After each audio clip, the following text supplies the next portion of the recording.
It's amazing. What an amazing show this is. Shape.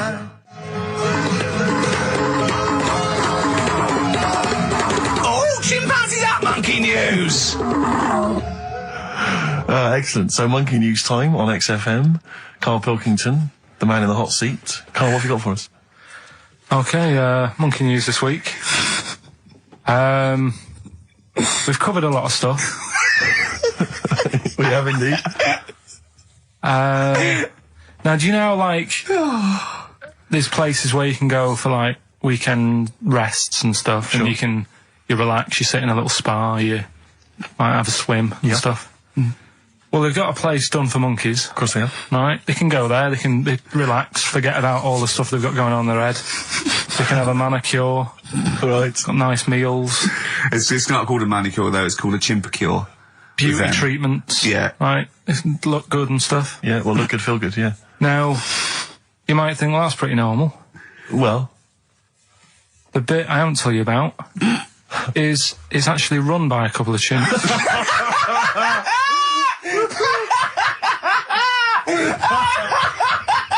Oh, God! Oh, God! Oh, God, you're a maniac! Right. Oh, for Christ! Oh. Let's just... That's like a couple of chimps! Of course it's not! No, it is, because think about it, right? No, not think about it. What do you mean, yes, it is? Of course it's not run by a couple of chimps. What do they do, get a loan? Right, if a chimp wants to have a rest, Yeah. where would you go to? A place that's run by humans that don't know what chimps' needs are? No! My point is this, how did they get it together? How did the two chimps, Mr. and Mrs. Chimp, went for a loan and said, I'll tell you what we need, a spa. I think it started off quite simple, right? Just you know, basic stuff. But they've expanded over time because it's become so popular. It's gone mental down there. Sure. Go! They've all heard about it. Now, the thing is, the problem is this, right? That isn't even the top and bottom of it, right? Oh, Christ. The problem is, it's been going on and on and on, right? It's been earning a lot of money and stuff. The monkeys are happy. The monkeys that go there are loving it. They're telling friends and stuff. They're all coming to it. Now, the problem is, it's this little monkey, little man monkey and a little woman monkey, right? Yeah. They were sort of girlfriend and boyfriend. Sort of.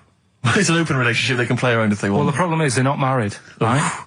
Now, trouble brewing. the lad monkey, fella monkey, he's getting quite old. Mm. And the problem is, because it's his name that's down on all the stuff. All the forms. Let him finish. I'm getting scared now. Let him finish.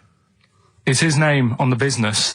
And the problem is, his missus is kind of like, what's going to happen? Sure. Where If are he you passes away. getting this from? Internet. Oh, I don't know where to start. Now, This is the... Can we just hear the end? This is ridiculous. so the problem is, the female girl- monkey is worried that the male monkey she's worried. is What's going going to happen with the business? What's going to happen? Of course. Right? Now, What do you mean, the business? the health There isn't spa, a business. It's a joke. health Rick, spa. you're not listening. His name's on the form. The male monkey's name is in his name. Now, the problem is, the woman monkey has got some kids, but because they're not blood relatives, it's not going to be handed down to them. And the court... They're kids from a previous monkey marriage? Yeah. Right. So they're not going to get it. Let me just check this out. Yeah, otherwise you don't want to check the facts, otherwise you could look like a twat spouting shit on the radio. Please check the facts for scientific security. And they're just a bit worried because they're saying that the people in Ohio, which is where they've got the little health thing going on. So that makes it more believable that it's Ohio. Mm-hmm. I thought you meant it was Berkshire, in which case it would be rubbish. It looks like the local people are trying to get in there. They've seen the success of it. Sure. And they're They want a trying piece to of go the in and action. take it over and stuff. Yeah. So... Give me the piece of paper. Throw it away. Play a record. That's the worst one I've ever heard. And there's something wrong with you. You're educationally subnormal. Final tune from us. Tim Buckley. Lovely song called Wings. Back next week? Yeah. Yeah. See you, Carl. they've just counted how many fish are in the sea and that. No, they haven't. They've just done a census. A census. What, a fish? Yeah, some fellas have gone in the sea and they've got to work out. There's about... This is Sprat. Is this your son? No, he's a lodger. Okay, well, let's mark him down. That's 2. Oh, I've lost count. 6 million 4. Oh, darn. So how many are there?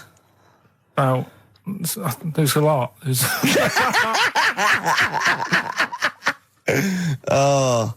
Well, there are more species of fish than bird, mammal, and reptile put together.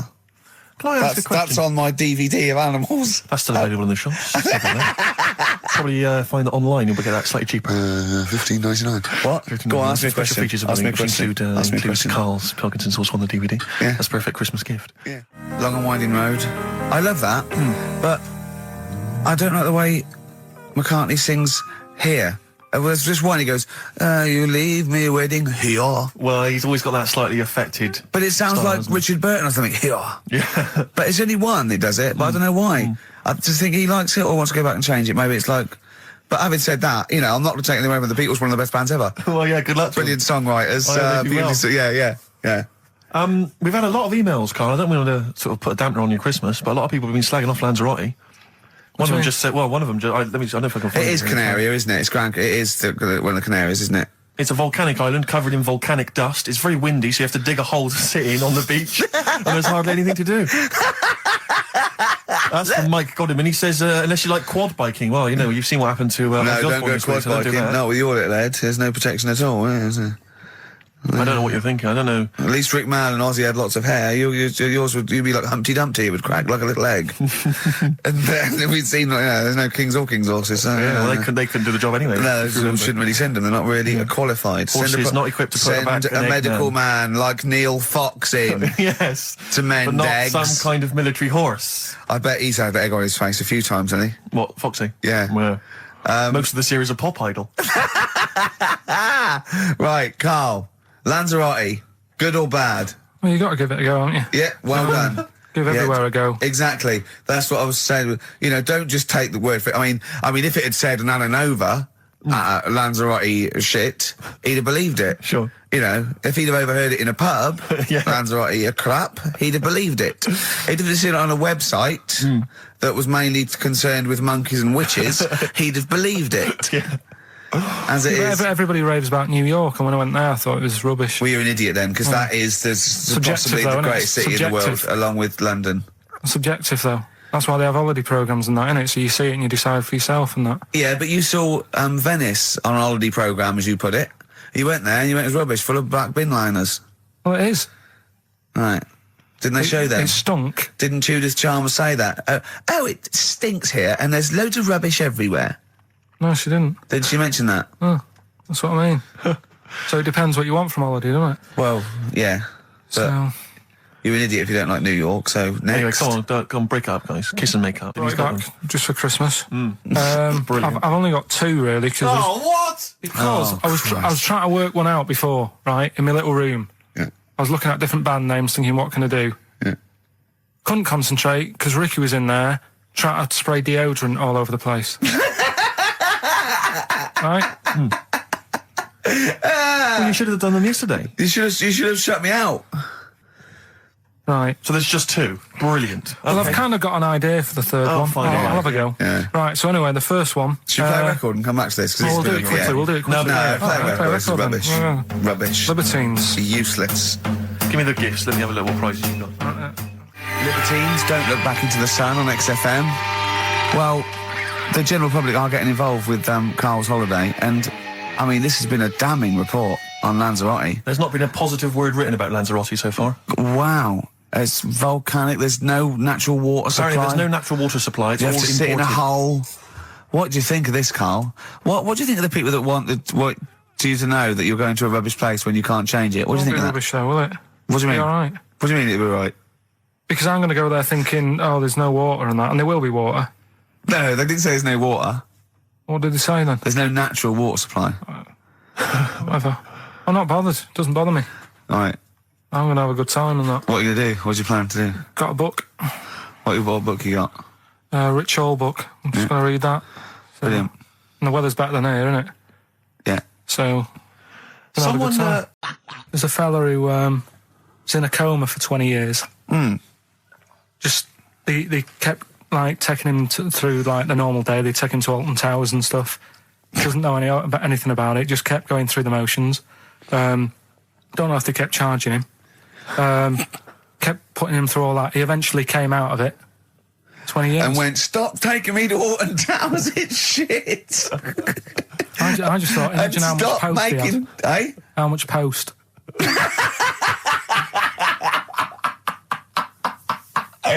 Oh, Did you read about that guy in the paper, Carl? He, sorry, on the internet. He in about, I think it was about 1984, 85, he had a terrible car accident. But this must be it. He went into a coma. This must be what he's talking about. Well, they didn't take him to Alton Towers. Of course they didn't.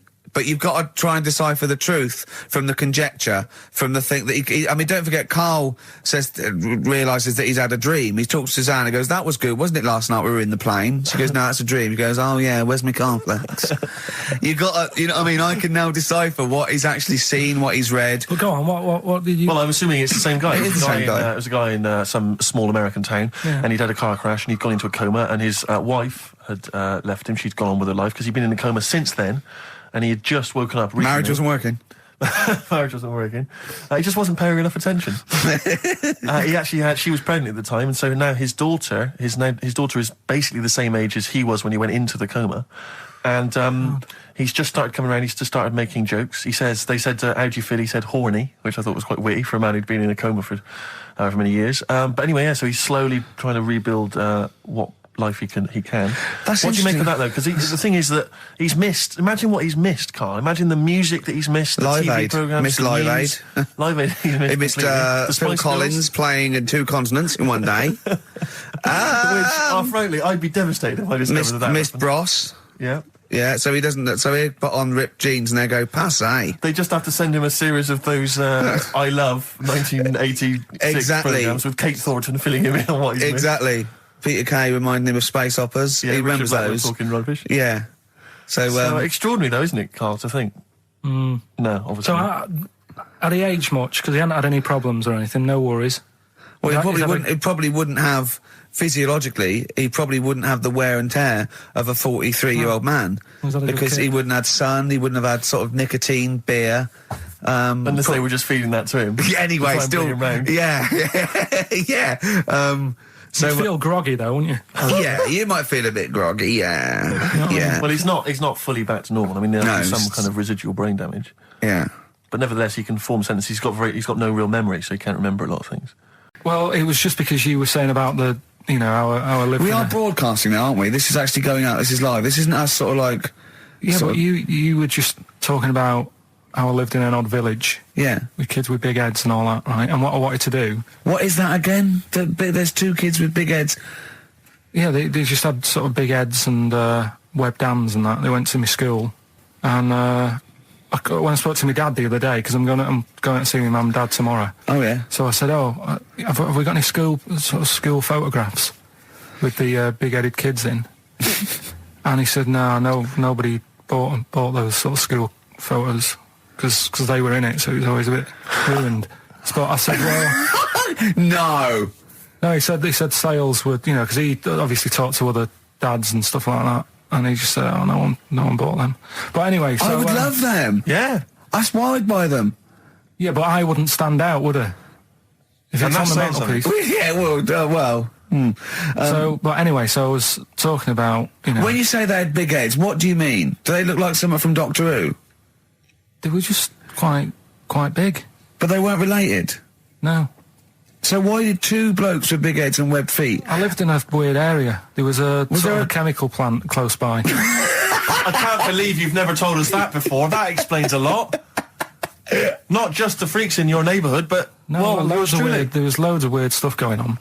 There was this, like I said, there was this woman who used to, live in one of the council flats, right? And she had a 3-wheeled sort of big... What do you call it? Son. 3-wheeled son. He was the weirdest bloke we ever knew. What do you call it? Like a big tricycle, but for an adult rather than one for a kid. It was a big one. It wasn't a motorbike, though. It was a... No, it was a push bike thing. Right, yeah. And she used to sort of ride down the road with a fella sat in the basket on the back with his, legs dangling over. And they'd be going to, the pub and what have you. Was it a different fella each time, or the same one? No, same... Yeah. Little sort of bald-headed fella. So it wasn't collection for, organs and things? Bring out your ale. And then people just throw Grandad just in the back and go, right, we get £4 for Grandad. But she's He's got a lovely pair of testicles on him. They're very low, but they Bring out your dead or nearly dead. She used to pick on her husband quite a lot. They'd be in the pub and what have you, and they'd be sat by themselves, but she'd always be sort of, having a go at him, moaning at him, sort of pushing him about and that. So my dad and his mate, right, they went round to their house, knocked on the door, she answered, and he said he was a copper, right? He said, Detective Pilkington, gonna come in and have a word. So I'm just going to make a note of impersonating a police officer. Yeah, but for the good, he went in and sort of now I've heard, superhero. Yeah. I've heard, you picking on your husband a lot. Yeah. We'll be keeping an eye on you. Do it again, and there'll be trouble. And she backed off after that. She was all right. And how was the husband? Was he still in the basket though? Was he allowed to ever sort of like ride up front with her? Or was he just always in the bar? She'd sort of stopped picking on him in public places and stuff. That's like good. That. Just You can't get done, can you, just for doing that? I think impersonating a police officer. Well, you probably did. There was no gain. I think you can't impersonate a police officer full stop, but I think they'd probably be lenient on him that he was, But let's face it. He's not going to be caught because why would anyone know about it? It's not like his son's going to say it on a radio station, is it? And stitch him right up. Is this something you did generally? Kind of a little bit of light vigilante work? Just whatever, him and his mate, just, if they saw something going on, they go, what can we do? Sure. What little scam can we do, or whatever. That's fantastic. That is brilliant. Right, go on, Carl. We're going back to 1829. Yeah. All the way back there to 1829. It's a retro conjoined twin link. A couple of guys set up a business. They were called Chang and Ang. Oh, they're the first. That's why they were called Siamese twins, because they wasn't that what it was based on? Those two, Chang and Ang. Was it? The original, yeah. That's why they're called Siamese twins, because I think they were Siamese. So these are the first ones. Well, not the first ones, but they're the ones that got to fame, I think, and why people started calling them. People started calling them conjoined twins, Siamese twins. I think I'm right there. Anyway. Good. Well, the sort of set up business, sort of going around the US. Well, both of them. And Europe, yeah. Yeah. And what they used to do, people were amazed by it anyway. Yeah. People wanted to know how they get through life doing certain things that you think about. When you think about Siamese twins, you think about, how do you get through a day like that? Yeah. Right? And the thing that cropped up the most with people was how they take a bath. So they used to go on tour around the US and Europe and sit in a bath, have a wash and that. And did they ever wash each other by mistake? They go, oh, that ends there. I've got something to tell you, actually. We tease Steve about not ever spending any money. I'm careful with money, I'm not. Yeah. Guess what? He's treating it like he's nurturing this, right? He keeps running off, right? In the edit, he's having a suit made, and he wants to be just right, because I reckon he's forking out quite a lot. He's having a suit made. Think of that, him. Let me tell you this, though. I don't want you thinking I'm getting all flash with my cash. It's very hard to buy off the peg when you're 6'7". So, it was a necessity. Carl, I don't want you thinking that this is the beginning of some new phase. well, is everything you buy sort of made to measure? Or? No, I'm afraid if only I could afford it, mate. But, no, I'm off the peg generally, but... So what, like properly done and that? Just... Oh, yeah, it's the full thing. The full works. Got to keep going back for fittings. They got that little bit of chalk, the pins. That's where I had mine made. You know how good I look all the time. Did you have to have that thing done where they say what side do you wear your member? What side you dress? They don't say what side you wear your member. That would hardly be a euphemism, would it? So they say what side you dress, sir. It means what side your little John Thomas leans, doesn't it, on rest, usually to the left, isn't it? Your little left testicles. If I said to you now, what side do you wear it on? Do you know? It would be left. It would be the left. That's what I mean. If standing there, right, with nothing restricting it or holding it in or holding it up, right, it sort of leans. Your one ball is sort of like slightly back and lower, isn't it? And your little John Thomas rests there, so it's left. And the reason they ask it is so they don't put the tape measure up on the left and squash your willy or touch your willy. So it's nothing to do with like, well, you'll need a bit more room sort of more material on that side, or? Well, no, I don't think they compensate. It's just when they put when they stick that up into your groin, they don't want to come in contact with your little... The thing is, I don't know what side I wear stuff on. I just sort of pull my pants up and... It always starts with a sort of doorbell. Okay. So it goes, ding dong, I go, oh, no, hold on, Steve, hold on, Carl. Who's that at the door? Yeah. Hello. Oh, hello. Oh, look, it's Camp David, the right queer gay. Oh, hello, you look all gay today. Is that because it's nice weather? Oh, no, that's not what it means. Oh, have you got a girlfriend, Camp David, the right queer gay? No, but I've got a boyfriend. Yeah. Oh, bye. Right. So there you go. We'll be hearing more from Camp David, the right queer gay, and Holy Fuck the Funny Little Chinaman. What? All right, Carl? Yeah? Is that your sort of humour? It might not be your sort of humour.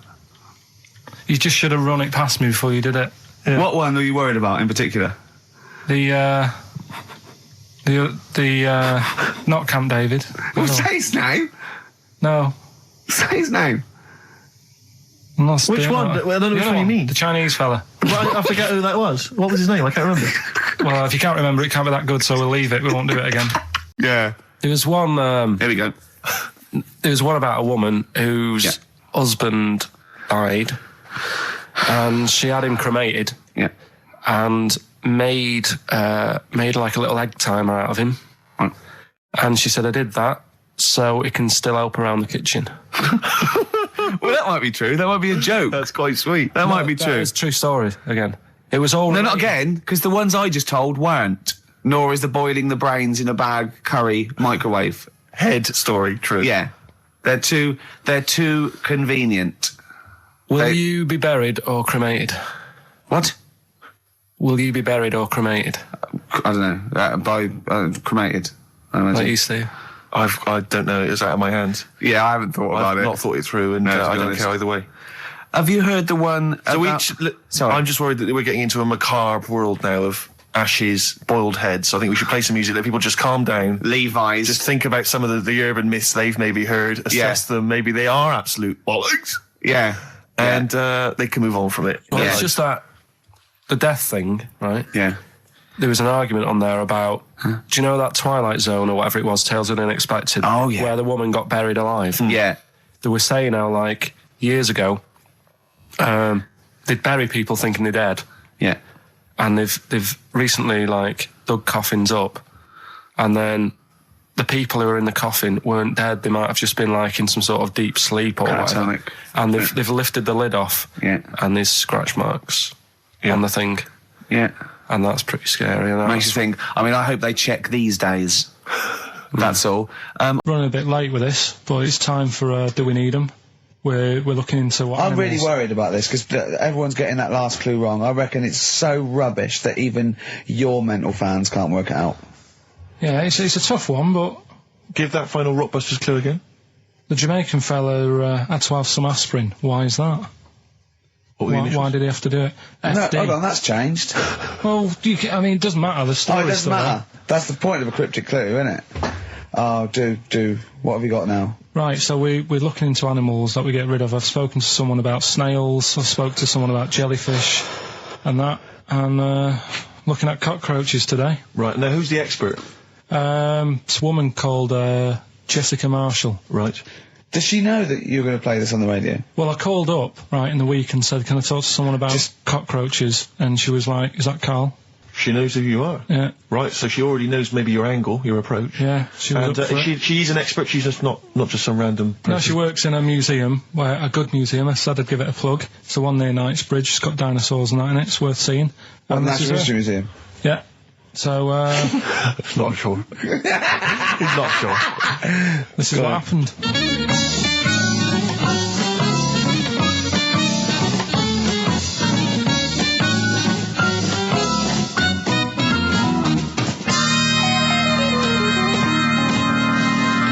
Now, what I'll do, I'll tell you as much as I know, and then you can fill me in if I'm right or wrong. And then at the end of it, we'll get to the bottom of whether we need them or not. Okay. All right. So first of all, the first thing that I found out is that they have 18 knees. That's not exactly possible. They're insects, so they have 6 legs.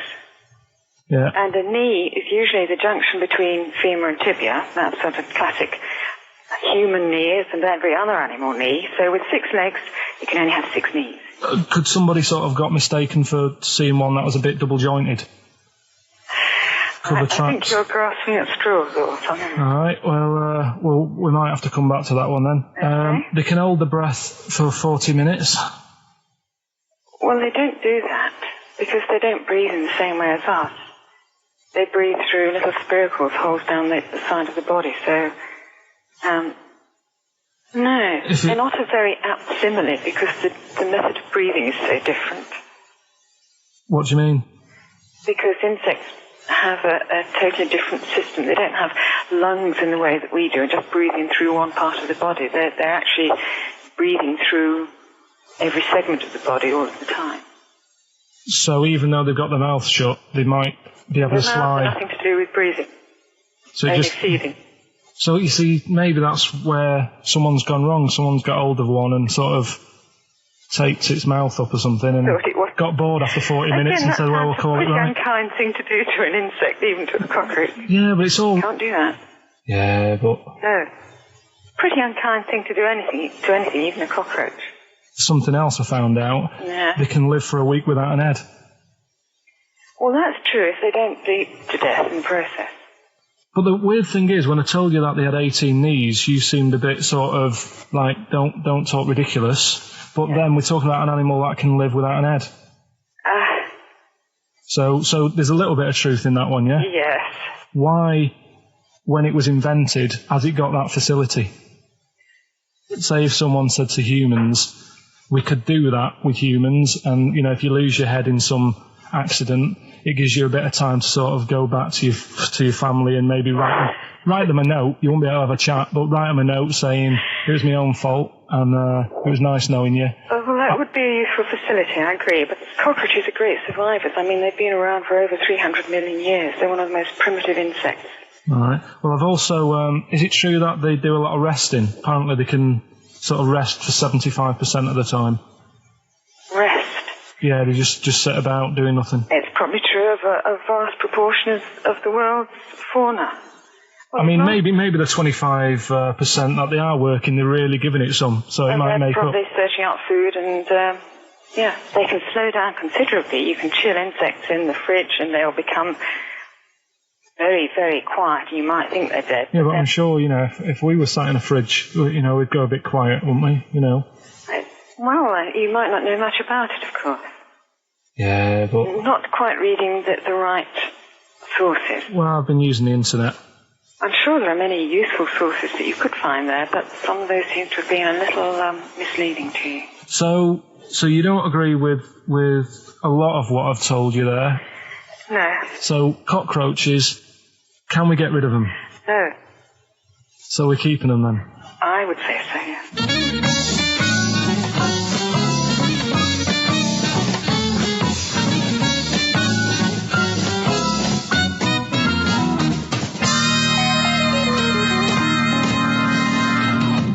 I think we should get her on more often because she sounds like she'd be a bit of an ally, really. Because she knew immediately that you were talking nonsense. She even said, I think you should be more concerned about your sources, which I've been trying to tell you for a year, right? The fact, I mean 18 knees, where did you get that from? It's on the internet. They can hold their breath for 40 minutes. I mean, I don't know what you read and take on. I mean, some of them are weird. Years ago, husbands weren't allowed to sort of clout the wife with anything. What was it like in the past? I know, yeah. You couldn't clout your missus. With anything wider than your thumb. The stick had to be the same, no bigger than your thumb. Oh, no, So a big Robin bloke could do no damage if he went out with anyone. Although his is wide, he's got a little thumb like a little knob, isn't it? It's like it's truncated because it starts off normal. It looks like he's had his big toes put on his hands. Does he have to drink a pint with 2 hands? Yeah. And he's dropping stuff all the time. Can I just go back to the rule of thumb thing, though? The idea... What date was this? I'm not asking Carl, I'm looking at Ricky, because you're not going to have any idea, Carl. It's just going to be the past. Yeah. But I like the idea that... I think it's the same sort of day where, I don't know, you got hung for being homosexual and you could shoot a Welshman. I just love the idea that there's blokes beating their wives with shovels, logs of wood, and someone's gone, hang on a minute, everyone, Hold on, wait crazy. a minute. Let's have a look at your thumbs. What can we do? Wait a minute. We've got to have some kind of rule here. I'm all for beating your wife, but let's have some kind of rule. Let's give them a sporting chance, surely. He goes, well, I'll tell you what about you can hit her with the width of your thumb? And the wife goes, make it the width of his knob. I go, no. He slaps her again. Yeah, width of your thumb. All right. Better? Yeah. That is so naughty. This show's been a bit naughty, I think. I don't know what's happened to us. I think it's like, sort of end of term sort of madness, but I think we've got to calm down here. We've been a bit naughty there. We've said, bloke with 2 dicks. We said Chinese people don't talk properly, which is a little bit... offensive. Yeah. Know what I mean, Carl? Well, they don't know. Right, okay, let's leave it now. Okay, stop there, Carl. Carl does not necessarily reflect the opinions of XFM or any other human being. If you think that me and Steve have been being offensive, we are strongly behind the guise of irony, satire, and ignorance. Carl only has ignorance and hate. Yes. No, but as long as you say something good about someone, you can also say something bad about them. How does that work? Go on, give us an example. Well, Chinese. Yeah. Yeah. Great people. Right? Good. The women really good looking as younger people. No! What are you doing? I'm just saying, as long as you know what I mean, there's good and bad and everything. For every What are the old ones like? Yeah, they don't age well. What do you mean? The fella in Karate Kid, the teacher, was only about 36. We started this. Oh yeah, right. It's years ago. Oh yeah. Some in olden days, oh sure, when ghosts roamed the earth. Once upon a time, you mean? Yeah. Some doctor or something who was into like the way bodies work. They got their head cut off. Who did? The doctor? Yeah, he was doing a bit of an experiment. And he cut his own head off? Yeah. Okay. And it was about, he said, when my head's in the basket, I'm going to blink my eyes. Right. Okay, sorry, hang on, let him finish. And, so the doctor has chopped his own head off, and he's told everyone, I'm going to blink my eyes. He's in the basket, and he goes like, right, I'm going to blink my eyes about, as many times as I can. So quick, count them. And they count, and he got to like 15 before he Right. died. Now, this is how Carl told me that. Till Nick Frost explained that, Carl told me, he said, right, well, a bloke, right, he had his head cut off, and when his head was in the basket, he went, count how many times I can blink. And I went, well, that's rubbish. He went, no. And Nick went, well, no, he actually said, when my head's in the basket. He went, and Carl went, all right. I said, Carl, do you know the subtle difference? Do you see the subtle difference? I have to say, though, guys, I still don't really understand what went on there. You've both lost me. The story is that a bloke who'd been found doing, You mean that Carl just explained it and that was a clear version? Because I still don't know what you're talking about, Carl. Well, this bloke had his head cut off at experiments against God. He was a doctor in the, in olden times. Yeah. And when they cut his head off... Why did they cut his head off? Because it was... he was executed. Crimes against... Exactly, he was executed, yeah. And, he said to his assistant, when my head's in the basket, I'm going to blink, count how many times I blink and write it down as an experiment, right? Carl told it to me, like his head was cut off and he went in the basket, and when his head was in the basket, he looked up and said, count how many times I blink. Yeah. I love that. I love the difference in that story. Yeah. Both rubbish, but, one's possible and one isn't. You believe anything that you're told, except when we tell you the truth. Right. Yeah. First one was stop throwing that fruit about. Stop throwing that fruit about. The answer is... CB. That was Chuck Berry. Oh, of course it was. Okay. I'll give you that. The one that you've worked out, I'll do next. The, God, you make a load of toast with them. That was G.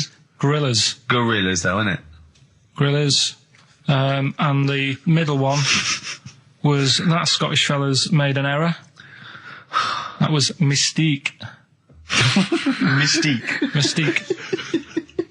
So, did anyone get that? Extraordinarily, almost all the people who emailed in. I'm beginning to think it's us then, because I was thinking mistake, I was thinking muck error and muck mistake, and but mystique. Yeah. So, do you want to pick a winner? Yeah, I was going to give the prizes to Amy Massey, who's from Wiltshire, the West Country. Losers down there. Probably as weird as you. Yeah. So she's won, and congratulations to her. I'm assuming she's listening online or maybe via some kind of... I think we must have a lot of listeners outside London, because all these are from Norwich and... Have we got any listeners in London? Places, it's where there's a lot of inbreeding. Yeah, there's nothing else to do. Exactly. Norwich and Wiltshire. Well, cheers for that, Amy. Well done. He waved then when he said that. He did, yeah. He waved. He's working. No, he's working, getting ready for TV. Of course he is, yeah. Look at your face. Play some adverts. Honestly, Juan by Billy Corgan's new band there. Ex-Smashing Pumpkins. Sounds a bit like them, but I like it. It's alright, not bad. I like it. You expect to know, Rick, incidentally, that someone's got the right answer. So, Carl knows the answer, yeah. Brilliant. Well done, Carl. You're a fool. Right. Right, what are you doing then? Let's have a quick reprise, if we could, of the Rockbusters clues. Yeah, Rockbusters, if you've just tuned in, you've missed it this week. Here's your 3 Well, no, clues. you haven't. That's why we're giving the clues again. Yeah, I know, but it's they haven't. Eh? What? Safe, they've been busy. Just give the clues again. First one. God. Don't argue with him, because he isn't going to change his mind. That's AA. Second one, he always gets what he wants and doesn't worry about anyone else. That's P. Yeah. And the third and final one, I might have to put that woman in the oven. AB. Interesting. Are we telling him or still? No. People have still got a chance to win those extraordinary prizes. ricky.gervais@xfm.co.uk. So the answers to this week's Rockbusters. Yeah. Want to give us the clues again and the answers? Yeah. The first one was, don't argue with him. He ain't going to change his mind. The initials there were AA. That's adamant.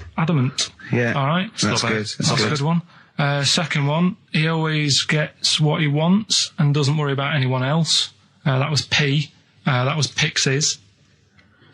Picks his. It kind of works, yeah. And the third one, I'll let you have that one. I'll have to put that woman in an oven. That was AB. That was Anita Baker. Anita Baker. It's good. Anita Baker. I'll let you have all 3 today. So you've done well. So do you want to pick a winner, Steve? Well done to Mark Leder from Bow. He wins those fairly mediocre prizes. Enjoy them. Oh, brilliant. Now listen, it's Rockbusters. I've got the prizes here. Rick, I'll be honest with you. I mean, we've given away some shoddy stuff in the past. This is the worst collection. Tat, is it? This is really scraping the bottom of the barrel, Carl. I mean, let's hold on. The how phones many are more going of mad. these can we give away? If you're still phoning, hang up, because we're not going to bother anymore. We're really sorry about that. Maybe email us or something. How many of these can we give away? Look at that. It's only Fools and Horses. It's the Christmas special from not this year. Right. In Turkey. Nice. It's not, actually. That's where I went, and there was them little fellas after Suzanne in the kitchen. What? What do you mean? We went to Turkey. You went to Turkey and there were some little fellas. Well, they had quite a few sort of midgets working in the kitchen. Why? Is it a theme? No, was it a theme holiday? I don't know. Might get them cheaper or something. Was it? So they were working cheaper. They were working in the kitchen, and one of them fancied Suzanne and kept sort of eyeing her up, and she was winding me up, saying, "Oh, not eyeing up and down, just eyeing her up." Yeah. Anyway, no. So what was she doing in the kitchen? No, it's like a pick what you want to eat type buffet, but you have people clearing the tables and that ready for you to come along. Are they low tables? And he was just keeping an eye on her. What did he say though? Was he Turkish, so I don't know what he was saying. But he was a little fella, yeah. What do you mean a little fella? What do you mean little fella? Sort of dwarf-like. What do you mean dwarf-like? He had magic powers, or he was 4 foot? No, what do you mean, Carl? A little bloke, just like a normal bloke, but small. If you stood him in the desert, you wouldn't know. But he'd be hot and says, right, Carl. You should watch out for the monkeys. Yeah, underground. There's underground monkeys. Look, you can't just say there was a little midget fella who was eyeing up my girlfriend and then leave it. What do you mean? What was happening? This is a story to us. This is much more interesting to us than, and she was deaf, right, and she hit her head. That's much more I don't interesting. understand how it manifested itself. Did he come over and say something? No, do you know when it's like girls know, don't they? When someone fancies them. What do you mean there was lots of them as well? Do then? they? That's worth knowing. Listen, right, come on. Right, so you went to this holiday, yeah? Yeah. And you went into the dining room or something? Yeah, downstairs. And you looked over. You thought, this is all, there's no one serving. Yeah, and they go, Wait a minute. hold on, you looked down and there was a little waiter. There was loads of them running around busy. Why, though? Why did they It get was summer. What do you mean? Because it was Loads of summer. them. They had more of them They on. come out in summer. They come out in summer. What do you mean they had more? What do you mean? Because it's busy, isn't it? Well, no, but they Summer. hibernate in the Why winter. were they all midgets? I don't know, maybe it doesn't heat stunt your growth or something. No! Well, they just happened to, maybe it was a thing that they did for tourists or something, I don't know. I just got on with my meal, it was a holiday, do you know what I mean? God. Right, So it's a midget serving. I'm not going to ask any questions. Right, okay, yeah. So they're all little fellas running around, and this one always was like, you know, oh, do you want a new serviette? You know what I mean? Going out of his way to sort of... for turning on the charm. Yeah, he was going out of his way, the others weren't. Right. I think what was happening is he'd been working with Santa all the winter. Yeah. This is sort of little summer break. This one He was hadn't your seen a girl. waiter, and so he was being polite to you. Maybe. But what did Suzanne say then? Well, she was using it to wind me up. What was she saying? Oh, he's... Oh, just like, you know, look He may be small, but he's well, built like a... Yeah, he's all man. so Were you jealous of a midget then? You were jealous of him? it is a bit annoying, isn't it? Why? It wouldn't bother me as much now, because I've been with her for ages. Right. But at the time, that might have been one of our first holidays, and it's like, You don't know, want to be what's going stolen on? I away paid by- for this holiday. Yeah. And then you get off with a midget. Yeah. Oh. So anyway, But it doesn't matter because you got chatted by a bearded lady. So. yeah. tell you what, no, that's got nothing to do with that. What were you going to say? No, What were you going to I say? was going to say the hotel was half board, and maybe. Oh, right. I thought you were going to say it's just one of her shortcomings. So listen, right? Play a record. I've said in the past to you, Rick, that my grandparents, so I love them dearly, but it's like for the last 30 years they've been waiting to die. I know, It's yeah. like they just sort of, it's like, you know, the novelty wore off of like... just- Life in the 50s. Yeah, they got kind of bored of it. Like, yeah, in the 40s it was brilliant. All sat around the old Joanna as the bombs Yeah. fell, singing. They loved that. The 50s, you know, that was great as well, because that was the post-war years. It was, you know, it was a bit tight in the pocket, but it was all right. Everyone pulled together. Then the 60s came along, all the crazy music, the funny hair. Let's stay in bed. Exactly. They basically stayed in bed. And it was one Christmas when my grandmother said to my dad, what do you like for Christmas? What do you fancy for Christmas? And this must have been, I don't know, 20 years ago. She said, what do you fancy for Christmas, Ron? And he went, well, you know, I could do with a nice big kind of warm winter overcoat. She said, don't worry about that. Don't worry about that because your father will be dead soon. It's right, you can have his. Meaning my granddad. Well, to be honest with you, my father's still waiting. Which is good news. Good news for my grandfather. Less good news for my dad. He's freezing. He's freezing. He finds out, how is he today? He's fine. Oh, okay. Oh, I'm freezing. It is it's such a weird mindset, that. I think it's that, to me, is what sums up people from that older generation, the 40s and 50s. And it seems to me that you've got that kind of mindset. It's like you were born in the 30s. And whenever you talk of your childhood, it's like you had like a big potato to take to school. And a hoop and a stick as a Christmas The other gift. thing is, I think that that sort of generation, it seems that the man is dependent on the woman. There's a total dependence. Oh, absolutely, If she dies, he's done. Yes, He's yes. done for. He'd just pine away. If he dies, she's got 30 years of pottering. Absolutely, yeah. Do you know what I mean? Yeah, And going yeah. to, like, you know, the youth club and the Yeah, I know church. what you mean, yeah. It's sort of like that. It's sad. Of course, it's sad for them, but it's sort of not the end of their life. No, sure. And it sort of is the other way around. I don't know why what you that mean. is. Yeah. It's terrible. That's a little melancholy thought for I this know, I've Christmas really time. brought it. You brought it down. You've brought it down. I've brought it. This isn't a nice show at all. This is terrible. Well, I We're didn't going to have really wanna people make just it- killing themselves. What? Because my Auntie Nora, she same thing, pumped her with loads of drugs. She used to have a cabinet next to the bed is like boots. She's got loads of stuff, right, for all sorts of stuff. And I mean, she's not that old, but she's on loads of stuff, right? She's and a bit coked up, is she? she called up my mum once. And, you told us this. Go on, tell it again. And she said, oh, how are you doing and that? She's all right. Bit worried though. My mum said, why, what's up? She said, I've been breaking wind. So she goes, well, you know. She says, no, but this one is going on and on and on. And she was like, she was like, what do you say? What's like passing wind, farting for 5 minutes. one thing, not like, you know, trumping and then nothing. Yeah. Continuous. Continuous drone of a fart. Yeah. I don't think she had... How big was she? She must be the size of a barn. No, she's not that big. She's good for her age. No, Quite but I slim mean... and that, quite slim. No, It's but just- fine for 5 minutes. Where's all the gas? Was she circular breathing? Was she sucking it in with her mouth? It was just, I don't know that much about it. But she called up my mum. About 2.5 minutes in. Could you hear it in the background? 2.5 minutes in! 2.5 minutes in, she called my mum up, and it went on for a further 2.5 minutes. Oh. And she just stayed on the phone, did she? Where The whole was- time going, well- can you hear that? Well, Did she hold the phone next to her arse? Listen to that. She was off the I'm ground. trying to work a tune down.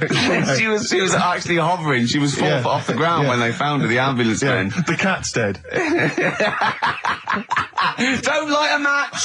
Don't light that cigarette! Yeah, it's like that advert. The kids come home from school, switch on the light. Yeah. There they see Granny Yeah. hovering, turn the light on. Be careful if you have an elderly woman at home. the reason I did this Yeah. was to get that kitchen, right? Now, Brilliant. as we speak now, right? Builder's in the flat. He's been annoying me. Of course he has. Of course he has. What's he been doing? When he turned up on Monday, right? Yeah. Wanders in, and the first thing he says to me is, he said, "The pub across the road, is it any good?" I said, "Well, it doesn't matter, does it? You're working on the kitchen." Think of saying that to a builder. Probably making conversation. Probably meant, do they do a toasted sandwich? Because I've got a half-hour lunch break, not an hour, like Karl Pilkington. So I'll pop over there and get a nice, cheese and tomato sandwich. Is that packet of crisps. genuinely what you said to him? Yeah. The first thing you Yeah, said so to him? Suzanne had a go at me saying, "Why have you said that? He hasn't even started on it yet." I cannot believe that. You're unbelievable, Carl. And you say it's us that are rude, crass, I wasn't being thoughtless. rude. I just was letting him know. Do you know what I mean? I know what He they're up knows to. what he was there for. He had it down on his little docket. Do the kitchen this week. Yeah. He didn't come there and go, what did I come out for? Was it to go to the pub for a week? Why am I wearing these overalls? Yeah. Who's the little bald mank twat insulting me? Let me just check. Let me call the head office. I wasn't having a go though. I mean, they should have finished it yesterday, and they're Yeah. there now, right, Yeah. on their own. And what annoyed me is they turned up late today. Hold on, Carl. I've just realised something. They're probably listening to the radio. This, I assume, tuned to XFM, isn't it, in your kitchen? Yeah, but they don't know it's me, do they? Do you know what I mean? No. They'd go, he's got a whiny mank voice as well. So's the bloke who owns this place. And the bloke who owns this place, when I said, what's that pub like across the road, said, well, you won't be bothering that. He's working on it. No, he won't be able to put two and two together, will he? You've suddenly, the penny's dropped, doesn't it? You've suddenly realised. Look at his face! Yeah. He's suddenly realised they might know it's him. And they could be listening, and they're going to clean you out, mate. Oh, if you are the builder working in, where is it? I won't say the address, but it's, Central London, isn't yeah. it? Go Yeah. mental. Have whatever you want. Opposite Seriously. that pub that you Yeah. like, that you're... That He'll you're probably be in there now, so he won't be listening. Oh, insulting. You know what I mean? Insulting a That's a further British insult. workman. He should So have been in just go today. mental. He should have been at 8 this morning, Just which annoyed go me anyway. mental. Why? I really don't understand why they've got to start so early, right? Yeah. But he said he'll be there for 8, turned up at 9:30, right? Wanders in, and what annoys me is he could have left all this downstairs. He had a paper under his arm, Yeah. one of those crossword books, and a pot noodle. Now, I'm not being funny, but most of them take quite a bit of time. A crossword book, he's not happy with just the one that's in the paper. If you're listening, if you are the builder that's listening now, doing Carl's flat, what about pissing in the laundry basket? Stuff to dear, do. what's going on? What's been Stuff to happening? talk about and that. What's been going on? Before you came in, you saw it, didn't you? That experiment I was doing with the... An experiment? Yeah. Well, all I know is as I walked in the building and I passed the little kitchen area, you were hitting Carl on the head with a tin tray. Didn't it make a good noise? It was a great noise, but I'm interested to explain more about the experiment. 'cause- Well, I wanted to see how hard I could hit him and make it resonate, right, before I either caved his skull in, or, Right. you know what I mean? So, you had to hold it quite loose, Okay. so it could, vibrate, but you had to grip it hard enough to give it a good whack. Right. And his head's brilliant for hitting stuff on. He wouldn't- Is it? It is perfect. 'Cause Carl, it's like could we recreate that moment a bit later on the radio? You'll notice that you've been on for 15 minutes, you haven't said a word. So it's had a bit of an effect on me. Still a little bit shaken. Okay. Oh, dear. But yeah, do it again later.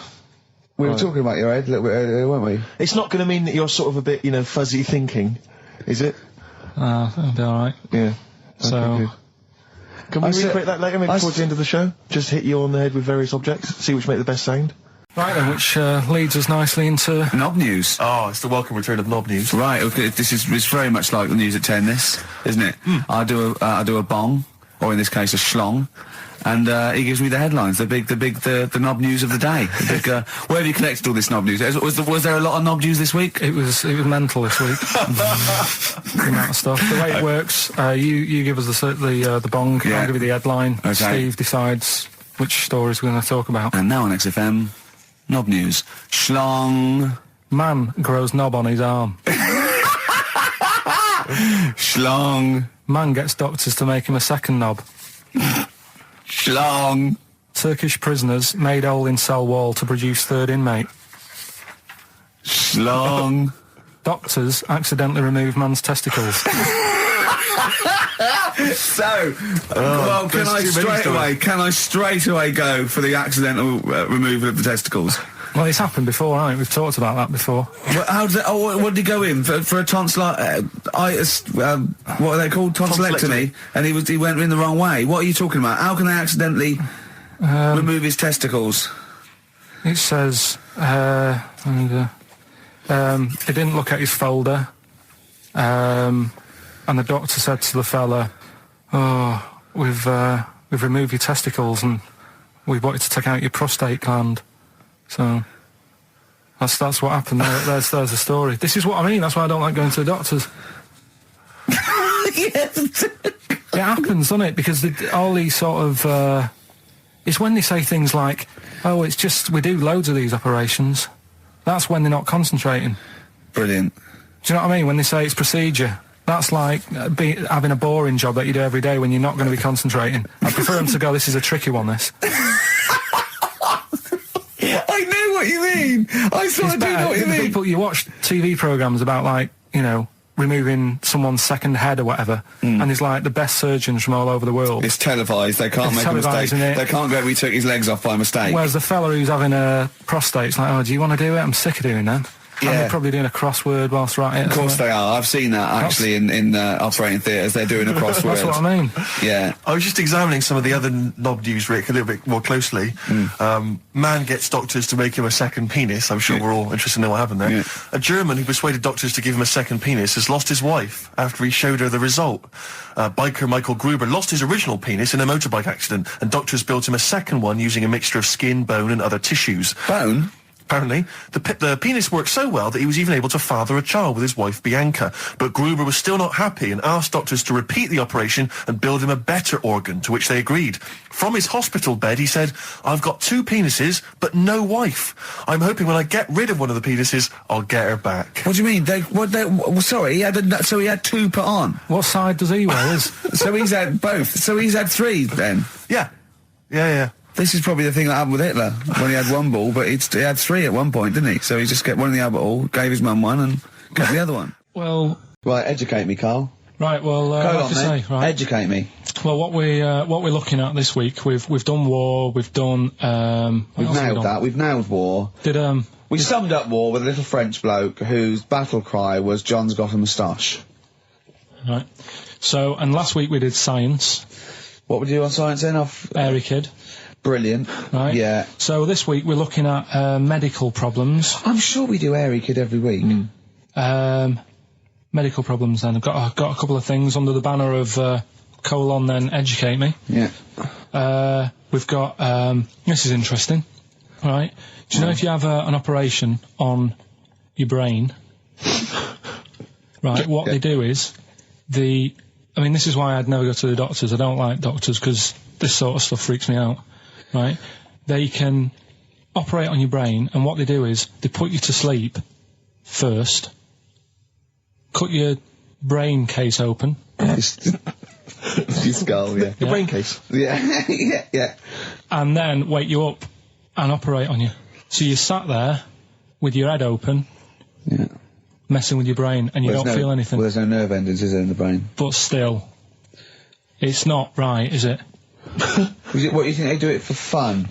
No, they go on, Reg, wake him up so he's all freaked out. Well, is it necessary that you're awake, do you think, or... Well, they need the brain active, don't they? Yeah, but it is when you're asleep, you're having mad dreams. I had a mad dream the other day. Go on. No, I might tell you about it later, but there's no sense to it. But, so your brain's still... So is this conversation. Yeah, I mean, it'll turn out, I go, no, Carl, I was there, that wasn't a dream. Yeah. No, Yeah. but... So, I mean, if I had an operation... On your brain, heaven forbid. Well, operation anywhere, I'd like to sort of think, well, I'll have an injection, I'll go asleep, but when I wake up, it'll all be sorted. Yeah. The fact that... Your brain case is open. And they wake you up and you think, oh, is it all done? And they say, well, have a look in the mirror. And your brain... See, I don't think they do that.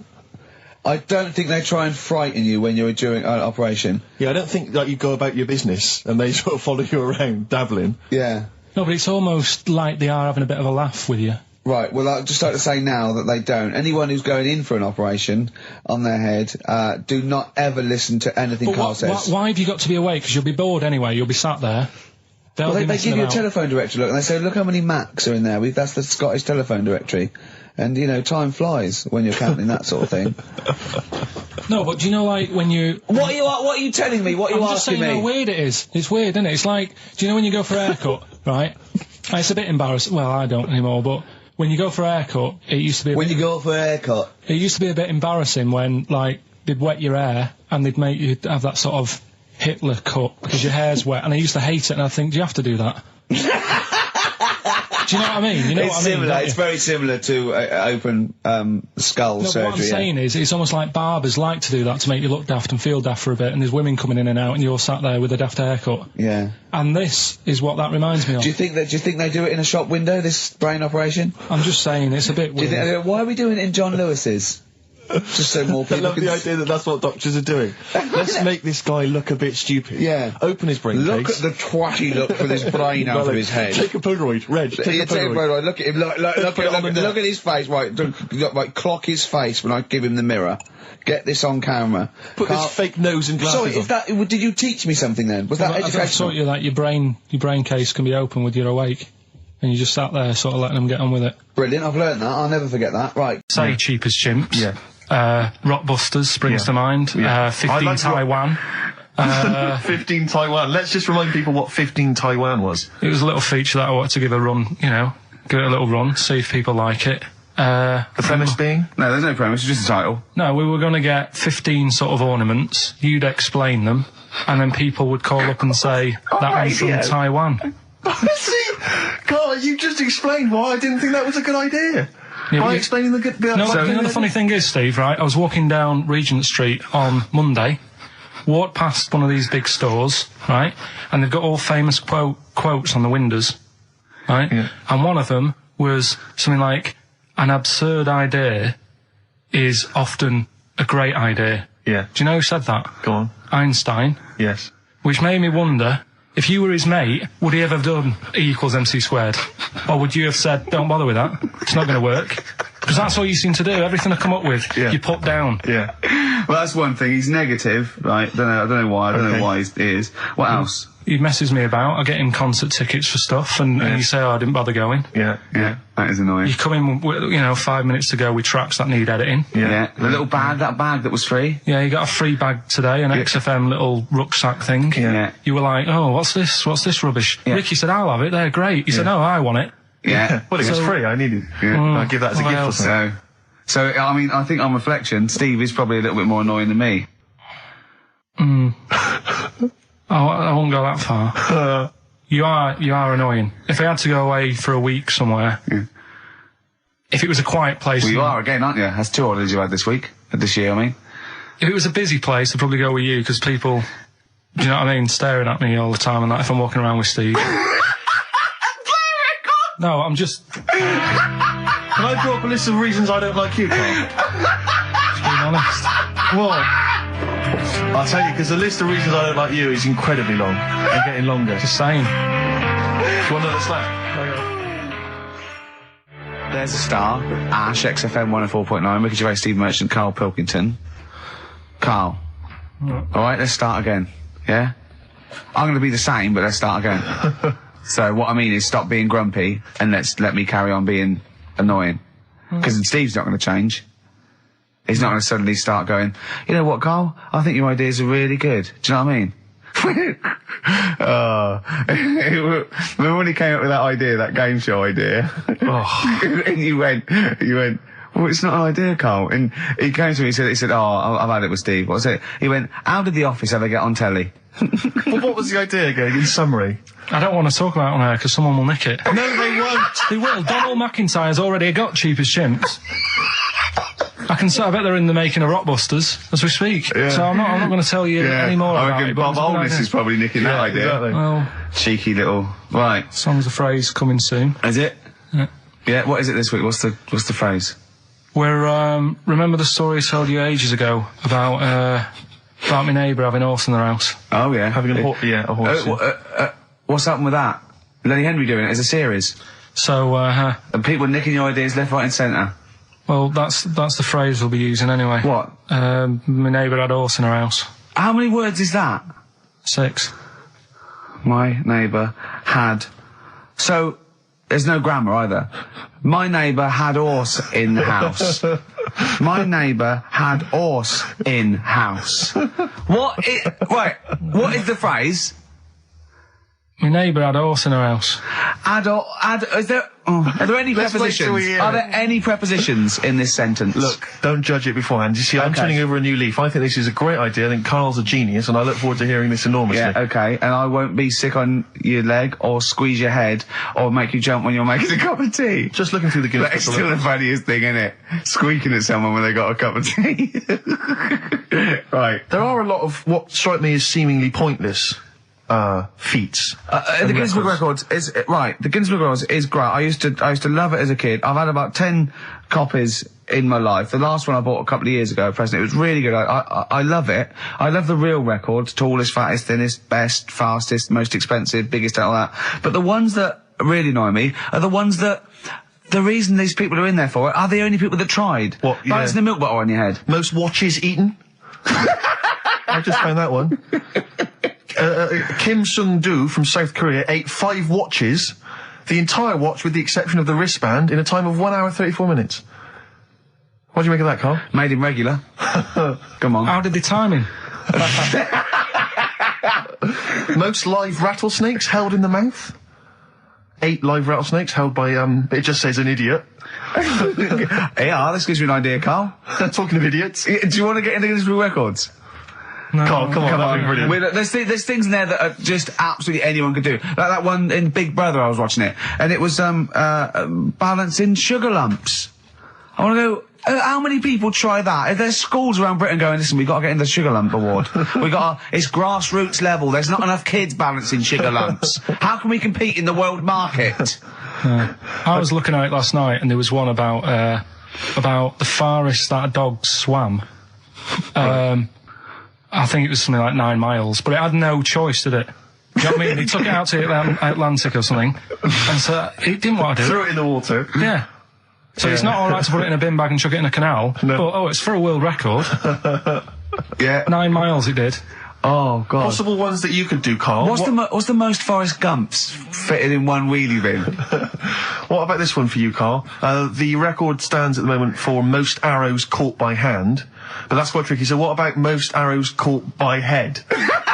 Yeah. And you would just fire arrows at your head? They wouldn't. It would just skim off him. Do you think so? Yeah, the roundness. It would never actually get any sort of, connection. Fastest human crab. Could you do that? I'll do that. Can you What's- form the crab? Can you do that? What's that? It's just know- like go bending over backwards No, I and can't running. do that. No. Got a bad All right, what about What would you be good at? what about hamburger stuffing? Oh, right, Carl. All right.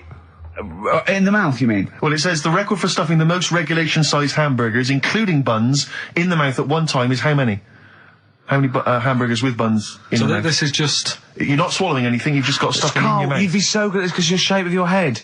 You've got a shape. His head's just like Hamburglar. You'd be good at this, man. Yeah. Honestly, you'd be perfect. You look like Zippy. And the great thing is your head's empty, so you could get more in there. So what's it? Explain this again. Right, so I got back off holiday. The first job I found out I've got to do is work with Ricky for a voiceover. I do a regular thing. I do X-Ray magazine, but I'm allowed to make the script up, and they said I could, so I did. Right, so imagine this. Well, I know you, Rick, and I know you like to put a lot of work into these things. Yeah. You want to do a good job. So he rolls up, he says, let's do it then. He said, what's in the magazine? I said, well, here's a selection of stuff. This is what you've got to sell. He said, leave it with me. He goes into the little booth. And the first one he comes up with is this little advert for it, right? X-Ray magazine. It's out now. It's a £3.50 May edition. Music of Tomorrow. Dandy Warhol's picture, and there's a free CD with all the Placebo and the Donners and Smog and Nightmares on Wax, Alpine All Stars. Only £3.50. It's out now. Buy it, innit? Have you got a sore throat there? Well, that's all right, isn't it? And he was going, you can't. I said, we are doing that. I've done one. That is it. That's it. So I persuaded him. He went, right, okay, we can possibly put that on XFM, right? I'll have to see, right? And so I wouldn't do it again. And he went, but you need one for Capital. He said, Capital will know what I went, right, I'll do one more for Capital. Right? Because all the stations advertise the XFM magazine, right? So this is the one that you thought would be all right for them. Hello, you loonies in Radioland. Dr. Frog here to tell you about the new edition of X-Ray magazine. It's out now and it's only £3.50. You've not heard of it? It's a great music magazine. And you get a free CD featuring bands like Placebo. They wear makeup, but leave them alone. Gold Chain, Smog, OK Go, The Donners, and all great bands that you'll love to... Froggy here. Hello. Bye. Ribbit, ribbit. Froggy says buy it. Oh, well. So then... He says, that's it. You had your money's worth. Dr. Frog still on there? He's still on Classic. I said, that isn't going to go out. They're not going to be happy with that. He said, you've had your money's worth. I'm going. Yeah. So I'm left with that. I then have to get the bosses in. And because I've let him go, in a way, it's my responsibility. Yeah. So I've obviously thought I've got what I need. I had to play them to the MD. What did he say? And justify... Well, I was sort of thinking if I laugh... He might go, well, I don't get it, but he finds it funny. Oh, brilliant. Well done. So I was laughing. He was sort of thinking, you know... Excellent. Is that it? Brilliant. When do they go out then? I think one of them's going out at the moment. Excellent. I think the first one's going out. Brilliant. Well, let's play a great track then. Is it Dr. Frog? I'd like to see Dr. Frog feature maybe on our show more often. Okay. Oh... I've got some new comedy characters. I can't believe that. You know, I love the work of comedy greats like Chris Moyles and Noel Edmonds. I've got some really funny comic characters that'll be popping in and out of the studio. Save them. Okay. I'm excited. Badly Drawn Boy. All possibilities on XFM 104.9. I'm Ricky Gervais, with me, Steve Merchant and Karl Pilkington, and a few new characters. Steve. I can't believe As that. I said, you know, I know you love Moyles and his sort of wacky stuff, and Chris Moyles, Edmonds, one of the greats, and Edmonds, and just all the. No, well, I'm going to go along the same sort of vein. I've come up with a couple of. Can I do a little? Can I show you one? I'm excited. Okay. Well, it always starts with a sort of doorbell. Okay. So it goes, ding dong. I go, oh no, hold on, Steve, hold on, Karl. Who's that at the door? Yeah. Hello. Oh, hello. Oh, look. It's Camp David, the right queer gay. Oh, hello. Hello. You look all gay today. Is that because it's nice weather? Oh, no, that's not what it means. Oh, have you got a girlfriend, Camp David, the right queer gay? No, but I've got a boyfriend. Yeah. Oh, bye. Yeah. Right. Oh, ding dong. Oh, it's another one. Another comic. Hello. Oh, look. It's Holy Fuck, the little funny Chinese fella. Wait, that's his name, Karl. That's his name, Karl. Karl. Hello, Holy Fuck. Harold. Yeah. Right? Yeah, that's fine. Mr. Fuck. You can call me Holy if you want. No, I'd prefer to call you Fuck. Yeah. Right? You're right. Nothing wrong with this so far. No. Have you got a girlfriend, Mr. Fuck? Achoo. Oh, you haven't got that SARS, have you? Yeah. No, that's my girlfriend's name. See? Yeah. Oh, just before you go, Mr. Fuck, I've got two things here. I've got a nice Trilby hat that you could wear, or I've got a little lampshade. Right. Which one do you want to put on your head and walk around?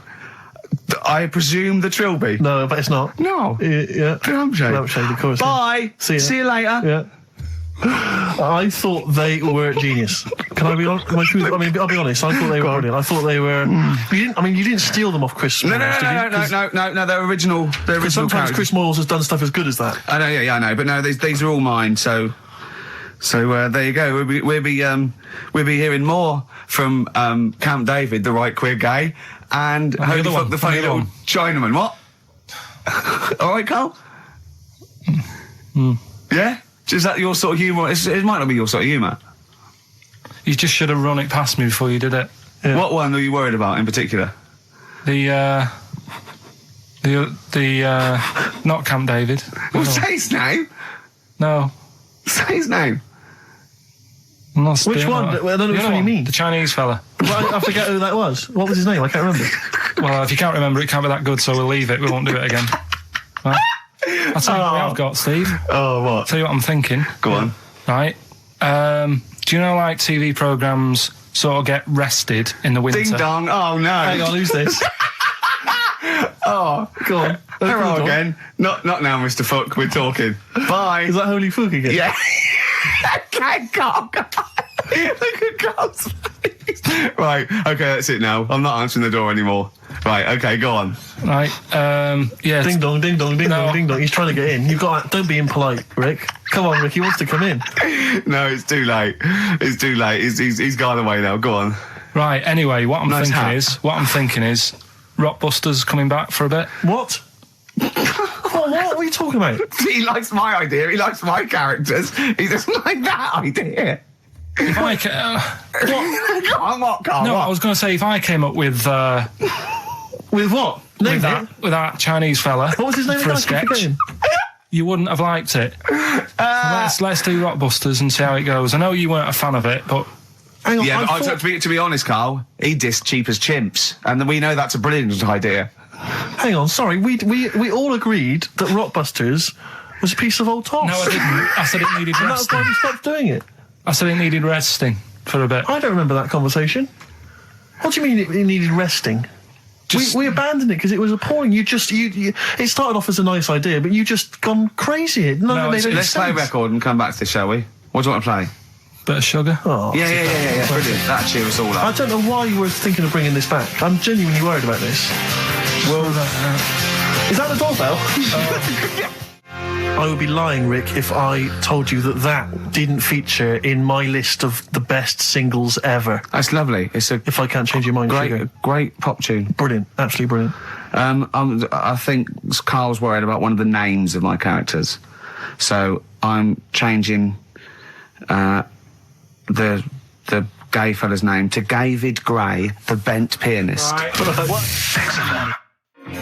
The Scientist, Coldplay, on XFM 104.9 with me, Steve Merchant, Karl Pilkington, and Ricky Gervais, obviously. So Carl just getting a little bit frustrated there with Steve having nothing to offer after being off for a week. Do you know what he calls you now behind your back? Oh, God, here we go. No, it's all right. He calls you the Professor because of a picture of you in My Media. Oh, right. What did you say? He said it. Did you approve it? I didn't actually know. No, you know what it is, don't you? It's, you know, when you take it from an angle, it sort of distorts one side, and Right. they've taken a picture from a bigger picture, I think, and so it's, do you know what I mean? Like he's looking in a kettle, and he went, "What's going on there?" He said he looks like one of those professors of BBC Two schools programmes. Well, I take that as a compliment, considering what I call you behind your back. And I tell you now, ain't the Professor. Although Carl's looking pretty good at the moment, aren't you? I'm surprised. Can I just say, I'm surprised that you got chosen for having clean nails at school to serve the biscuits. Because I always imagine you. When I look at you, I see you as a child. I see you as a grubby little child who's always out in the street I getting think dirty. Carl is quite hygienic because he's always got a nice little. Nowadays, I do. Yeah, nice but little top on. not the boyhood, Carl. I always imagine you being quite neglected. No, my clothes weren't always the best, and they were a bit warm, but they were always clean. Yeah. Is this I a always country imagine that song your coming house- on? Are you Dolly Parton? Got me thinking about things you don't see, and you don't see. Did you put this into a computer? Show me things you don't see. What else don't you see? Well, you don't see like an old man having a Twix. You never. Oh! So what? You know the terrible thing about all this, Steve, is he's right. You don't see an old man I eating a know, Twix. that's a terrible thing. So what they have got, right? They've made old man toffees, haven't they? They've come up with Gervais. Is that a song? Oh God! You don't see it. No, listen now. So they've got their Werthers, right? Yeah. So, Look at him. You Forget think he's it. giving a lecture at Oxford? it's not going anywhere. No, you go know? on. Sorry. Go on. I'm What? just saying Right. You grow out of things. Yeah. And the old man, I'm sure when he was a kid, he'd have a Twix. Yeah. Now it doesn't look right, so he's having... It doesn't look right! So... Right. I don't think Werther's originals were specially designed for old people. I think they were sweets that just happened to have been made for years. That's why old people eat them. Yeah. They didn't go, hang on, there's a market here. I've noticed old people aren't eating Twixes. Quick, let's make some old man sweets. But then the little advert, he gives it to his grandson as well, doesn't he? He goes, have a Werther's original. Oh, I think it cuts though before he throws it back in his face and goes, get me a Twix. And a damn curly-whirly, Grandad, you old fool. But at the same time, I was thinking about this a couple of weeks ago. If you get, I mean, I think I read that like a big chunk of ice fell off one of the ice, what do you call them? Caps. Ice caps. Something like that. I think they said it's the size of the Empire State Building or something. Right. It snapped off and went into the water and it's melted. And they said, oh, it's bad news, you know, that something that size is melting. But the way I look at it, if something that size falls into the water, it's like a big ice cube and it's going to freeze it up again. Are you with me? Not really, Carl. Go on. Right, you get a giant ice cube the size of the Empire State Building, stick it in the water, it's going to make it's going to stick back on again, isn't it? Well, no, only if again. it freezes up again. Yeah, well, it will freeze up. The water's going to get cold again because you've just put a giant ice cube in the water. So when you put an ice cube in a drink, the drink doesn't freeze, does it? No, the because ice it's not. melts. If you put one the size of an Empire State Building in your glass of Jack Daniels, it's going to make it freezing. It's not going in a glass of Jack Daniels, it's going in the ocean. I know, but I'm using my fables. Imagine a world. Use your brain instead. Imagine the world. Imagine the sea, like the Arctic or whatever, as a glass of Jack Daniels. Okay. A big ice cube falls into it. Yeah. It freezes. It melts back on again. So we're all right. I don't know why everyone's worrying. God, thank God for that. I was getting panicked. Oh, fine. Do you understand what I'm saying? Yeah, no, you're right. Yeah, that will happen. Should we play some more music? I always imagine your house as having, and actually, to be fair, I imagine your house has been very much the same, always stinking of chip fat. Yeah, also, my mum was always cleaning, so again, it was always sort of like clean. It was just, it smelled And cigarette smoke, maybe? Yes, it smelled of Dettol, pets, and cigarette smoke, and such chip fat. A working class and smell. Chip fat, yeah. That's a real working class sort of smell and look and stench. Yeah. Are you talking about me now? Yeah. I mean, the interesting thing is that Carl's cleaned up his house. I clean. I have 2 baths. I know you're obsessed. It's It's just really bad of me. I was in Waitrose earlier buying a sandwich. I got a bit of money now, Carl. I like to splash out on a sandwich. I like £2.50. You ever seen any of it? Benji's shop. He does go to Benji's. I'll tell you what. I love Benji's. We go for lunch, right? And if he looks in a restaurant and it's sort of like $6.50, he goes, Rick, I'm not made of money. Yeah. He is. We have to go to Benji's. He gets 2 sandwiches that have to fill him up, right? Because they're a quid each. But I'm a big guy. I need a lot more food. I genuinely need more food than most people. I'm like a brontosaurus. It is. He's just grazing all day. So I can't afford to sort of splash out in Pret a Manger all the time with your fancy French sandwiches. I like to get a lot of bread for the money. I want a lot of bread. So I was in Waitrose and some guy came in behind me. And he was sort of, I don't think he was mentally doolally, but I think he'd been homeless for just too long, and he was really. What's just right amount of time to be homeless? Well, I think it was. You want to get out of that game early, don't you? He's past the point of no return. This guy. I think it was too late for him. I think there was no going back really. 6 months. He came in and he was sort of walking at a bit of a weird angle. He walked like the Elephant Man, even though he wasn't deformed. It was probably like you were in the week. It was quite unpleasant. And he sort of came up to me and he went, and weirdly he spoke a bit like I'm speaking now because of my throat. And I thought, if I speak to him back, is he going to think I'm taking the mick? So I kept quiet. And he went, all right, what's your name? And I said, Steve. And he shook my hand. He forcibly took my hand and shook it. But he had these cuts and bruises on his face. Oh, the open sores. Yeah, and he was shaking my hand, and I was just terrified. I was just thinking, get off my hand, let go of my hand. And thankfully, did he have a bow round his neck? Well, he may as well have. I mean, seriously, and I caught the eye of a security guard. I had him thrown out. I'm all heart. This man does not have the funds to be shopping here. Please have him removed. This is part of the John Lewis partnership. Yeah. And so they had him thrown out. And seriously, then I was just freaked out. I had to wash my hand as soon as I could. I couldn't imagine the kind of grime that was crawling across Weatherby's kind of homeless way. Are you still doing your social work? Or whenever I can, Rick. Yeah. At least he used to give it to old people biscuits. You'd have gone, I'm not going near them. Look at them gums. Wouldn't that have been grim? Would you have wanted that though? Old kind of homeless people touching you? Well, no, I'm not Jesus Christ. No, I know. It's not on the list. I know I was driving this down. What do I know? I need some batteries from a Walkman. I need to be touched by some old people. See you later. Cheers. I was watching, the one thing I did watch all week was Columbo, which seems to be on constantly. I was watching Columbo, and I know you're a fan of Columbo, Wick. One of my favourite programmes of all time. Right. I was like, do you not think that it? All right. I just thought you were going to talk about it. Well, which one? They made about 90, and they're showing on about 4 channels in rotation. But it doesn't matter if I tell you who did it, because you'll find out in the first 5 minutes. Yeah, exactly. You find out in the first 2 minutes anyway. Let's be honest, if Robert Vaughan's the star, it's probably going to be him. Or Culp. Often Robert Culp. Yeah. Yeah, sometimes Patrick McGowan. But do you not think that Columbo looks like he smells? Would you imagine he smells a bit? He's a brilliant detective. Well, he's got that dog, and he smokes cigars, so I imagine he smells... I reckon he stinks. I reckon he doesn't clean his clothes enough. Oh, I think he has. I think he gets up and washes, but I think he puts on a he's too absent-minded. I think he's too busy thinking on solving crimes and stuff. What do you think? Do you think his wife makes him clean his pants now and again? I think they're quite a bohemian couple. I'm not sure she's really interested in that. I think she's got her own mind. Maybe she's a painter or something. No, maybe she's losing it a bit, and he's a bit embarrassed by it. Yeah, that could be the truth. And she's probably incontinent, so while she's ironing his trousers, she just all over them, and he goes, "Oh God, she's shatting my pants again. I gotta wear them out." Yeah, yeah. So that's what. Oh, ding dong! Who's that? Who's this? Oh, hello. Oh, look, it's David Gray, the bent piano player. Oh, all right. I thought it was going to be Columbo. That would be a joy. Ding dong. My wife loves you.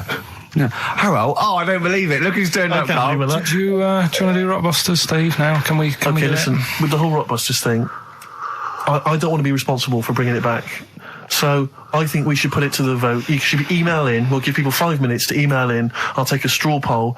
Do you want to see the return of Rockbusters or not? We're leaving it to you, the audience, to decide. Okay, Steve. I guarantee it's going to be a landslide. They are all going to want it. But why have we ever trusted our listener? We know what they're like. You've just described some of them with a bloke in Waitrose and Columbo's wife shitting herself. So that's the sort of people that, you know what I mean? Yeah. It was weird because the Waitrose guy did ask for my autograph before he was hauled away. So maybe he is a listener. But all I'm saying is maybe the posters are drawing in some fresh blood. There's some people who've maybe not heard Rockbusters before. They're the ones who probably vote for it. Anyone else who's heard it before, surely they're not going to see the return of that. No one wants to see the return of that. What's the number? No, let's email only. We don't want to speak to these freaks. Ricky.Gervais@XFM.co.uk. I love the fact we don't want to speak to these freaks. We work with one of them. Yeah. God. Yeah. If you want to see the return of Rockbusters, vote yes. If not, no. Tone it down a bit. Let's not do 3. No, he's got to be 3, otherwise it's too easy. Oh. Ricky.Gervais@XFM.co.uk. Right. Just choose the best one. Right. The Seeker from The Who. Brilliant. Classic rock. On XFM 104.9, I'm Ricky Gervais, with me Steve Merchant, Karl Pilkington. All right, well, unsurprisingly, the overwhelming consensus is that people would like to hear the return of Rockbusters. I should, however, point out just some of the no responses. Let me see what we've got here. Is Dickie Anderson called in yet? Sadly, nothing from Dickers. I think I might make him one of my hilarious sort of comedy characters. What do you think he would sound like? What would he sound like? Sort of probably like that, I think. Ding dong. Hello. Hey, it's Dickie Anderson. I can't believe it. Your show's rubbish. Something like that? I mean, I think you should work on them perhaps before You're saying there's not a lot of substance these guys? I'm just saying that, once the novelty of the doorbell has worn off... I don't think you understand comedy on radio, Steve. I'm not sure I do, to be honest. Listen to Noel Evans, listen to Moyles. You'll see you don't need to riff with it. It's just, you just do the doorbell and just say they're here. Right. That's all you need to do. Sure. So, that's the main thing. Well, so we've had a couple of responses. I'm thinking of some more characters as well. Well, keep working on those. Yeah. Marcus has emailed. He says no to Rockbusters. He hasn't heard it, but it sounds rubbish. Believe me, you couldn't be more right. Well, does The Office sound good as a title? As seen and talked about in Heat. In Heat magazine. It's got really tough this week now. We're not messing about anymore. Right. Got some good prizes. Absolutely, yeah, we'll talk about those later. Because, was it last week that you had the classic? Was it, I can't remember, I'm paraphrasing, Carl, apologies. Something like, I'm here in Texas, I've fallen in a puddle, and my knee has got wet. Yeah. Whitney Houston. Yeah. And also, it was last week when there was a little bit of confusion over the one for Holly Valance. Right? Of course. I don't think it was confusion. I think it was your error. Yeah. No, it wasn't. And it was Holy Valance, and you meant Pelmet. Then Becky, who called up that time and said, "Oh, if you're getting mistaken with Pelmet," right? She sent me an email in a week saying, "I've done a bit of research. It was my fault. I've made an error. It is a Valance." Okay. And I know about Valances, as I told you last week. At the very end, my auntie loves them. Yeah. Right? She makes them. She started off just like putting them on top of the sort of window around the curtain. And then she thought, I can do more with this. And she had a little coffee table that had magazines underneath. And she said, I'm sick of seeing them magazines when I'm sat down. She sounds like a Pilkington. So I'm sick of seeing them magazines when I sit down. So she put a Valance around the table. She just got Valances around everything now. Right? Then, next step, she tapes everything. She never actually watches telly. She tapes it all because she gets sick of listening to the adverts and that. So she tapes everything. So she's got loads of videotapes and that. And the video used to get on her nerves. When she was watching a film, she'd see the clock changing. And it distracted her from the film. So she put a Valance around that. That's genius. So, that is or is it mental? Only Mrs. Einstein can tell. I don't know. She's even made a little Jack Russell look like a hovercraft. It's great. So everything's got a Valance. If you go round and you stand still for too long, the chances are she'll put a Valance around your head. This is this is Auntie who? Auntie Nora. And this is the one that farted for 5 minutes. Lest our listeners forget. Lest we farted for 5 minutes. Called his mum, saying I'm farting. 2 minutes into the fart. She said about 2.5 minutes in. She said I'm about 2.5 minutes into the fart. My mum said, how long's it been going on for? She said, well, it was about 2.5 minutes before I called you. Yeah. And then it went on for a further 2.5 minutes or something. And then it stopped. And, she couldn't time it because there was a Valance over the clock. Yeah, she used to annoy her when she was on the phone and you put her off seeing the time. She was guessing it was 5 minutes. This was one consistent fart. Yeah, I mean, it wasn't making a noise, it was just... Oh, it wasn't making a noise? Just gas. Right, endless gas. So, there you That's go. fantastic. Well, we started off with a new one, a little bit of Foo Fighters. We like new and old on this show, don't we? Indeed, we like to mix it up. I'd like to play the Smiths from their debut album, I Don't Owe You Anything. Red Hot Chili Peppers on XFM 104.9. I'm Ricky Gervais, with me Steve Merchant. Hello there. Karl Pilkington. All right. Don't be nervous. We might see a difference in Karl. He's a little bit shy. There's someone here from the BBC filming this, part of that celebrity boxing thing, The Fight, I think it's called, and they want to get a little clip of this, so we're going to let them film for a minute, and then they're going to go away. Is that all right, Karl? Yeah. He doesn't want to be on camera, do you? Do you? I think it ruins radio, doesn't it? Do you know Well, what I not mean? for the people listening, it doesn't. Yeah, but it does, because people are like, he sounds like a bit of a looker. What, you? Yeah. And then they'll see it on the telly, and they'll go, God, yeah, his head is round. It is round, though, isn't it? So... Guess what? I got a call yesterday, you'll love this, Steve, from MTV. And they were wondering if they could screen test Karl. That's outrageous. I'm loving it. And I was going, yeah, and I said, yeah, it's fine. I'll come down with him, and I was saying, what about this and that, and they were loving it. I called him up, he went, oh, no. I went, why not? He went, well, I'm looking at my reflection now in the mirror. He said, I shouldn't be on the telly. What would you wear for your screen test, Karl? What kind of look would you try and cultivate? Because you've got to bear in mind that the audience out there, they don't know what you look like. So would you be a snappy dresser like, say, Jonathan Ross, or would you go for your kind of street cash look? Can't wear a suit. You can't wear a suit? Don't hold it well. So I'm thinking, I don't know, I'll probably wear my woolly hat, because that takes some years off me. It does. He looks about 10 with a woolly hat on. Yeah. Okay. And, is it quite a cool woolly hat, or has it got a bobble? Charcoal. I'd say it's the in colour. Yeah. Okay. And I'll probably wear me anorak. Right. He's going for the. He's going for glam. He's going for quite a glam look. No dressed for a jumble sale. Wow. Yeah. But I'm not that happy about it all, to be honest. Are you going to do it? You're not going to do it? Well, I'm sort of stuck in the middle, because throughout my life so far, I've never planned for anything, right? It's just always happened. Yeah. The time, you know what I mean, being in plays at school, never planned it, but when I did it, I went down the store. It was a triumph, yeah, we all remember that. So... as I remember, you did Little Donkey. Did Little Donkey, yeah. And then later, someone was filming at the back. Was it your dad's mate? My dad's mate, well, yeah, and on the camcorder, he listened to it back, watched him playing it, his dad says, just off camera, What does he say? I don't want to say it because I'm in charge of the show and I'd be irresponsible. He looks like a right twat.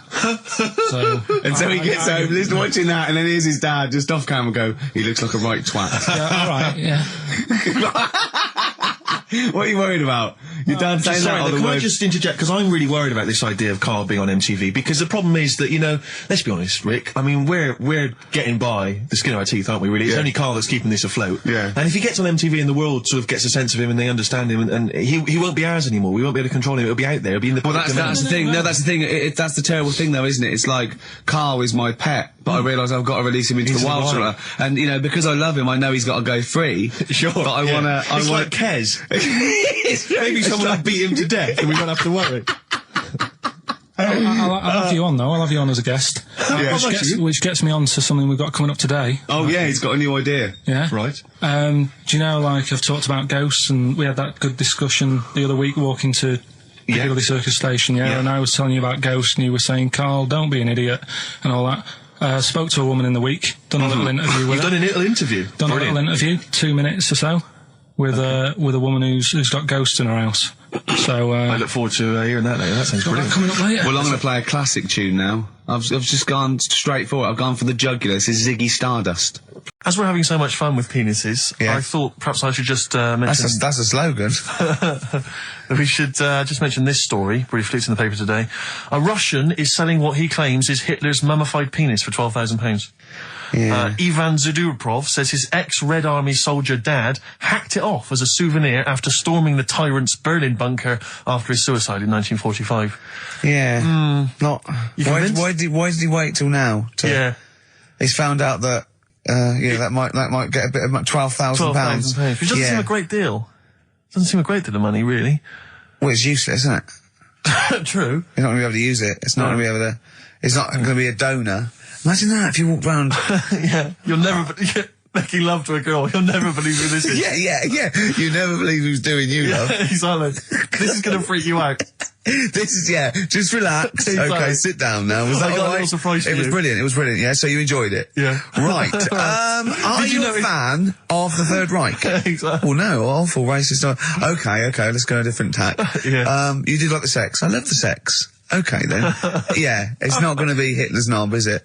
But I like the idea that, I mean, you're you're in the Red Army. Yeah. You've just stormed Berlin. Yeah. 1945. You crash into the bunker. You've gone through terrible. How you've lost 20 million comrades. Unbelievable. Oppression It's been everywhere. going on for years. You're in there. You see the man. Here he is. He's dead. He's dead. The figurehead and leader of one of the most despicable. You turn to your friends. There's a tear in your eye. Yeah. And your immediate thought is, I ought to chop off his todger. Yeah. Well, no, I said Bagsy. I said Bagsy's Winkle. I said Bagsy's Winkle outside. Whoever it was. I didn't know it was going to be Hitler.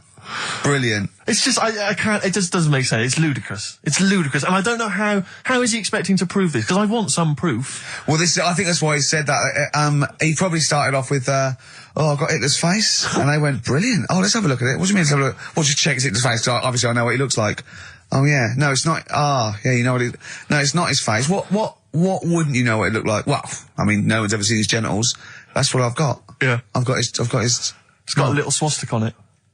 Is that proof, is it? Yeah, little Have you got his ball? Well, no, the Albert Hall's got one, his mother's got the other, so I don't know. See, the Albert Hall, I would have thought, would probably be paying that £12,000, because apparently they've already got his ball. Yeah, they got one of his balls. They got one of his balls in the Albert Hall, his mother's got the other. Yeah. But if they got the Todger if they can track down the one his mother's got, they would have a complete set of Hitler's. I'm just hoping it doesn't fall into the hands of some kind of crazed genetic scientist. What, I could clone it from his knob? Could clone Hitler. Back to, I don't even want to think about the future if that's the sort of way we're going. Exactly. If that's the sort of way we're going, Karl, I'd rather not know about it. What do you make of it, Karl? Weird, isn't it? It is weird. He went, yeah, it were good, except it were a nudist beach, didn't tell me. Of course it was. I went, what do you mean? He went, well, sitting on the...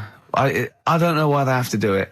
I don't know why they have to do it. Why do they have to do it? He went, Suzanne said they think there's nothing wrong with it, like being a transvestite. Right? I went, I love the fact that your girlfriend has to tell you what's wrong and right in the world. And he went, well, we're walking along the beach, fella coming towards us with knob out. I went, what's going on here? Right? And he said, and because it wasn't all nude, he's walking round, he's stark naked, and he wants the freedom of that, but he's got a big rucksack on his back with his clothes on just to get changed. He went, so what's the point in that? Right? And I went, he should just carry the book. He went, what, and covered it up? When he went, oh yeah, good idea. See? He went, but I wasn't happy. He says, and that was the first day, so we didn't go there again. I can just imagine his little face. Yeah, just going, all right, gobsmacked. That's out, Yeah. that's out. What's that doing out? Why has he got his out? I imagine Carl sort of dressed in a suit, in a sort of safari suit, done right up with a cravat. I'm not undressing. I don't want people seeing the flesh. That's for you, love, and no one else. But I love the fact that as this girl goes, Carl, they don't think there's anything wrong with it. They're just happy that way. and he in his own mind just goes, like being a transvestite. Now you're backtracking, because now, just do saying, they listen? Yeah, Do they listen to the show? They might do. So you know they listen to the show. So once again, you've got an anecdote where the people who you've admitted to not liking to see their baby or care about them are listening to the show. No. Maybe it's, I don't know, maybe the builder's listening once They're again. nice people, I like them. Just sneeze in the chili pot. When the kid's older, I'll go and see them. Yeah. Just, you know what I mean? When it's got its own little character. As a baby, it could be any baby. You know what I mean? It's got nothing to offer me. I know what you mean. It could be a toy baby. But you know what I mean? It could be a bag of sugar. No, I know what you mean, yeah. When it can start talking and, you know. And lend Play you around money. with it. Yeah. Got good toys and stuff. It's well worth going, but at the moment, Yeah, nothing. I'll see it when it's about He 6. goes, oh, you want to go? Yeah, brilliant. Put it to bed. Let's have a game of Scrabble. Yeah. Do you know what I mean? Yeah. It's amazing, isn't it? You look at his face when you say a word that, you know, he doesn't understand, and it just goes dead. It's like when your computer freezes. Yeah, it is like that. Yeah. Is there an equivalent to Control Alt Delete when Carl just doesn't understand? So we have to press like knob, bollock, finger up arse. It takes him out of his sort of stupid, doesn't it? Now that's 3 things to press, but you've only got 2 hands, so. Wow. Yeah, I know. God, what would I do? I'd have, hold on, so I could have the thumb of my right hand, pop that up his arse. I'd have probably my index finger of my left hand on his knob. How would I press his testicles? What would I use? I'd have to use some other part. Shall we try it? Yeah, let's go around there. That's about. Look, come on. What? Sit I down. just think it's time you had a little kiss. Down, sit down. No, you've done so well. I've already had a little. What happened, Carl? He loves it. I'm just going to give you a little kiss. Just for the webcam. Right, hurry up then. All right, on the lips. No, not on. Oh, come on. Oh, God. I love it because he hates it so much. You wouldn't get that radio on. But maybe I could have kissed Chris Moyles. What? I could have kissed Chris Moyles on Radio 1. Milesy. Give Milesy a little kiss for all his good work. Do you enjoy that? I mean, I'm a little bit concerned about your toilet discussion. What exactly is your point again? I was just a bit bemused. You see, it's a tricky one. All I'm saying is, right, there I was at the pub quiz. I go to the toilet, not thinking about anything. I try to go, right, there's a little gay fella next to me. I love this little gay fella. Now, the weird thing is, there's nothing stopping him having a little glance, right, because he's allowed in the fella's toilet. Yeah. Now, I'm not allowed to go into the woman's toilet and have a little look round. Right. So all I'm saying is, should they have another toilet area? What, for gay people? Yeah. And so this would be gay men and lesbians? Is that going to complicate things? Well, I mean, I can only assume. I mean, to what point? I'll ask you a question, right? If you're intimidated, that's a shame. But you know, most gay men aren't looking at your knob. You know that. What do you mean? I can only say that 99.9% of gay men who use a urinal standing next to what they assume is a heterosexual man aren't looking at his knob. What they're doing then? They're emptying their bladder. No, but the thing is, I can't talk. you're Carl. saying like, you know, about would you have one toilet for lesbian women and gay fellas, right? What does that mean? Would it be mixed? Would it just be? Well, would it have a man on one? That's heterosexual man. A little picture of a woman on the other, and then what? What would the little icon be? A man and a woman? A man and a woman. Just having a chat? Yeah. In pink and dot But lines. you couldn't mix them, because then what would happen is you'd get people who are going, oh, I'll play up to this a bit, Or pretend to be gay? and yeah, you know, sort of grow a moustache and shave their head. And pretend to be a lesbian. Right. Yeah. So well, I see. So you know, people pretending to be gay so they could go in and have a look at the lesbians. Yeah. Right. So that would mean that we need 4 cubicles now, wouldn't we? Yeah, no, this is fine. 4 cubicles. So every pub How now. many toilets do we need at Every the pub's moment? now got 4 toilets. Oh, Carl, bisexuals. Yeah. Now, interesting. Bisexuals. How many toilets do we need now? Call the council. Will you use any? Huh? No. No, because they're interested in everything, aren't they? Because the little bisexual fellow will be looking at your knob. Right, with them, Yeah. what you do, you just have a door, you open it, and there's one urinal there, so you can't get a queue. They have to sort of I wait. just thought that, well, why can't there just be a thing between the urinals so no one can look at anyone else's knob? Wait a minute. Just to go back to Ricky's point, what stops, even if we've got the toilet for gay men, what stops the gay men who want to have a look at your willy going in the regular toilet and pretending that they're straight? Most men don't Who is gonna police this? wear gay across their No, head. exactly. They don't have a tattoo. There's no branding yet in the British house where they have to declare. So we're going to have to expand this. What So we've do all you- got to carry identity Do you know cards. you can see a gay, can you? Coming a mile off. No? No, I'll just hold it in next time. No. Can you tell gay men? Do you know a gay man? I'd say probably if you did if you lined some people up Yeah. and said point them out, I reckon I'd get. But hold on, we're not talking about people dressed in leather with the arse cut out and an handlebar moustache. Yeah. We're talking about, the everyday, No, non-seen. of course, Oh, no. well, yeah, but I mean, suppose I put you in a room and there was 10 naked men, right? Yeah. And there's 5 gay men and 5 hetero. Could you walk along that line looking at those gay... Am I naked No, you don't have to be naked. Why would you have to be to naked? catch them out?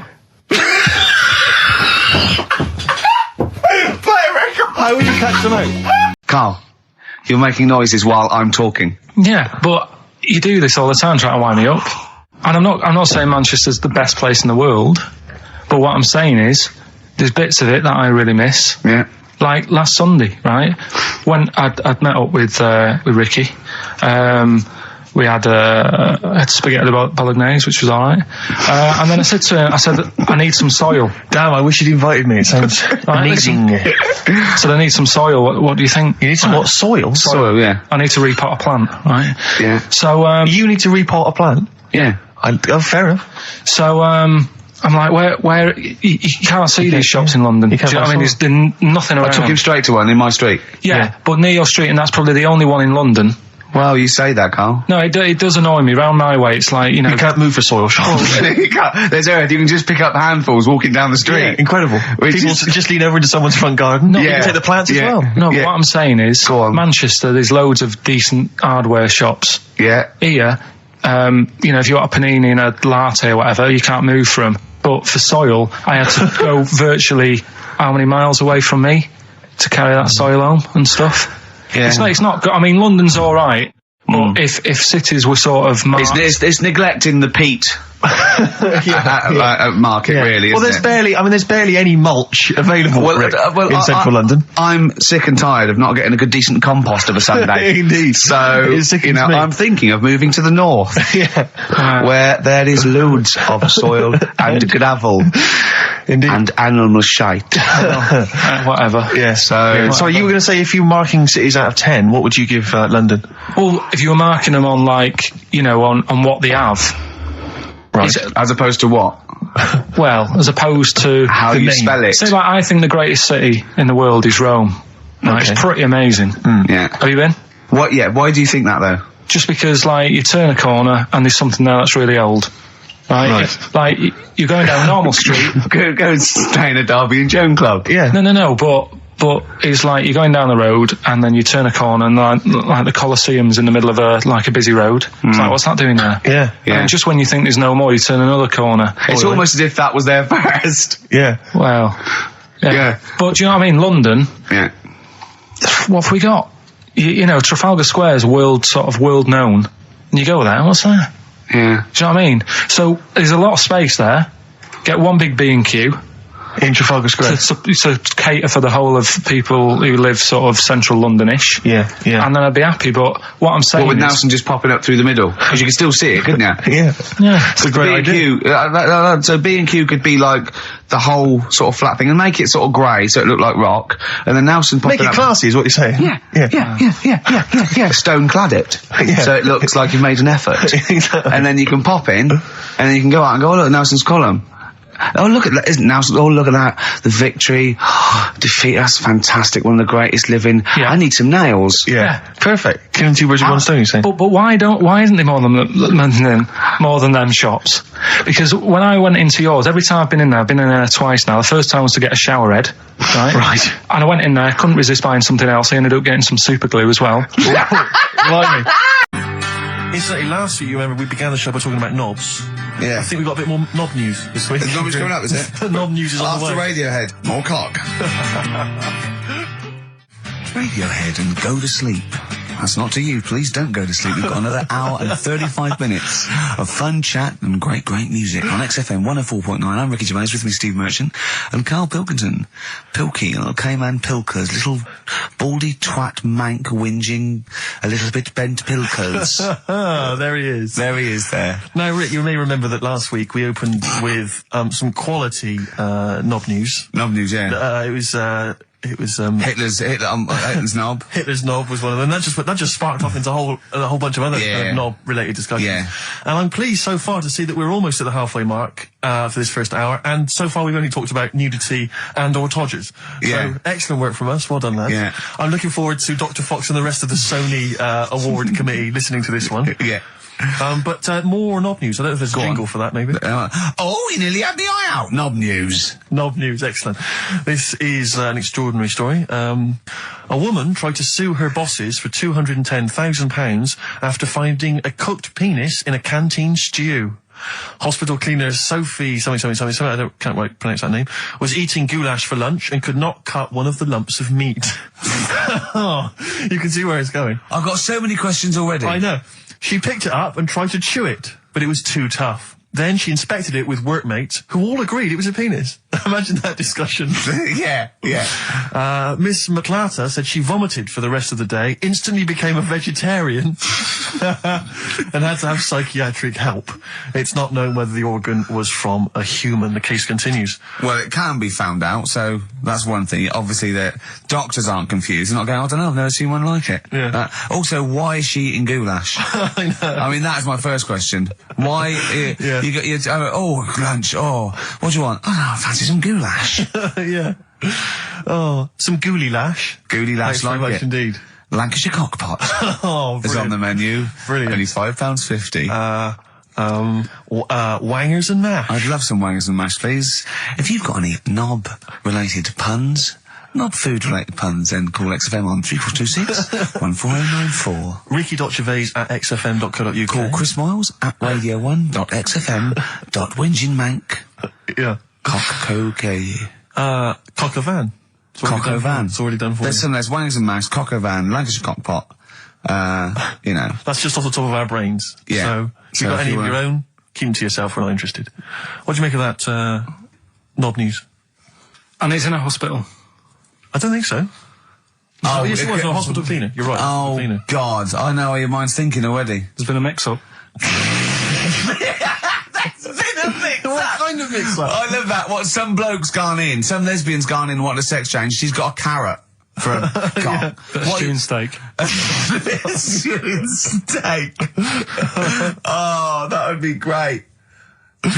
You're not a doctor, you butcher. It's not funny. There was some other news, whilst we're doing the knob news, just cram this one in. There was some story on some news website about some lad who wasn't happy with what he'd been given. Right. What do you mean? He had an op? No, he wanted to have an op. He wasn't happy with what God had given him. Yeah. Yeah. What the Lord had popped downstairs for him. Sure. And, Sorry, no, wait a minute. Was he a bloke who wanted it? yeah, fella. And what he happy wanted, with he didn't want a knob, or he wanted a bigger knob? Wanted a bigger one. Right, okay. And, cost $5,000. Right. And they made a mess of it. Well, how do they make a mess of it? don't know, it came out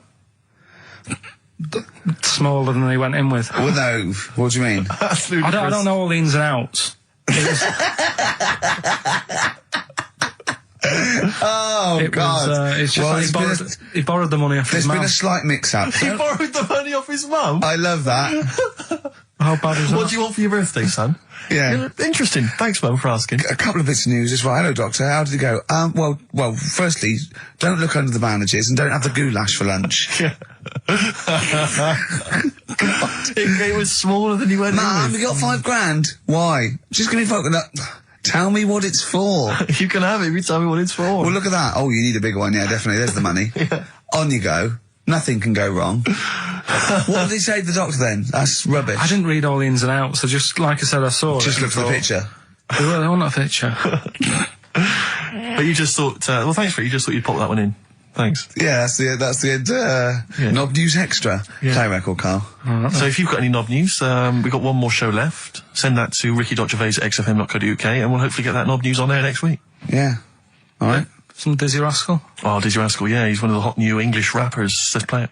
Dizzy Rascal, apparently, according to Carl, he hails from Bow, if he's listening. Good work. You have a number 3 hit with that. XFM 104.9, Ricky Gervais reading a magazine, Karl Pilkington, in a good mood today, so everything to play for. Some adverts. Excellent. Steve reckons, in ancient Greece, right, it was better to shag a bloke than a woman. And I went, well, yeah. I mean, that's about the male being sort of a first-class citizen. Yeah. Much better, wasn't it? An aspiration the to point sleep with was, a beautiful Carl, man than a beautiful woman. Women were lower-class citizens, Yeah. so therefore men were seen as higher class. So to have sexual relations with a man, there was no shame in that. No. In fact, it was looked upon And I as a said, good thing. well, you know, ancient Rome. I said, even Nero, he'd sit in his big jacuzzi and he used to get, you know, pretty boy men to go into the water and just nibble at his testicles while he was having a wash. He didn't do that. He did. No. Yeah. And he's not a gay fella. No, well, no. I mean, you know, I don't know about Nero, but I mean, it wasn't a case of a big delineation between what was heterosexual and what was gay. It was just, you know, whatever you... So what did this fella do then? This one who's having his... Well, having he his was little pretty testicles? much top boy, Nero, for a while. He was in charge. And, you know, and you did what you're told. If Caesar or... But why were people going round there? Why didn't they go, oh... No, they weren't dropping in. It wasn't like the door was opening. I was just going to see what Nero's doing. It's not like when I pop in here to see you. Normally what would happen is he'd say, come back to my place, I got a book for you. Yeah. You pop in. But He'd come out in his pants. Elton John would be on. You'd have probably been like a delivery boy or a stable boy or something, you know, and you'd have popped round there and you'd have gone, there, right, Nero, there's the tablets of stone you wanted. And they go, Pilkington, why you are here? Pop under, I don't know why he's French. What is that? I don't know why he's French. Just pop under the water and nibble at my testicles and you'd have done it. Because he was Nero. I wouldn't. He would have. There's no way I would have done. Yeah, well, you would What have. have I done? I've dropped a pizza off. Yeah, you why pop am I around to there? Nero's place with the pizza. Right. Right, I'd say I've done my job. Right? Yeah. That's not the sort of tip I wanted. No, he'd have said, get the little baldy chap to nibble at my testicles, and you'd have run the water. I wouldn't have done it. No, Well, you you might might have have done it. You You have Nero. done it, right. No, I wouldn't have done it, Can I just say this, Steve? Not only would you be nibbling at his testicles, you'd have been going mad. You'd have been noshing him just for extra. You'd have been doing everything he wanted. You'd have been going, he'd have gone, I didn't ask you to do that. You'd have been going mental. They'd have been chewing, slurping, smacking, poking. You'd have chopped, you'd have gnawed his packet off. You'd think you were eating Walker's crisps. There'd be bubbles, there'd be fluff. Oh, it'd be horrible. The Beatles from the soundtrack to The Yellow Submarine, actually, and that's Hey Bulldog. On XFM 104.9, our last show, maybe. Me, Ricky, Steve, and little Carl. All right, Carl? But that book, that wasn't a fake. It wasn't like just a ruse to get you back to show you me and dancing him in pants to Elton John. It's that. What was your girlfriend doing during that, instantly? I think she was just getting on with sort of like packing up sort of boxes because we were moving. sure. I don't think. Well, she's seen it all before. Yeah. And the book was. Do you remember that book that I showed you? That it was Man's Body, an owner's manual, and it's just like Yes. loads of stats and there's one in there. Yeah, it's kind of like a Guinness Book of Records of men. Yeah, there's one section there. There was sorry, hang on. It's not like Guinness Book of Records of men. That just sounds a little bit like you and I were sat around your house looking at a big book, pictures of men. The big man book. The big man book. He is a big man, isn't he? Yeah. He should be on the front cover. Yeah, it was a book more about the kind of physical body and exactly, about statistics biology and social and sex and all that sort of stuff. And we didn't look at the sex, which is where we got the knob news for today from. Right, this is true, right? I read that you'll have someone's eye out. Knob news. Then you've got the jingle. Yeah. I read that the smallest ever functioning penis, right, was under 3/4 of an inch when erect. Extraordinary. That is bad luck, isn't it? And it's a micro penis, so it's perfectly scaled down. Just a little look at Carl's face. Well, couldn't the fella have said, look, right, I'm not happy about it, so don't print it. It's not the sort of press people want, is it? There wasn't a picture of him. It was anonymous. They didn't read the book and at work next day and go, look at this, Frank. What? Smallest ever penis, half an inch. He didn't go, it's me. He just went, yeah, loser. Yeah. You know what I mean? Anyway, let's have a shower. I'm alright. He must have had to have a little jod with a pair of tweezers. Yeah, presumably. Because you couldn't even get a fist. I mean, no. That is bad luck, isn't it? Was he a good-looking fella? What would you do, right, if he invited you round and said, right, and he was like the king, right, and he went, oh, Carl, can you just go in there and just nibble at it? And you've gone under the water, and you're just about to nibble at it, and you come up and you go, that's tiny. Would you be disappointed or relieved? Right, well, that wouldn't happen. No! Carl, I'm saying if it did, would you be disappointed? Would you go, oh, I can't even I don't know where to start with that? Or would you go, oh, thank God it's not a big one? You've got to remember that he's the emperor. So you've got to do what he says or he'll have you killed. What would you do? Would you go, oh, I lovely set of tackle, or, oh, it's not as big as I wanted, or would you secretly think, I'm glad it's not big because I didn't want to, because I'm not that guy? I'm not even gonna think about it, because I wouldn't do it. I know I wouldn't do it, even back then. Even back then? What do you mean? Even when was Nero at it? What? Well, the Roman Empire was sort of like 2000. Well, it stretched for years. Yeah. So, it's a long time ago. Yeah, I wouldn't do it. You'd have to. I always remember, we're still doing knob news? Yeah. Just It's just Knob some News Extra. Knob News Extra. I think you should host a whole show like that. I think it's lovely that. So, have you ever done any proper DJ, like in a pub or a club? Because I know Carl had his own. I had my own disco when I was a kid. Yeah, not proper. I had a gig once when I had to. It was 2 nights a week in the local pub. Just the 2 decks that was in a suitcase. You know, those sort of all-in-one thing. And they just wanted the same records. They wanted Rod Stewart, Baby Jane. They wanted.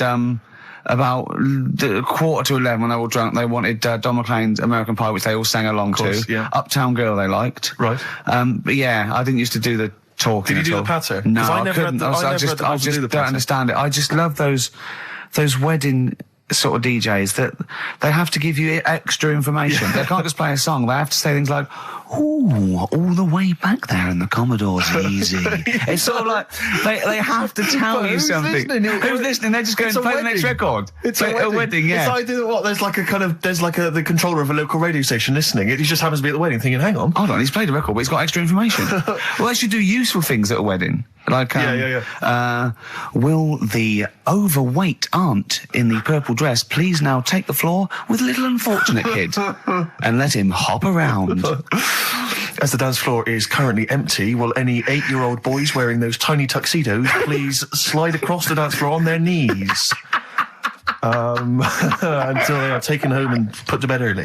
I went to one once. And the bloke who'd hired it went to the DJ, and this DJ that had come with this sort of party wanted a 70s disco, and he looked like Woody Allen, right? And I was sure he used to be a gentleman's outfitters, like, and he said, oh, I wanted a 70s disco, and he went, well, I've got Bicycle Race by Queen lined up, I've got ELO, and I've got Cliff We Don't Talk Anymore, so, and he went, well, I went sort of more disco. He went, I don't really want to blow All Me Earth, Wind and Fire before 10. But it's like all planned. There is a rule. There are rules. Will the 17-year-old girl who's dressed like Avril Lavigne please tut loudly because I still haven't played anything by Linkin Park? Will the 45-year-old woman recently divorced please cry now? Yeah, please cry now. Please cry now because it's clear you're never going to find another man. Because you used to be a DJ, didn't you? Because there is a sort of rule. Definitely, I remember there was like, what I learned was that there are certain tunes you just do not play early on. Oh, What a Night, for instance. Dun, dun, dun, yeah. People, you never play that before like 11. You want that last hour before they've got to go home to be non-stop dancing. When would you pop on Dancing Queen? Interesting, thanks for that. Is there a buffet being served? Yes. Yeah, well, definitely post-buffet. I remember there was great days. I was reminded this recently by ITV's Reborn in the USA. There was a great time where you could come out of the buffet or any kind of speech with a bit of Gina G. I remember there was a great period for a couple of years where that was always a barnstormer. Sure. Sadly, no longer the case. What about, because the danger is, of course, you go back to the 70s, maybe you got Dancing Queen, but how many do you play before you come into the 80s with perhaps Billie Jean? Or Soft Cell. Soft Cell's always a classic, yeah. I'd love to hear that. And, because there's always controversy now, as to whether Love Shack is overplayed. I know that's a big discussion now. I've never liked it.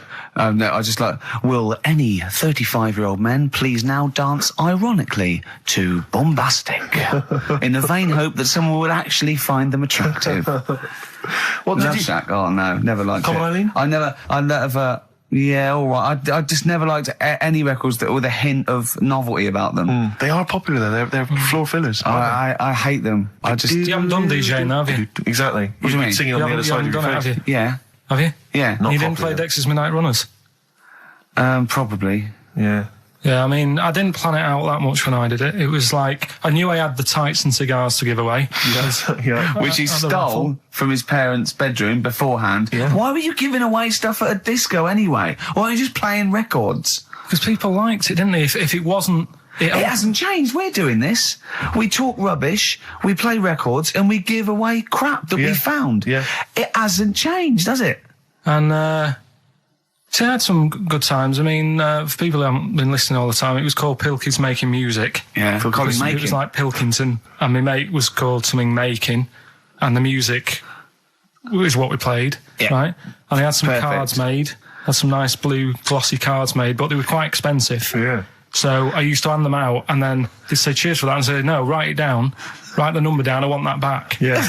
Brilliant. Because they were quite pricey. Yeah, right? yeah. Classy Had that done. businessman there. Made, I think Richard Branson used to do that. I think so, yeah. saved a bit of money, because my dad made some lights, Sonny. He just like... He said he made them, he found them in a telephone box. Sir Isaac Newton, the father of modern physics, he went, is he the fellow with the apple? I went, yeah. He went, there again, see? Why do I need to know that the Earth sucks us towards it, gravity? He said, if I was floating around, it would be a problem. I'd ask his opinion. I went, what about Einstein? He went, again, I've never needed, and this is what he said, I've never needed MC squared in my life. The fella who invented the video, I watch one a day. You know what I mean, though? Give credit where credit's due. Right. And I think that a lot of this stuff that was invented, like when we were talking about inventions, I started to look in books and that, finding stuff out. And there was some fella who got a mention on an invention site just because he came up with the fishbowl. And it's like, is it that hard? Yeah. Do you know what I mean? It's clearly a bowl. Sorry, you're not putting him in the same category as Newton and Einstein, are you? He was on the same list. Einstein was on there. It was saying about him doing that. And Newton with the apple. And who else was in there? Da Vinci, whatever. He was Leonardo on there. da Vinci. Yeah. Is he the one who did Mona Lisa as well? Yeah. Yeah. He said it took him 12 years to paint the lips. I don't think that's that good. Like, it takes that long. I saw, when you think, saw Tony Hart do like an Aborigine man with a elephant in the background in about 3 minutes. Aborigine. An Aborigine? Yeah. Really? And an elephant? So what about some of the big names? Well, Just go on, then, what's your first reaction when I say some big names from history? Go on. Gandhi. Again, what did he do? Good point. Right. Good point. Okay. Good point. But yeah, all right. Do you understand what he represents? Well, go on, tell me, and then I'll tell you if he deserves to But be mentioned. his whole kind of attitude towards peaceful protest, it's quite a sort of modern idea, very much the forefather of, the 60s movement, where people would sort of sit in, and protest, Steve, Right, look at the glazed look on his Did face. I lose him on Gandhi? Yeah. Yeah. So just, Pick it's someone not... else. Do someone else. Pick someone else, okay. all right. Someone you know about that's obviously, let's think, a great thinker. Isn't Pilkington Brunel? Right. Yeah, he's all right. Brilliant, thanks. What about Jesus Christ? Well, I'm thinking more your modern day, like your Richard Bransons and that. Who, like, you know... To be fair, I wouldn't put Branson up there with Gandhi. Christ, Newton, Christ. Einstein? But why? Stephen Hawking. Because he's mainly known for having a beard and a funny jumper.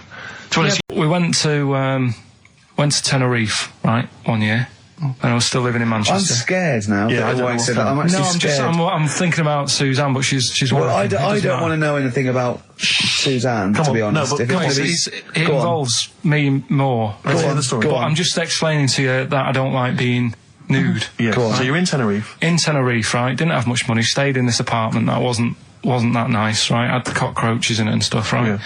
Didn't have much money to go out at night. So we're in this sort of death trap of an apartment, right? Anyway, so when I was younger, right, had a bit more energy. So, He's 30. 80, I know. so, you know, start having it away a bit. It's a joy. Beautiful. It's so, good, yeah. I'm going to hit away. I love it. Go on. Right, so, you know, doing what I do, right? Yeah. Someone starts banging on the door. So Suzanne Everyone's says, at it. Right, so you mean knocking on the door? Right, okay. knocking on the door, right? So Suzanne said, you better get it. So I said, I can't get it now, can I? I'll have to wait a bit. Right? I can't go to the door. Go on. So the banging's getting louder. Yeah. Someone at the door. Yeah. And she's like, hurry up, it must be important. I'm like, in a minute. Just... So anyway... I don't want to know anymore. Keep going. No, come on, finish the story. Open the door. It's a fireman. So I just stick my head round and he's going, you'll have to get out. The building's on fire. Right? So I'm like, in a minute. Sorry, you weren't still having sex at this point? No, but, you know, Right. still sort of got to wait a minute or I can't get my pants on. Oh, Carl, I wish I'm so sorry. Right, go on. To this So there. now, So the place is burning down. So it could be a serious big fire going on. Yeah. I'm sort of waiting. You can hear people sort of screaming and that, panicking. Is that because the door's open and you're nude? The fireman's saying, will you get out, will you get out? I'm saying, in a minute. Right. And Suzanne was saying, you know, think of something that's not sexy. Sure. So I was thinking of people, you know, thinking maybe dying in a fire might sort of calm me down. Yeah. Then the fireman said, we need a big pole. Yeah. Yeah, Sure, go on. But what I'm saying is that, to me, I wouldn't have wanted to go out and be safe over, do you know what I mean, over being naked. I don't like walking about without on. So what I'm saying is, even if that fire... I love the idea of everyone huddled in there with all the firemen. It just, the camera spans along and there's Carl. Yeah, a just local news report. naked. With still But standing crowd. would you have gone out, we're now on, But why do I have to go out with now on? I'll just grab a pair of jeans. alright, but you've just, you know... What? There's a fire, Carl! Yeah, but See, not everyone looks at men's packets. That's only you, remember. Most of the other firemen wouldn't be going, oh, look at him. But He's what I'm pleased- interested in is he's how pleased long... to see us. Carl, how long did it take? And did the thought of dying in a fire help? After a bit, but the fireman sort of had a go at me. Sure. What do you mean? Well, he wasn't happy that I was dawdling. Have you seen the film Jurassic Park? Yeah. You know what happened there? Well, according to the Sun here, it says scientists are planning to clone mammoths for a theme park. Look at his face. Look at that. He looks like a dog caught in the headlights of a car. He's terrified. I love Carl. He sprung I to love attention Carl. there. Is that the best news you could have? Man moths.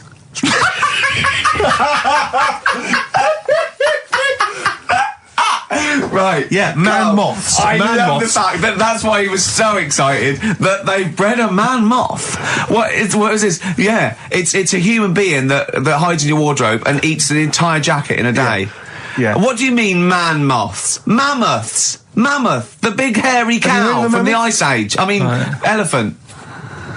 You're not so excited about that, then? You can take or leave bringing back mammoths to life, but a man moth... A man moth is a different matter. Oh. If we'd have never brought that up, he'd have gone and told someone now, Yeah. you know, they've bred an half man, half moth. This is what we This is how mean. things start. This is what we mean when you hear these ghost Are you stories. slightly deaf? Is that it? When you hear these stories, you're slightly deaf. And his head was in the basket, and he went, count how many times I blink. Is it... Carl, is English your first language? Are you actually foreign? Is that the thing? Yeah. Should we speak when we say slower? foreign, we mean not of this planet. Yeah. Should we speak slower? Would that be a help to you? No, go on. Next What do you one. make of Do that? you think that's good? The Do you think idea that's of good to bring back mammoths? prehistoric animals. These giant elephants. They're slow, aren't they? It's not as if they're going to, like, get out and run fast and they can't capture them. They'd probably be a Like fence, to be elephants, honest, aren't Carl. They'd probably be a fence. No, but I'm Big saying, fence. but you're asking it as if, like, oh, it could all go wrong, but it couldn't, could it? Well, Really? but the point was about Jurassic Park is they thought it wouldn't go wrong. They thought they had it all under Yeah, but control. that was and Have you dinosaurs. learned nothing from Jurassic Park, Carl? Dinosaurs would say, oh, think about it before you do it. But with a airy elephant, it's not going to... Not a concern for you. Would you go along to see him? Would you be interested in that? If it was in the area. He's great, isn't he? I'd love a queue, Nothing right? impresses No, him. but what I'd like to do is Carl sitting like Yoda in a little cave, and I'd just like to see people like Tony Blair and, you know, Stephen Hawking's in a queue, and they go and say, Carl, got a bit of a problem. And thinking of cloning a man and a moth. Problem? Not an issue. No, if I'm in the area, I might cruise around and have a look at it. Otherwise, just don't send it near my clothes. Oh, that's fantastic. So it's just for a second. As the words man moth came into your head, how excited were you? I mean, were you both terrified and excited? For the moment when you thought that they cloned a man and a moth? I pictured... What kind of face did he have? Did he have the moth's head or was it a man's head? just a little man head. Right, what was his face? What did it look like? He just was like a bit shocked. Perplexed, yeah. Yeah, so it was like he'd been grafted onto the body of a moth without his consent. And when he was asleep, yeah, he'd woken up. he just went in to have a goiter removed, and they said, we've He replaced woke your up with goiter with the body of a giant moth. Yeah. Is that all right, Mr. Jenkins? So he had the head of a little... Was it a little boy or a man? Little man. Right, okay. And he's just bumping into a lamp. He's just bumping into a lamp. If you went into hospital and they'd done something, what's the worst thing they do, right? What would you rather have done, right? You wake up and you've got lobster claws for hands. Right. You wake up and you've got duck's feet. Or you wake up and you've got one horn coming out of your head. The worst thing, Yeah. probably the horn coming out of my head. Why? Get in the way. That'd be useful, wouldn't it, in fights and stuff? And for like parties, people would play Well, I suppose quoits. the lobster claws would also be quite handy there. We went to Tenerife, right, one year, and I was still living in I'm Manchester. scared now. Yeah, that I don't know White what's said that. I'm happening. actually No, scared. I'm thinking about Suzanne, but she's Well, working. I It doesn't don't matter. want to know anything about Suzanne, Come to on, be no, honest. but If come on, it's gonna be- It Go on. involves me more. Let's hear on, the story. go But on. I'm just explaining to you that I don't like being nude. Yeah. Go on. So you're in Tenerife. In Tenerife, right? Didn't have much money. Stayed in this apartment that wasn't that nice, right? Had the cockroaches in it and stuff, right? Didn't have much money to go out at night. So we're in this sort of death trap of an apartment, right? Uh-huh. Anyway, so when I was younger, right, had a bit more energy. So He's 30. 80, I know. so you know, start having it away a bit. It's a joy. Beautiful. It's So, go yeah. on, yeah. I'm going to hit away. I love it. Go on. Right, so, you know, doing what I do, right? Yeah. Someone starts banging on the door. So Suzanne Everyone's says, at it. Right, so you mean knocking on the door? Right, okay. knocking on the door, right? So Suzanne said, you better get it. So I said, oh, I can't get it now, can I? I'll have to wait a bit. Right? I can't go to the door. Go on. So the banging's getting louder. Yeah. Someone at the door. Yeah. And she's like, hurry up, it must be important. I'm like, in a minute. Just... So anyway... I don't want to know anymore. Keep going. No, come on, finish the story. Open the door. It's a fireman. So I just stick my head round and he's going, you'll have to get out. The building's on fire. Right? So I'm like, in a minute. Sorry, you weren't still having sex at this point? No, but, you know, Right. still sort of got to wait a minute or I can't get my pants on. Oh, Carl, I wish I'm so sorry. Right, go on. To this So there. the place is burning down. So it could be a serious big fire going on. Yeah. I'm sort of waiting. You can hear people sort of screaming and that, panicking. Is that because the door's open and you're nude? The fireman's saying, will you get out, will you get out? I'm saying, in a minute. Right. And Suzanne was saying, you know, think of something that's not sexy. Sure. So I was thinking of people, you know, thinking maybe dying in a fire might sort of calm you down. Yeah. Then the fireman said, we need a big pole. Yeah.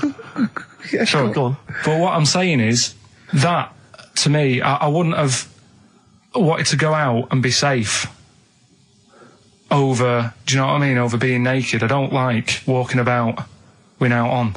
So what I'm saying is, even if that fire... I love the idea of everyone huddled in there with all the firemen. It just, the camera's pans along and there's Carl. Yeah, a just local news report. naked. With still... But would you have gone out without on? But why do I have to go out with now on? I'll just grab a pair of jeans. All right, but you've just, you know... What? There's a fire, Carl! Yeah, but See, not everyone looks at men's packets. That's only you, remember. Most of the other firemen wouldn't be going, oh, look at him.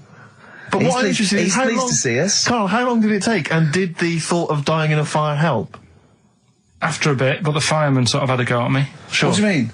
Well, he wasn't happy that I was dawdling. Well, to be fair... So Right, go on. well, along the similar sort of lines, right? This is quite a few years ago. This fella sort of upset the royal family doing something, right? So they said that this isn't good. Wasn't Ben Oughton at that Jubilee thing, was it? I can't remember what it was, and they said, right, That was terrible. we're gonna cut your head off. You know, you gotta show people like you can't be doing what you've been doing. What was this, the 1970s? When you say a couple of years ago, you mean maybe sort of... Was it the olden days when the Ages phones weren't very good? Ages ago. Yeah. Ages ago, sure. So yeah, fair enough. Yeah. So Very philosophical. Yeah, imagine that when you was near Take your head off. This was literally ages ago. Yeah, exactly. Yeah, go on. Simon Sharma's History of Britain. Yeah. Oh, So- and even before that, which is yonks before, when it was all mental and different. Sorry, Carl, go on. So he's having his head cut off, and he's resigned to it. it's the day before. He's kind of got it into his head now that I'm not going to have my head much longer. Sure. So he said, let's make use of this. Yeah. He said, I wonder how long like the body can stay alive without my head on it, right? So they were like, oh, I don't know. So Who were? so The jailers? whoever he was asking. These jailers with one eye. Yeah. Get out, punk. So he said, No, wait a minute, I've got an interesting scientific experiment, jailer. Well, Yeah. fair enough. What is it? So he said, what I want to do, right? He said, you know, surely it's my last right. You know, I'm gonna be dead tomorrow. Sure. So let's He do a didn't test. draw it out this long, did he? Yeah, and he said, let's test this out. You know, he said, do us a favour. He said, you know, it's my last day. What I want you to do is, you're going to cut my head off.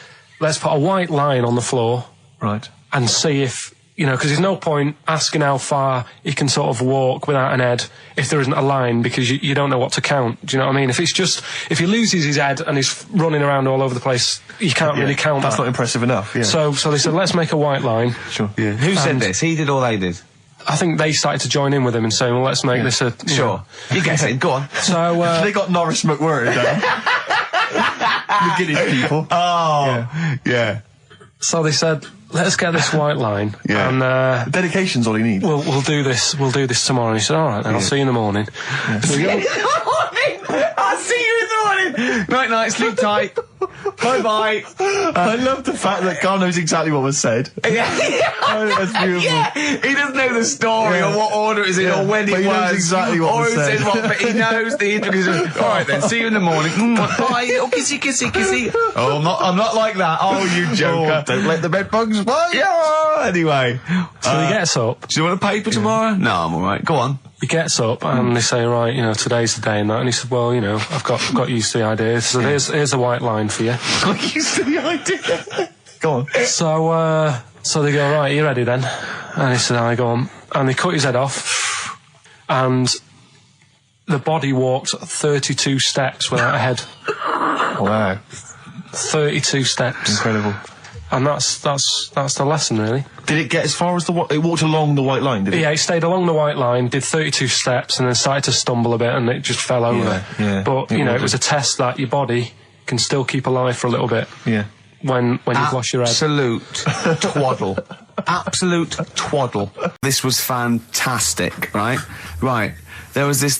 Sorry, can I just check now? We're just remembering classic episodes of the Tales Unexpected. No, this is important. Well, I saw one, right? I saw one on Tales Unexpected, right? And it was these two gents. What they used to do, they look down the obituaries and they'd blackmail the wife or the son of a dead eminent person, like might be a priest or a doctor, like that, and they'd go and they'd say, he bought some erotic stuff from us before he died, and he owes 100 guineas and all this sort of stuff, and they'd pay up because it'd be so embarrassing. They just didn't want them, so they'd just pay him, right?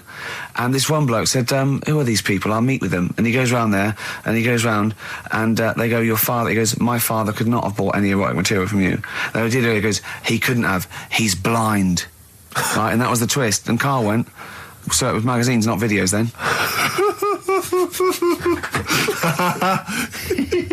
Yeah. Now think about it, Steve. Is that so stupid? Well, presumably it was set in olden times because professional pornographers don't tend to call it, erotic material. Yeah. They tend to call it, juicy jugs or whatever. But more than that, I don't understand how a video is going to be any use to a blind person either. I know that you can hear the sound, Carl. I look at you nodding like you caught me out. Yeah, what sound will you hear? Do. Your meter needs looking at? Yes. Cut. What's then? What's that? Then it's just noises, isn't Occasional it? groans. Yeah. Right. You could listen through the wall at your neighbours. He does. I mean, that's why I save a lot of money.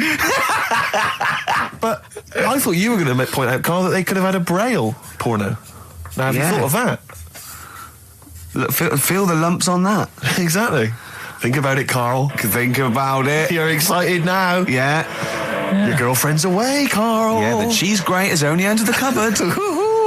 No, she's a good-looking lady. Oh, Alien gives man a beer. I am going to burst. Right, listen, Carl, you've got to tell me. Right, first, let's do it in reverse order. We're not going to do it now anyway. What do you mean? We've got to do it now. This is the first interesting thing you've said in an hour.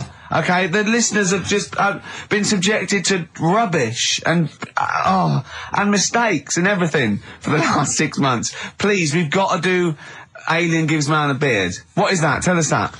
Right. Sorry, this is just you telling me something, is it? This feature is you telling me something. I'm teaching you something. Educating Ricky. Huh? So are we playing it now? We're already into this feature. Well into this feature, are we? Yeah, I suppose we are, yeah. Should there not be a jingle or something? Yeah, can we have a jingle? There's no point, because look, I come up with ideas and you dismiss them straight away, so I'm not wasting my time making stuff. Right. If you don't like well, okay, it. let's play Educating Ricky. Right. Brilliant. Go. Right. Ding-a-ling-a-ling-a-ling-a-ling. Educating Ricky. Right, what are we going for then? Hanging the bacon, airy Chinese kid, Alien Gives Man a Beard. I think Alien Gives Man a Beard. I'd like to do that. Right, there's this fella, I think it happened in America, and he saw a bright light in the sky. And God, if you're bored. And he stood there. This is a true story, is it? Yeah. He stood there. Yes, of course it isn't, Steve. And he saw this bright light, and it came closer and closer, and it was a UFO, right? Yep. And he looked at it, and it disappeared, right? And he gets back in his car. He looks in the mirror. And he looks in the mirror. Yep. He's only got a beard. He hasn't. You sure it wasn't someone else who got in the car, and he was still standing out there? No, right. What? And it turned out, he got home and said to his wife or his girlfriend, it's a bit weird. So I just got out of the car to look at a bright light, and I got back in the car, I grew a beard, and she said, never mind your beard, where have you been for 3 days? And what had happened is... He passed out because he was pissed. No. The UFO had taken him for 3 days. Yeah. But he'd only thought that he'd only looked at it and it went away. Yeah. But what had happened is he yeah. took him and he grew a beard because he hasn't had a shave. Right, okay. I mean, was Will Smith or Tommy Lee Jones anything to do with this at all? Did you see this on a video maybe and thought it was an educational film? No, it's from a book that some kind person sent in to me. here. Can I just ask again, just again, I'm just throwing this right back at you. Do you think there's any other possible answer here? Right? A man is absent for 3 days from home. He's grown a length beard. of time that it could take to grow a beard, lest we forget. What if he hadn't actually seen a bright light in the sky? What if he was lying? What if he was lying? He'd got knocked unconscious. He'd had a car crash. Just any lying. number of other No, things. just lying. Or he was just lying. Yeah, he'd been on a bender, getting pissed for 3 Yeah, days and that with was his his mates. excuse to his wife. And they went, Dennis, what are you going to tell your wife? Well, wait a minute. Wait a minute. She's not going to believe I was out with you, lads. Just say you're only away for a minute. No, I wasn't away from it because of the beard. Oh, yeah, look, it looks like you've been out for 3 days. Well, we have. That's Exactly. right. Okay, we've got to cover that then. Alien abduction. Great one. Okay, let's try that. Do you see? That's a little scenario there that could have been played out. So, when you say educating Ricky, what have I learnt from this? Never listen to you again. That's all I've learnt so far. Never listen to you. Yeah. He's having a good chat with my dad about stuff he got up to when he was a kid and that. Yeah. Right, 'cause he got up to loads of stuff, and every time I see him, he tells me something, and I was like, why are you just telling me that now? It's Yeah. brilliant. Yeah. Right? So, I mean, to me, he's kind of like Ronnie Biggs or someone. He's just the most extraordinary kind of. well, this happened, right? character. I can't remember. There was a delay yesterday. There was problems on the Paddington line, Yeah. and he was saying, trains aren't what they used to be. Sure. He said, he said I was They looking. used to be horses, didn't they? Well, he was looking in the booklet, and it was saying how you can have your bags collected if you want, but it costs you £5. Yeah. So that's outrageous. Sure, of course. Right, so he said that's the problem with this country. We've got good with computers and that, but when it comes to, like, getting service, it's gone out the window. Yeah. Right? So he said, when I worked on the trains, and he was going on like this, that and the other. So I said, I didn't know you worked on the trains. He said, yeah, when I was 18, right, it was his job to get the coal, right, and chuck it in the engine. Uh-huh. Right? One day he's in Grand Central Station in Manchester, which is now the GMX Centre. Right. Right? And that was like the main station. And he was in there. The fella who should have been sort of driving the train, Yeah. right? He said, I'm just nipping to the pub. Sure. So you just stay here, keep the engine topped up and stuff. Yeah. So he's like, yeah. For a quick getaway. Yeah. So the fella goes in the pub, and my dad's in there, putting the coal on. He did his bacon and eggs on a little shovel. Yep. And anyway, fella comes up. He said, right, can you move the train forward now? Oh, blimey. So he was like, oh. So he didn't want to say, the fella's in the pub, because he'd know he'd say, what's he doing in the pub? He should be working, Course. right? So he said, yeah, no problem. I'll sort it out. Right, so he puts it into gear or whatever you do on them trains. Sure, right? puts it in first, yeah. Starts going forward. Now, people who don't know about trains, something that I learnt is if you're carrying a load of coal or whatever on the back of it, they don't have brakes on each carriage, right? It's only the engine that has brakes on it. Uh-huh. So when you pull the brakes on the engine, the whole weight of what it's pulling is pushing you forward. Sure. Right? Yeah. So he doesn't realise this though, because he's just used to cooking bacon and eggs and chucking coal in. Of course, the thing, yeah. right? So you've got to slam the brakes on sooner than you would normally. Yeah. Well, you have to anticipate it, I suppose. Yeah. But he didn't know that, course so he didn't, he's yeah. pulling in, he's thinking, right, Well, he's a I'll put the brakes on now. Yeah. Right? Puts the brakes on, the train just keeps going, he's going, oh god, it's not stopping. Sure. It ploughs right through the signal box. Right? Loads The of baboon damage. pulling the signals to know what they're doing. Yeah. Loads of damage done. Apparently, if it was today's money, Yeah. it'd be about £3 to £4 million worth of damage. It shut the station off for 4 weeks. But he didn't lose his job. The fella had lost his job, the one who was in the pub. Yeah. He said the funny thing was, he said like £4 million worth of damage. He did his ankle, his wrist in. He had 3 weeks off sick and got paid. Lou Reed, with a little help from David Bowie there in the background. Satellite of Love on XFM 104.9. I'm Ricky Gervais, with me Stephen Merchant and Karl Pilkington. Now, Steve, you know how Karl won't do anything outside his jurisdiction. He moans about stuff. Whinges He's got constantly. one job. We're doing about 5 things in the Always week. plate spinning. We just turn up and he's always available. He moans about it. He goes, oh, lucky you caught me, right? He's chatting. He just He's one of those people that whinges enough and people think he's overworked. So he got Mondays off, right? He's just a whinger. Yeah. I haven't He got won't- Mondays off though, have I? Yeah, well, anyway, 2 hours on a Saturday. This is what the phone message he left me Wednesday. on my mobile. But I just is chatting about certain things that are going on at the moment. What he does need to know. Duncan, who he mentions, is my agent. And, you know, you understand a few other things. But this is the sort of message I get from Karl, right? Whinger. Old messages.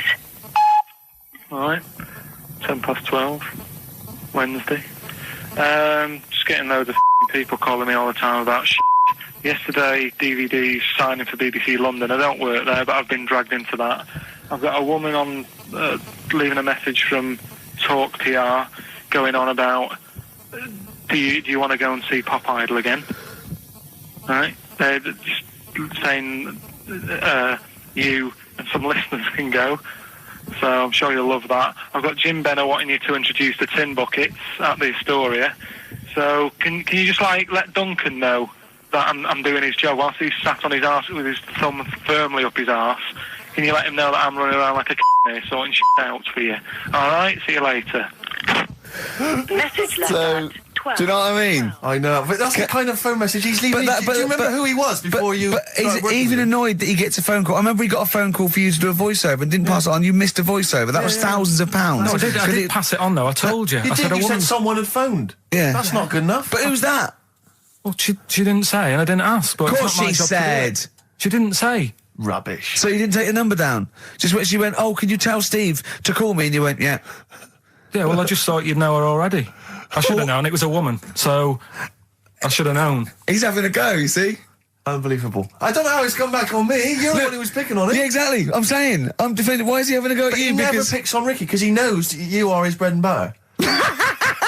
Seriously, do you know what I mean? The only reason he's got Mondays off is because you're still doing this show. Yeah. That's why he's scared of you. That's why he's he has a go at you on the phone, but he always picks on me because he knows, I'm a pushover, I'm a nice guy. He's scared of you. I can't believe I don't know how it works. Is that true? Steve, I'm always sorting you out. I look after you. Sorted you out with tickets. I sorted you out lager I out. got you today. Why are you picking on me? What do you mean you're sorting about tickets and lager? What's this? Right, whenever you want tickets. Yeah, sorry, I don't want to use this as moaning time and that because I don't like to moan. I'm busy and that, right? But I've sorted you out tickets for gigs. Yeah. Right? What somebody doesn't even turn up to. Yeah, we won't even go on about that. Yeah. Right? Lager. He was sorting out the Cure. He complained it was boring. Yeah. There was that big drum of lager that you had, and you said, oh, put that in your room for me, because I don't want to carry it home. Right? Lazy. So I said, all right, then I'll put it in my room. It goes missing, it gets nicked. Then you have a go at me because it got nicked. Yeah. I get you another one. You make me carry it around town for you for half an hour. Then you say, oh, I can't be bothered taking it home. Can you take it back to work for me? Yeah. But interestingly, this is like a year ago, so it's obviously still pressing on you. Oh, is it? hang on. And I forgot the one when we had an argument over 50p. When we went out for a coffee. You didn't want to give me 50p back that you owed me. That was the same day you'd given him about 40 quid worth of lager. But, see, this is my problem. This was my point at the time. It's not the 50p in terms of money is not what's important. The fact that you think you don't have to give me money back because it's only 50p, that was the point at stake. It's me who makes the decision, don't worry about the 50p, not you. It's only 50p, I'm not going to give it to you. Do you know what I mean? There's got to be rules, otherwise it's chaos, Karl. Come on, mate. All right? I don't want to fall out about No, it. that's not all right. Should we kiss and make up? Do you want that? Do you want to do It's that? all right. Yeah. Well, should we play a little record and come back to this? Because I can't believe it started with you slagging him off, Rick, and I've ended up I know. as the monster. I know. Bit of REM. I'm Ricky Gervais, Stephen Merchant, little Karl Pilkington. Yeah. A couple of emails. Different people have visited various tourist attractions. Oh, yeah. Let me see who's this from. Not quite sure. But thanks very much indeed for it. So, there's a link here. It's apparently in Devon. Barometer World. Brilliant. It's the world of barometers. It was established in 1979. And By one bloke who had a lot and thought, I can charge a quid Yeah. for this, definitely. here's the... Out of his own house, probably. Converted back scuttle. exactly. Yeah, that's not a euphemism for a sexual act. But look at the webpage here, Rick. There's a picture of a beautiful barometer being held by a beautiful lady. Lovely. Who's definitely his daughter. Yes, Definitely. Come on, Kathy. Oh, that. Dad, no. Come on. Undo your top a little bit. Dad, definitely made to do that. Yeah. Oh. That slight look of I hope no one I know sees. Yeah. Just check out Barometer World. Barometer World. Yeah, that's available. If you want to check that out, www.barometerworld.com. That's Now, all the... barometers. Now, do they work? They're to do with checking, is it the air pressure? Well, everything. But I think that's what it's based on, isn't it? Sort of low and high pressure, so it's going to rain, it's not going to rain. Yeah. Or going to be windy, but I wonder how accurate they are. I think in the days before satellite sort of weather surveillance systems, probably essential. Yeah. Nowadays. As essential as hanging some seaweed out by the back door? Probably. I think it's probably similar. I think it's the same one as holding a needle and thread over a pregnant woman. If it goes clockwise, it'd be a boy. Yeah. Yeah. The thing about a barometer is how far into the future can it predict? Exactly. How do you know? If it's a case of you may as well stick your head out the window to see if it's raining. Exactly. This barometer goes, oh, it's going to be windy and rainy. When? The barometer goes, soonish. Yeah. So can't say, but it will, well, within the 7 days. I don't want to be specific because you'll have me. Yeah. You'll I don't, but I mean, I'm just a barometer. I'm not really a weather person. Analyse the information. Yeah, brilliant. What's in there what's happening in there? What chemicals are being affected? How does it work? I no don't idea. know. I assume it's probably something. Wait a minute, let me email Barometer World. What could it be? It could be quite interesting. It could be mercury that's based on a sort of temperature. It goes up with. Oh no, it's not temperature, is it, barometer? It's pressure. So it's probably just very fine. It's like a fine, very, very fine needle, isn't it? Actually, on the subject of Men in Black 2. What? Have you seen that, Steve? No, I haven't, Carl. Tell me about You it. should see it. Go on. Why? Because there's this thing in it. Go on. What, a stupid, bald Mancunian tosser? No, weirder than that. There isn't anything weirder than that. Big eyes. It was gangly. Keep talking. You've got to see it because you wouldn't believe how the likeness and that. You've got to get the film out tonight. Right. It's not as weird. It had a normal voice, right? He's done you and he's not even here! I'll tell you what, mate, it ain't worth coming in next week. Oh, stay on the line, Carl. Play a record, Claire. Kings of Leon, Molly's Chambers. What do you think of that, Carl? Alright. There's a surprise. Another insightful remark. Steve is not a fan now. Not only does he know you've been slagging him off behind his back. No, I wasn't slagging Steve. If you get it out on DVD tonight, you'll know I'm not slagging you off. It could be your brother. I love the fact that it makes it worse, but he's thinking you're going to go, oh, he wasn't slagging me off. It does look like me. I do think I'm an alien. I love the fact that you hope Steve will go, he's got a point. It's a spitting image. Yeah. I am, seriously, Carl, I'm really angry. I'm so angry with you at the moment. You haven't seen it yet? No, I know, because I know what it's going to be, and I'm Why? fuming. I'll tell you why I'm angry, because he doesn't do it in jest. No, but what do you think it's going to look like? What do you think this thing's going to look like? Going to look ludicrous. It's not going to look anything like me, but he's going to pretend it does. Go on, what? Go on. No, it does look like you. Yeah, of course it does. And you looked like the Human Z. Well, I mean, to be honest, you did a bit, Carl. You walk like him, you're bold like him, you got a sort of gormless face like him. Any more? I don't smoke. That does. Long time ago, right? Yeah. In the olden days, yeah. in the Amazon jungle. Yeah. Right. Yeah. Little family of monkeys in there. Mm-hmm. Right. Having a good life. Right. Didn't have any predators in there. Right. So they were loving it. Yeah. They had a load of food around them. They had loads of banana trees. Yeah. Right. No, I don't think so. No, they did. Sorry. Yeah. Everything's going great. So they're happy in that. They go to bed. Okay. Wake up in the morning. Load of bananas gone. Ooh, hang on, interesting. Hold on, wait a minute. So either your dad's been around, or This isn't the great Amazon banana robbery, is it? So anyway, turns out it was another load of monkeys from another part of the island, from the rough bit. From the rough bit! I love it! They wandered into a middle class area. they're the ones with the earrings and the leather jackets. Oh, that is brilliant! From a rough part of the island. So the monkeys thought, well, there's no point getting into a fight with them because they're harder than we are. Yeah, of course, and they carry chains. So I love all this conjecture. They got flip knives and tattoos. Yeah, go on. So basically, they said, let's do some business with the bananas. Let's do some business with the bananas. This is such shit! What are you talking about? Oh, Christ! Right, calm down. We haven't got much time left. Oh, God! What do you mean this? Forget it. No, don't forget it. Carl, do not press that. Switch the record off. Switch the record off. Christ. Switch the record off, Carl. What are you talking about? What do they do? Oh. Let's do business with the bananas. Yeah. So they said, well, rather than them coming robbing them, we'll flog them. So that put a stop to it then. The monkeys came. They didn't have money. They said, give us some bananas. And it says here... So what, they exchange bananas for bananas? For berries and nuts. So that's where the phrase monkey business No, it's comes not. from. Little business to set up. Right, there, God. That's the end of that as well. So that's the end. That is a shame. That's the end of Rockbusters and Monkey News. So Well, there's a couple of things there that it could be another upshot, and an instinct is part of your genetics as anything else. Washing a potato. But you can't pass on acquired characteristics. So that's nonsense. If you mean that someone was taught they had a child and it knew it, there's no chemical memory as such. So that wasn't even Monkey News. No, the monkey news. We've covered a lot of stuff. There was sad stuff, wasn't they? Yeah. There's some funny stuff in there. Yeah. Do monkey news. Playing robbers and that. Football team.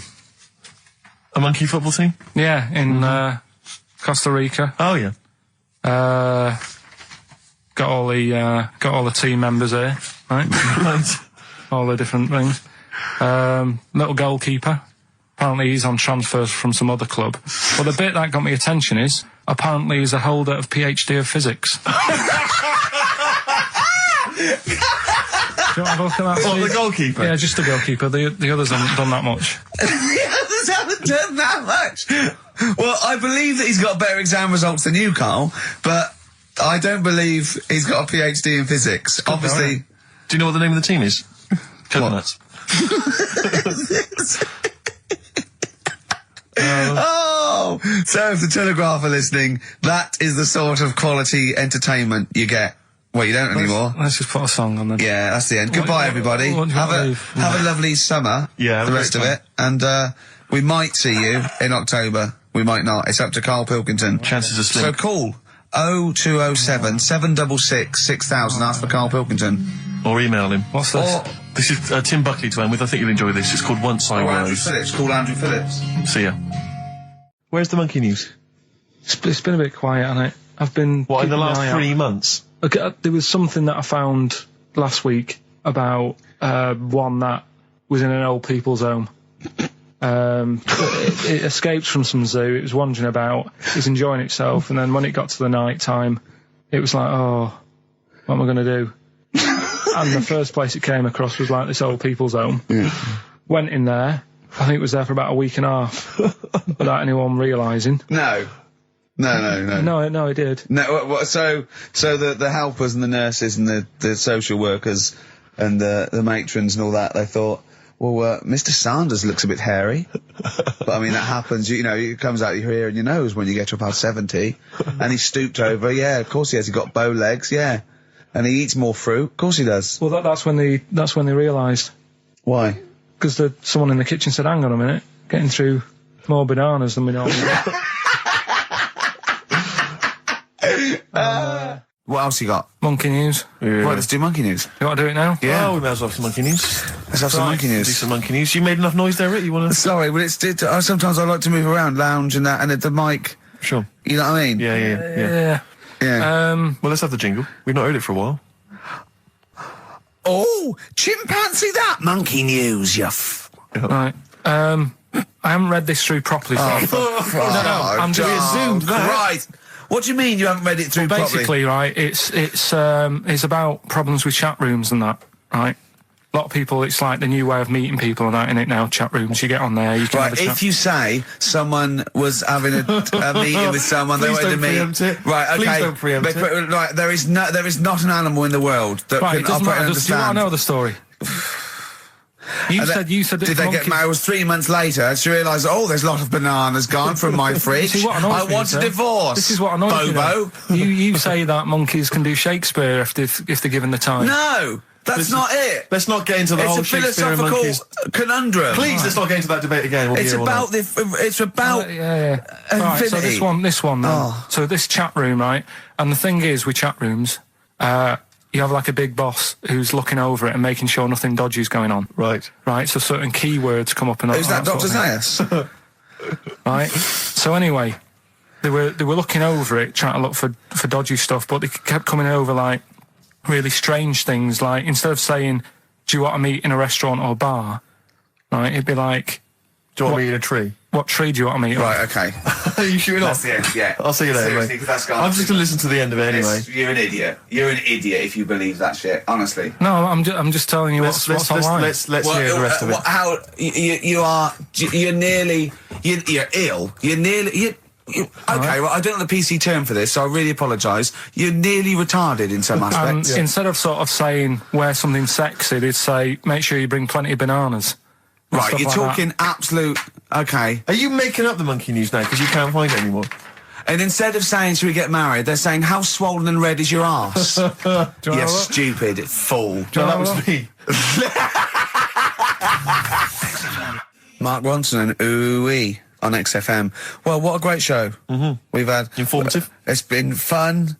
Yeah, we've learnt some, haven't we? Yeah. What have we learnt? All sorts of stuff. We've learnt that Carl is an idiot. Yes. That he believes that monkeys can get on That's chat more of a sites. confirmation of It really, something we already yeah. suspected. We always suspect it, but that's I just read a little email from someone who just said that in Northern Ireland there is a town called Muff.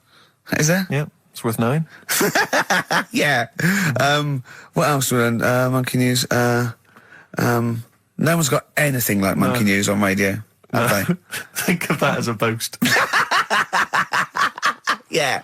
Yeah. No one has got anything like this gout. Yeah. You call that a boil? Look at that and look where it is. Yeah, exactly. Brilliant. But that's how proper DJs fill up their time. They don't talk about monkeys and, and all that kind of drivel. Oh, do you think monkeys are drivel, Carl? We'll still be doing a bit of monkey news. It doesn't matter how much you have a pop at it. It's coming up in a bit. Yeah. Got some good stuff this week. I know it's been a bit dull last 2 weeks. Well, no, it's not been dull. It's been totally untrue. As ever. Bordering on the impossible. I mean, monkey dating, saying what tree are we meeting in? You believe that sort of drivel. So, I mean, oh, God. Jonathan Ross told a story about a chimpanzee once. It was about, but it was about how it escaped from the zoo and it jumped on a bus. All right. Okay. Interesting. Funny. I right? did that one. But is there possibility in that one but being true? I did that one. I think you said something like he drove the bus or he was conducting it. Or I collecting think you fares. said he took it to Spain. Do you see the difference? It's that little stretch of credibility that means it's all shite. How is Jonathan Ross? All right. Is he? I wondered how long it would take before his name popped up. Have we got monkey news? Have we left monkey news behind? Monkey news, come on! What happened? You can't offend monkeys. I'll tell you what is annoying. What? Steve's told me about a film that is about a monkey going off with a woman. The Charlotte Rampling thing where she... It's a film called Max Mon Amour. Yeah, she has an affair with a monkey. Go on. Yeah. Oh, what happened? You wouldn't like it. We can't go into You it. We wouldn't need like monkey it. news. You wouldn't like it. It's not like it's weird and you wouldn't... Carl, it's not like a nature programme where he wears a bowler hat and can talk. Okay? The nature programmes that you seem to see. Yes, I'm trying to think. I haven't seen that one. No. Yeah. Come on. Do monkey news. Well, monkey news this week. Play the jingle. Oh, chimpanzee, that monkey news, you Right, it's about this monkey that was knocking about in the 1950s. Right. It was known in the sort of LA area, right? And apparently, again, I haven't really checked all this out. I've just picked up bits that look interesting. Yeah. Wore a golden mask and like a cape and a leopard skin belt and stuff, right? So people didn't know that he was a monkey. Of course they didn't know, yeah. They thought it was this bloke who's going around and he was helping out crime situations and stuff. Right, you're an idiot. So this disguise, that you see a 3'6" bloke with arms the length of his body. No, but that's the funny thing, right? They sort of thought, it's a bit odd, he's stocky, yet extremely flexible. Yeah, and hairy, because he only wore a white mask and a belt. And a distinctive jawline and stuff.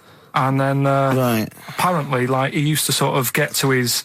Nothing we say gets through, does it? You've decided you can Just picture telling this you, just monkey telling going you around what's going solving on. crimes, and it's... telling you. Let him finish the story. Time's running out. So it sort of get to its crime by, like, swinging from the trees and Of course stuff. it would, yeah. right? Yeah. But people just thought it's a normal fella. Of course. Then what happened was, This is the bit that's going to annoy me, isn't it? he helped some fellas out, like, you know, and for a reward, they were like, do you want some money? You know, you've helped save our lives during a crime and stuff. Do you want some money and that? And he just went straight for the shopping bags, got a couple of bananas and apples, right? And as he was bent down, looking into the bag, getting the bananas and apples, they pulled his mask off. Little monkey. So he wasn't allowed to work for the police anymore? It ended there. Sure. Weird, isn't it?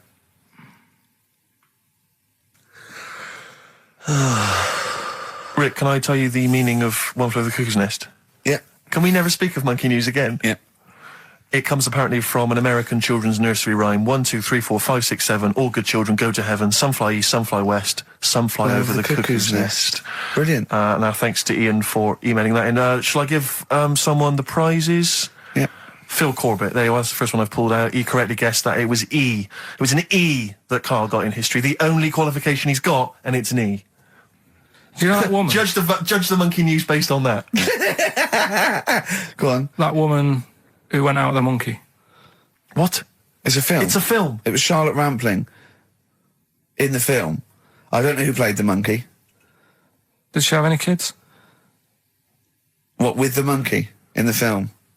Yeah, I'm just thinking if I'm going to get it out and stuff. No. Why? Oh, because that would have been interesting.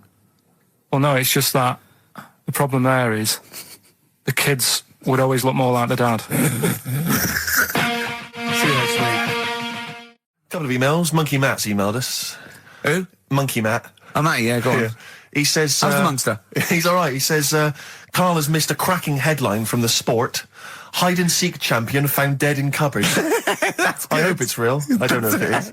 I doubt it. They got rid of monkey news. Was it? Oh, Nothing is there going no monkey news? Now it's gone on this week. Don't talk shit. There must be some monkey news. It's not like it's real news. You tell us stories about chimps from the 18th century. It's not. Don't give me nothing happened this week. You just didn't look at the internet. Did look. And there's no news. Nothing happened. There was one little bit of monkey news about how you can now buy tea that's been picked by little chimps because it tastes good. Right. That's what they're saying. Right. Why does it taste good? What do they do to it? I don't know. It just annoyed me. Is it those chimps from the PG Tips Act? Well, that's the annoying Are they thing. dressed up, having funny conversations? Well, like that's the in a house thing. somewhere? Everyone made a fuss about, you know, that's cruel making them pick a piano up. Yeah. If I was a chimp, I know what job I'd prefer. Sure. Do you know what I mean? Doing removals rather than standing in a field picking tea and that. Yeah. I love the fact that he probably thought that was a documentary. Yeah. He thought it was a trailer for a Channel 4 programme.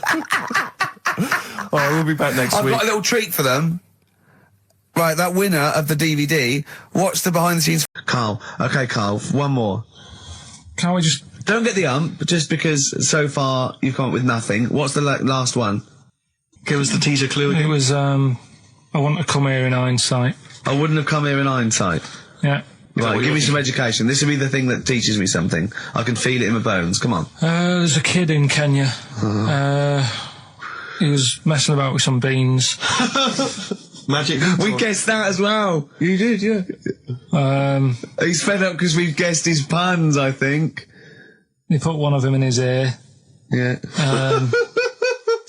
The mum or the dad said, oh, what have you done that for, or whatever. Yeah. So I'll have to take you to the doctors now. So they took the kid to the doctors, and the doctor said, oh, he said, I can get that out, I can sort that out for you. So he took it out, and the doctor said, right, that's £3.50. And the dad said, I've only got £2.70 on me.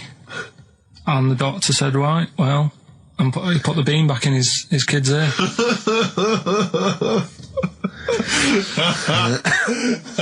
I don't know what to say. I don't know. I mean, I don't know what to say. I mean, A couple of questions from me, very quickly. Are you sure that those were definitely the sums involved, were they? Well, the equivalent of whatever they deal with in Kenya. Yeah. It was the equivalent of, you know... oh, so what currency was it, Karl, that you translated into sterling? I don't know. No, it was saying in the thing. It said the equivalent of 15, 2.7. Did it say that? Yeah. So Did it say that? Yeah. Carl, look at me. Look at me. Did it say that? Yeah. It said that was the. Did it say that? Yeah. Yeah, it did. It definitely said that. Definitely. Yeah. So. Oasis, Live Forever on XFM 104.9. Right, we're in the swing of things. It's mine and Steve's favourite bit of the whole show. This is what we do this show for now. Educating Ricky. Yeah. Go for it, Carl. You said that learning can't be fun. Yeah. Yeah. Okay, I'll go for the one. What's the one about the butcher going down the butcher shop? You've got get your kit on. We're off down the butcher's. Yeah. You going for that one? Yeah. Well, do you know the saying? Don't let the cat out of the bag. Yeah. Do you know what it means? Yeah. Don't give away a secret. Right. Well, do you know how it came about? No. Well, ages ago. Before like ages ago. 17th century. Yeah. Before like. Yeah. 17's good.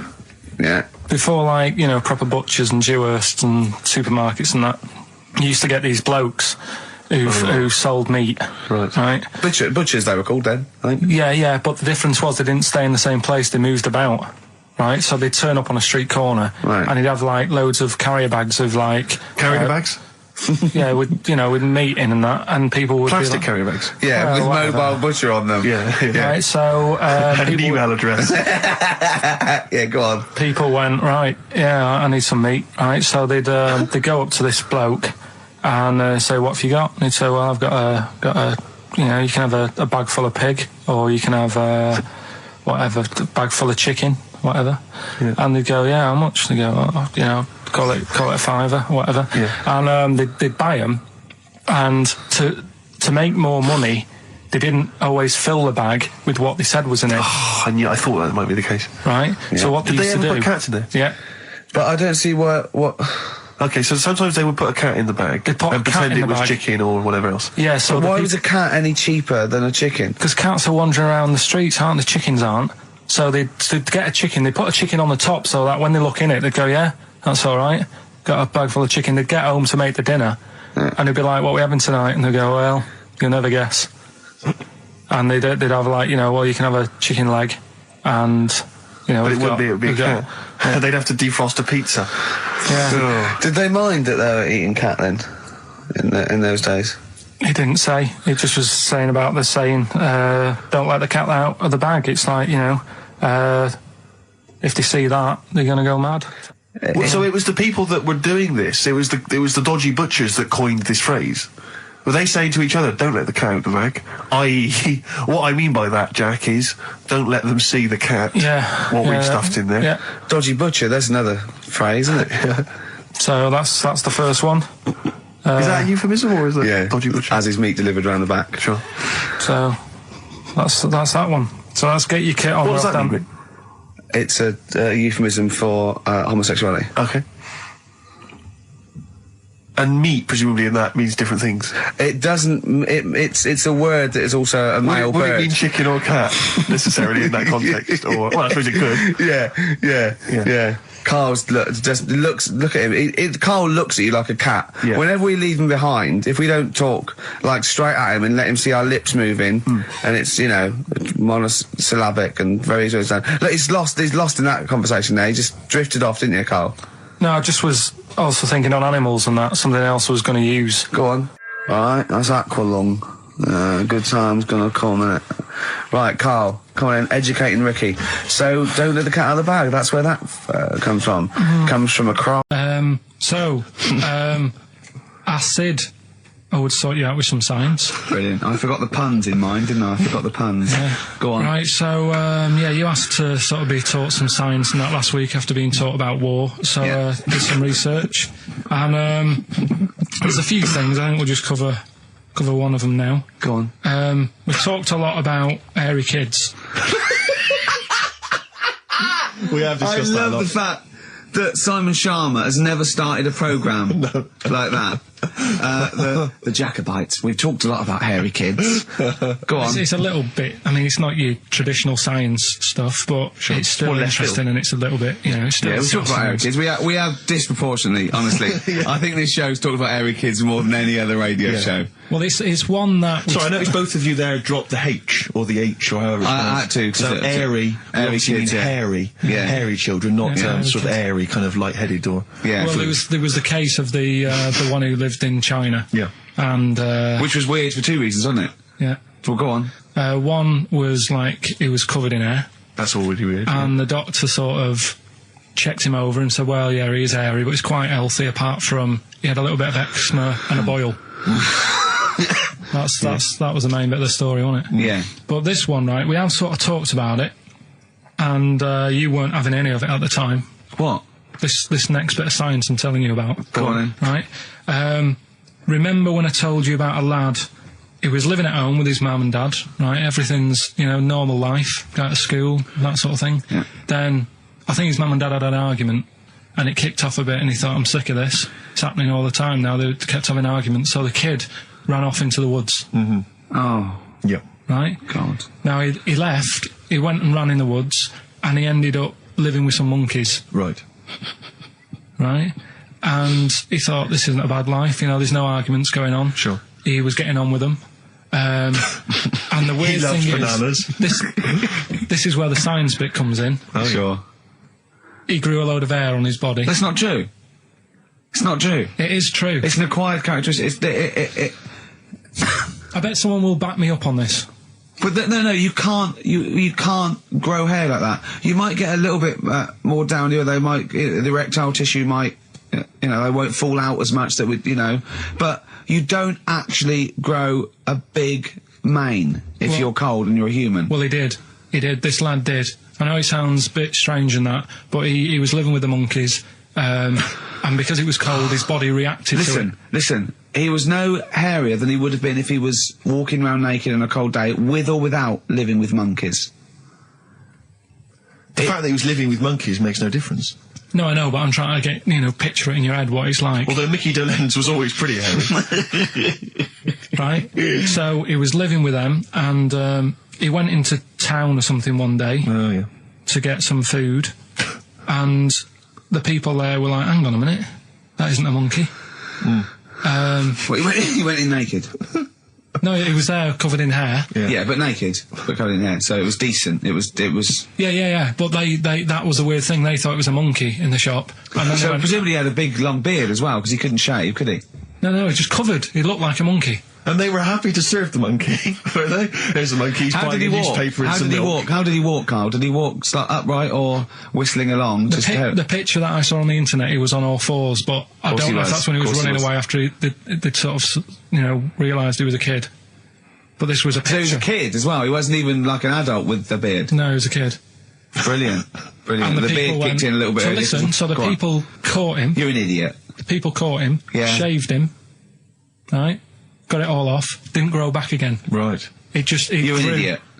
Well, like I say, people will have heard this story or read about it. You're an idiot. And they'll email in. They don't let me down. And they'll agree that you're an idiot. No, they'll have seen the story. You're an idiot. So that's a little bit of science. Well, obviously that baby who had the kid who had a baby. What was going on there, Carl? That was weird. your- Did you see that? Yeah, that was going to be your favourite programme, wasn't it? Yeah, it wasn't that good in the end. Why? You told us about this story ages ago, didn't you? Ages ago. Told you about a year ago about a baby that had a baby. Yeah, 'cause it's a bit different of the baby that had a baby, isn't it? Whereas a Siamese twin with a breach actually just developed inside him for it wasn't even developing. It was a twin stillborn that just was inside enveloped in the other one's body. So it's a little bit different to a baby what had a baby, isn't it? Yeah. Actually disappointed he was. Do you know what he said to me? He went, well, I thought it was going to come out and go, oh, bloody hell, I'm 7. What a waste of my life.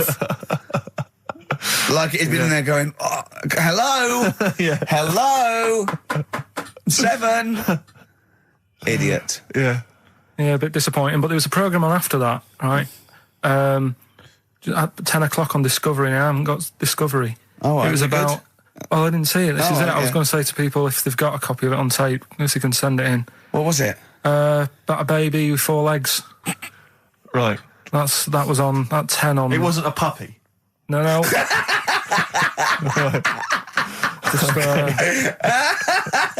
What's it doing up there? Yeah. It's my baby. Oh, is it, Mum? All right then, Yeah. fine. Yeah. It's got 4 legs, yes. Yeah. Sometimes they do have Look, 4 legs. Dad's gone. He's never coming back. You've got to get over it. So if anyone's It's not got a baby. that, send it in. Oh, Right, dear. okay, Send it in. good. So you want a tape with a baby with 4 legs. You're going to be disappointed again. It's not going to be like a baby with 4 legs who's running up the curtains. You know what I mean? It's not going to be that. It's probably going to be 2 legs and then 2 sort of like floppy appendages. You know what I mean? They're not going to be brilliant. It's not going to be like Jake the Peg. You're going to be disappointed. It's weirdness that you're interested in. See, I thought that you were actually interested in sort of interesting Well, sort of stuff. but if it's weird, it helps. If it's weird, it helps. Yeah, I mean, it doesn't have to be major news. The other day there was something about this fella who I think he wanted to be an actor, right? And he was trying all his life to be an actor. Couldn't get a gig anywhere, right? So when he died, he said, right, I'm going to leave all my money to the theatre as long as that theatre uses my skull in that play they do with the head. Hamlet. In Hamlet. So that's that sort of news, and it's What? weird. Right. What money did he have if he'd been a struggling actor? He had some money in that. What did he do? I don't know. Oh, that's what I'm interested in, what he did. Yeah, No, that's but what it me and doesn't Steve... matter, though. Yeah, that's what me and Steve are interested in, what he did, how he earned his money. So, because you were going to educate us this week with some interesting facts. Oh, yeah, come on then. Is that it, or have you got more? Well, that's weird. But that's not educational. You didn't give me his name, you didn't give me when, you didn't give me what No, theatre. but also to take from it. Do you know what I mean? If people listening and go, well, I'm a bit like that. It's like if you've got to be dead and have your skull on stage, that isn't the job for you. That's what I'm saying. If it takes that much, give it up, do something else, right? There was this. This is what it's like about getting presents and stuff, right? With my mum and dad. Go on. My mate Colin, right? Colin Makin? No, Colin Bailey. Oh, right? yeah. He had a little Sinclair Spectrum, right? Yeah. Computer, Yeah. which was like the thing to have at that yeah, time, yeah, right? yeah. You used to always go round to his house. The deal was Not the one you had to play through the window because you weren't allowed to. no, that's another lad. Oh, right? yeah. This is a different lad, and the deal was he came to our house and my mum gave him a pie, and then I'd go round to his and I'd stay there for a few hours playing, Hungry Horace and stuff like that on it. Right?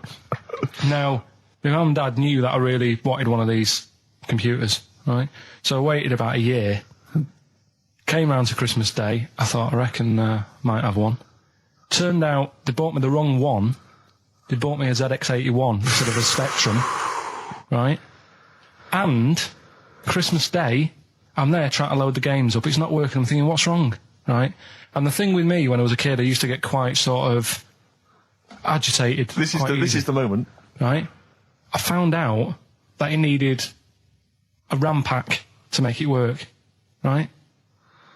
Looking in the thing and it's saying, and make sure you put your RAM pack in the back. And I was like, oh, where's the RAM pack? And my dad's going, I don't know, I've got you the main bit. That's it. So I was that wound up, I just was sick, right? Just sick. I didn't feel sick or anything. I just was like, oh God. Went to the sink, just sick. Because I was that on edge about it. I said, come on, we've got to get one. And my dad's like, Tandy's shut. We're not gonna get anything today. Ruined again, Christmas Day. That was after the year when my train set got blown up by our kid. The following year, no RAM pack. And now you ask me, why don't I get good presents? He's scarred. He just I'm going to die. Honestly, I'm going to die. He's just screaming sick. Yeah. There's no RAM pack. Did you get to the bottom of it? Why wasn't there a RAM pack? You have to buy them separate. Oh, It's one of them okay. cons. What do you mean I can't play Frogger? Oh, no. So, wasn't there another incident when you threw up? Spontaneously threw up? Oh. Through sheer anxiety? I do get it. It's not so much now because I've relaxed a bit, but as a kid I used to be quite on edge all the time with certain things. Do you think that's what happened to your The cat wind. that kept being sick? That it didn't get the food it wanted? And it just threw up? Do you remember that? Yeah. God, so they shaved it. No, like, again, I spoke to you in the week, and I had much better things, like when I tell you about Brian Blessed climbing Everest, and for some reason it made him, it played havoc with his belly, and he followed through, and he had to clean up. Shut himself? Yeah, using ice and snow. Why are you telling me that Brian Blessed, in what way is telling me that Brian Blessed shit himself once in any way educational? Because I was saying how he was climbing Everest, right? Right. I give it to him, he's an actor and that, but he gave that a go. Yeah. Right? It played... What's the point of that, you'd say, wouldn't you? You'd say, God, he's you know... So he's alright. Me doing a boxing match, there's no reason is rubbish, but him climbing Everest and shitting himself... Yeah, he did that. It's commendable. Right, and he's only going to, like, go and do it again. He's going to climb it again. Yeah, but he might not shit himself this time. Yeah, what's the point in going? Nothing's changed up there. Yeah, good point. Yeah, It should have been. Well, it has. They've probably cleared it up by now. Like, but it's slip on it. I can't even Read about Brian Blessed. Is it actually true, or have you libelled someone else? It was an interview with him in it. And what did he say? Oh, come on, what did he say? He said I climbed Everest and I played havoc with me belly. Let's talk about it next week. On XFM 104.9. I enjoyed that. Yeah. That was good. It rocks. I hope the audience was playing it loud like us. Yeah. Ricky Gervais, Steve Merchant, Karl Pilkington. Well, look at him yawning. How rude is that? Carl, what's wrong with you, man? Have you been up late? A little bit. Girlfriend was away, wasn't she, yesterday? Yeah, I always have a problem with that. I always have... Because you don't go to bed, do you, early? Do you know what I mean? You sort of think... I just always find that thing that if, you're used to living with someone... Yeah. One of you will go, let's go to bed, then you'll go, all right. But when you're on your own, you go... You just forget to go to bed. I just stay up. Okay, stop eating now, Carl. You've ate all the food. That's just a plate. All right. Okay. Yeah. No, I stayed up and watched... there was a thing on about Dracula.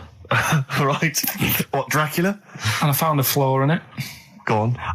Not the fact that he's the living dead and drinks blood to stay alive and he doesn't reflect and he can in turn into a mirrors. bat. Well, and you can go on. The mirror thing, you can't look in mirrors, can he?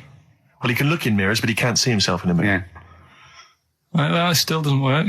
Go on. It doesn't work at all, Carl. It doesn't work Go anyway. on. No. Well, Centre parting's always really neat. His centre parting's always... how does he do it if he can't look in the mirror? Blood on the floor or something it was called. Rubbish. I love the flaw in the Dracula film is that his centre parting's too neat. How did he do it without a mirror? Oh. Was it a documentary about Dracula? No, Yeah, there was... the real it's Dracula. The real Dracula. Yeah, the real Dracula. The It's true just a film. It had blood on the floor or something it's called. Yeah. It's rubbish. We had a little lunch yesterday, didn't we? We did indeed. That was a nightmare. Yeah. I hate going out with you two. I was explaining to Carl, right? I like to excite Carl's imagination, right? And if it involves chimps or monkeys, all the better. Brains he likes, parts of the body, deformity. I know where to, what buttons to push.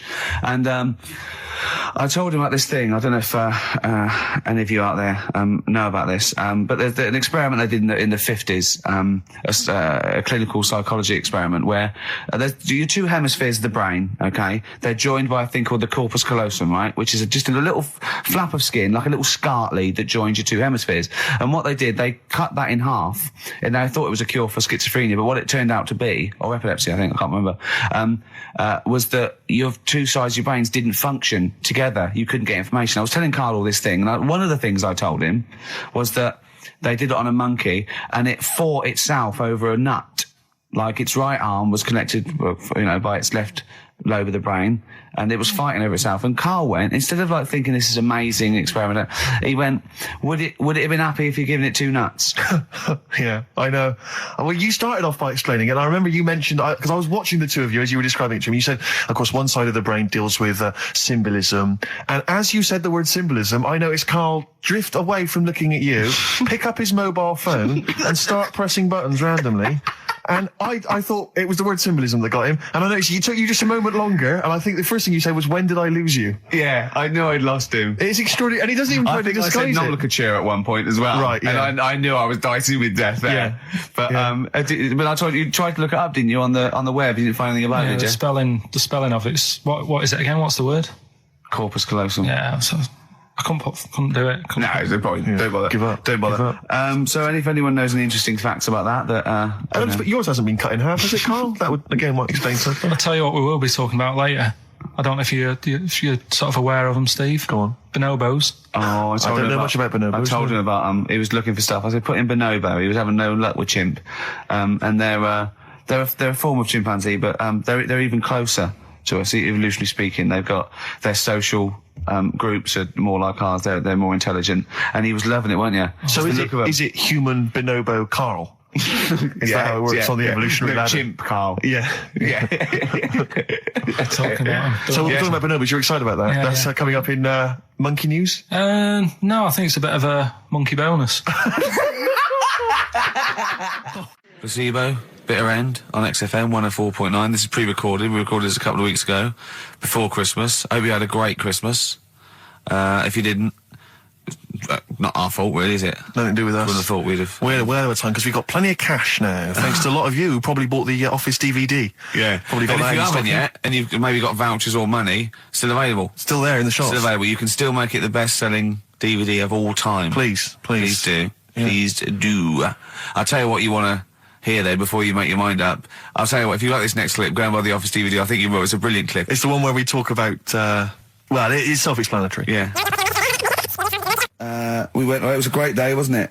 Brilliant round of golf. Absolutely brilliant. Such a beautiful place in Stoke Poges, like a really posh place. And are you a good golf player? Well, we'll get to that. Oh, okay. Wow, he bought the shoes especially for it. Oh, I'd love to have seen him in those little shoes. I know, and they were no good because they were metal spikes. We had to change them. He was annoyed straight away. He spent over £22 on these golf shoes. We hired a buggy that was brilliant fun. I was bombing along, wasn't I?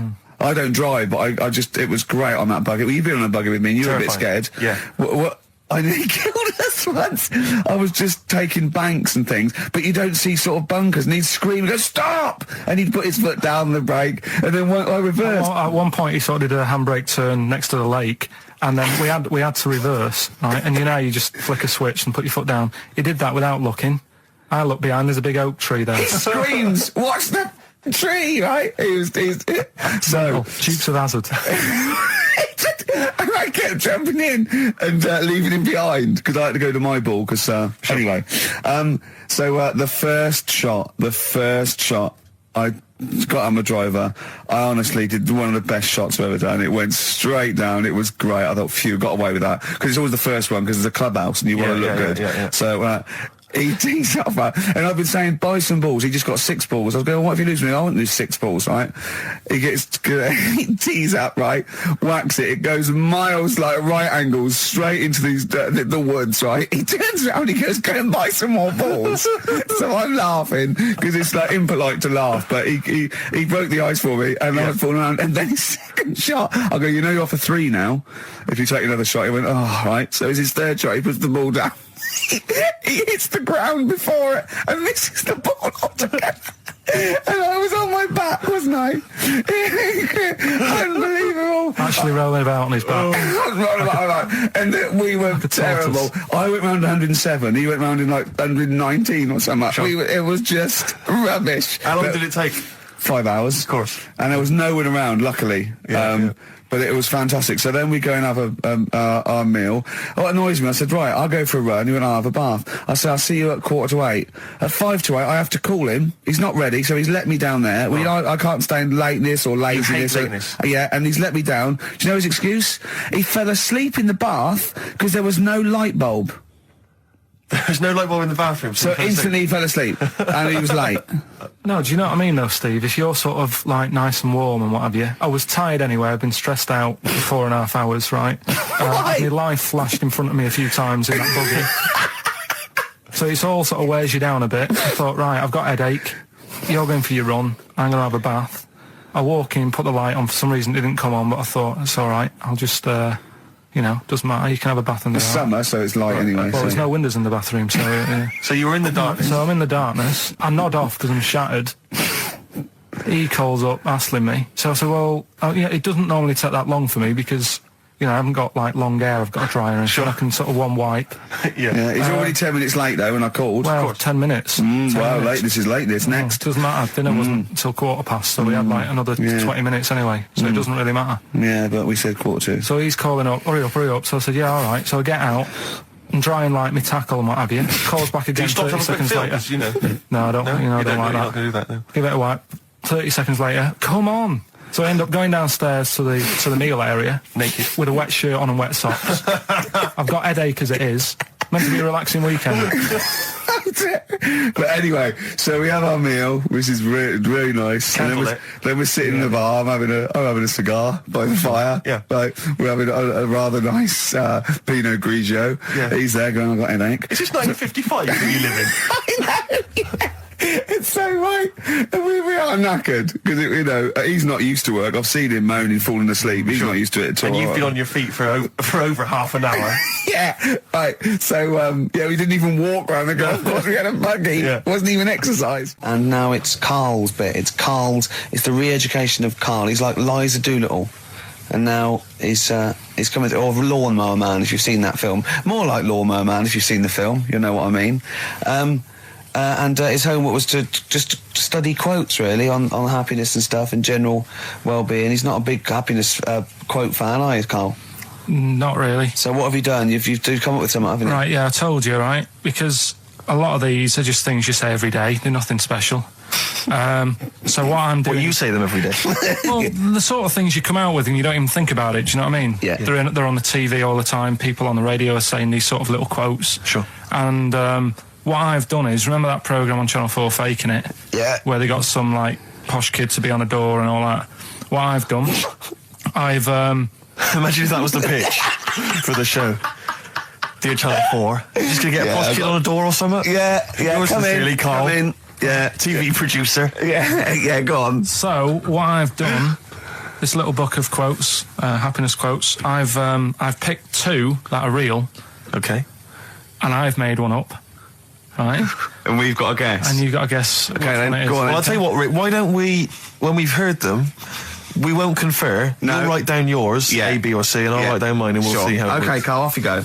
Right, and just because I'm looking at this book, it doesn't mean I'm actually reading. No, I know. Don't worry, we're clever. No, we know. We can't see. Like, call my bluff. Yeah, go on then. Nothing is worth more than this day. Okay. Yeah. Yeah? All right. Yeah.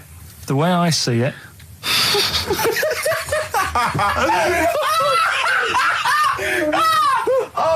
Oh God! My head's gonna burst. No, hang on. My head's gonna burst. No, Hang on. this might not be Carl's. Oh, it might not be. How do you know I haven't tweaked them a little bit? Yeah, good Okay, point. fair Good enough. point. No, good point. The way I see it, if you want the rainbow, you got to put up with the rain. Yeah. Okay. All right. All right, yeah. Okay. Hang on. It's not, yeah. Come on. Cat food. Cat food, come on. It stinks a bit, but if you don't put up with the smell, the little kitten will die. Steve! I don't know what to say! I don't know what to say. Imagine this in faking it. Imagine their faces when he says that. And they're going, oh my God. Oh. Carl, play a song, mate. We'll have to confer on this one. Well, that's just amazing, Carl. Just read them again. Two were real, one was fake. Go on in. Right. First one. Nothing is worth more than this day. Excellent. Next one. What does that mean? Well, cherish now, cherish your time. Okay. Because you can't get it back, and you know that's the way I saw it. What could go wrong if it was a lot on it that it just came down like 1,000 needles that was an imprint. Yeah. But obviously, I'm asking someone who hasn't delved any further than there's a machine that can give you a tattoo. That's all you've got at the moment, isn't it? Well, basically. That's all you've got. I mean, that's what I've got because I'm not a fan of tattoos. I don't. But where did you read this again? This was internet. This was on the internet. Yeah, it was. Yeah. Okay. And I just don't understand why people do it. That's what got me attention. Because me. Sorry, what have I learned from this? That if you wanted to get one, you can get one done by a machine now. Well, you'd think it'd be Bughead, wouldn't you? What? Well, you'd think it beat Bughead, wouldn't you? You'd think it beat... No, you'd think it'd be... Yeah. You'd think it'd be Buggered, wouldn't you? Bughead. Bughead. This can't be... If this is anything with a bug living without a head, I'm not interested. Because we've done it. All you've done is fun. Let's just do what a cat out. So it is that. Do that one first. Which one are we doing? No, do the Bughead one. Right, well, the Bughead one. Well, we've talked a lot about animals and that, haven't we, without heads. Surprisingly, we have. I think a disproportionate amount on it. If you're a new listener and this is the first time you listen, you'd be surprised. Yeah, we've done all that. We've covered worms, the way if you cut their head off, it grows back if you don't cut too high above its neck. We've covered the chicken, the fella who blinked. Yeah, I can't go into it again. Right, let's not go into it again. We've had the chicken with no head that lived for 8 months. Yeah, and we've had the cockroaches living for a week without an head. Right, okay. Well, it's a bit more on the cockroach front, really. Right. They found, right, that if you get a cockroach and you cut its head off, right, and then you find a cockroach that's still got its head, but it hasn't got any legs. Right. Right, it's not over for both of them, right? Because what you can do, you get the one that's got the legs, right, with no head, sort of running around. Get the one with the head, sit it on top of it, right. Get a little tube, okay, so that the fluids. So is this auntie's go out of the room? Finish. This is like Blue Peter. Let him finish. You can get this for Christmas. Right, you get a little tube. You sit that on top, so the bodily fluids are still running between the two. Right. The head of the one on the top will control the feet of the one on the bottom. Okay. What about that? Good. And will it continue to live? Yeah. Okay, you don't know that for sure, do you? That was just a question that he wasn't expecting. Well, what do you think of that? Good, yeah, it's great. Yeah, just a primitive nervous system that can, yeah. Did you expect us to be more impressed and excited by that? Well, did you fall off your chair when you read that? Did you literally topple off? Snowbird from Mark Ikes are part of his covers album. He's so happy that the XFM listeners understand his stupid clues, and he knows it annoys me. We've got some right answers. We'll be giving out the answers just quickly, just in case someone sort of missed one of them. I'll just quickly do them. Yeah, go on. First one. There's a load of letters. There's a load of letters there asking for advice. Put them on Claire's desk. Oh, a Merry Christmas. Ask your mum if you should. Oh, a Merry Christmas. And a couple of people were arguing in the supermarket. It was Christmas, that's why. Counter, and that's B. Okay, we'll give those answers out shortly. Yeah. Right, here's the last clues of the year. You had, there's a load of letters there asking for advice. Put them on Claire's desk. That was F. That was for foreigner. Foreigner. I don't know what you mean. Claire Rayner, she took advice, she gave people advice, so that's a foreigner. That is shit. Right. I'm sorry, that may be Christmas, that is absolute start. A lot of people got the right answer. I know, that annoys me even more. Number two. The second one, ask your mum. Foreigner. Yeah. Foreigner. Second one, ask your mum if you should. That was S. That was Shalimar. Shalimar. Right? No, bizarrely, what was the clue there? Ask your mum if you should. No, we got a lot of people saying Smashing Pumpkins as the answer to that. But I don't know who's saying that today, Mum. Smashing Pumpkins. Merry Christmas, Mum. Smashing Thanks Pumpkins. very much. Nice bollocks. Oh, that's great. That's great. Right. Smashing Pumpkins. Wow, here's a bit of a turn up for the books. Karl Pilkington on the line. Right. Yeah, where you been? I'm off ill, aren't I? Right. Okay, what's the matter with you? Just, a bit bunged up and that, and got the shakes, got that sort of, that shaky thing I get. Yeah, that's because you didn't eat last time when Suzanne was at work. Yeah, well, I think that's what brought it on. Plus, she was away in the week and I put some wet jeans on. And I think that's what's caused the problem. Well, when did you put them on your head? No, they were just on the Maiden and the legs felt dry, but they just on the what? On the what? Have you got the Maiden? What was she doing there? What do you mean? On the Maiden that you put clothes on. What? Your clothes horse? Maiden. Your clothes horse? Well, yeah. Right, okay, so you put wet jeans on, yeah? So that's why I'm ill and that. I'm not having a good time. I've been watching the football. So you're just sitting at home watching telly where you could have been sitting here? Well, I would have been better off there because I've got a chair there. I've got no chair at home at the moment because Why? I sold it last week. Why did you sell a chair? What, you only had one chair? What? Look, can't we just, I just was calling up to let you know I was alright and that. We're not interested in that. We want to know about the chair. I sold it. I had a little two-seater and I sold it because I'm getting a new one, but I've got to wait another month. So you've got to sit on the floor for So a you month. sold a chair before you had another one? Well, she might not have wanted to buy it in a month or something.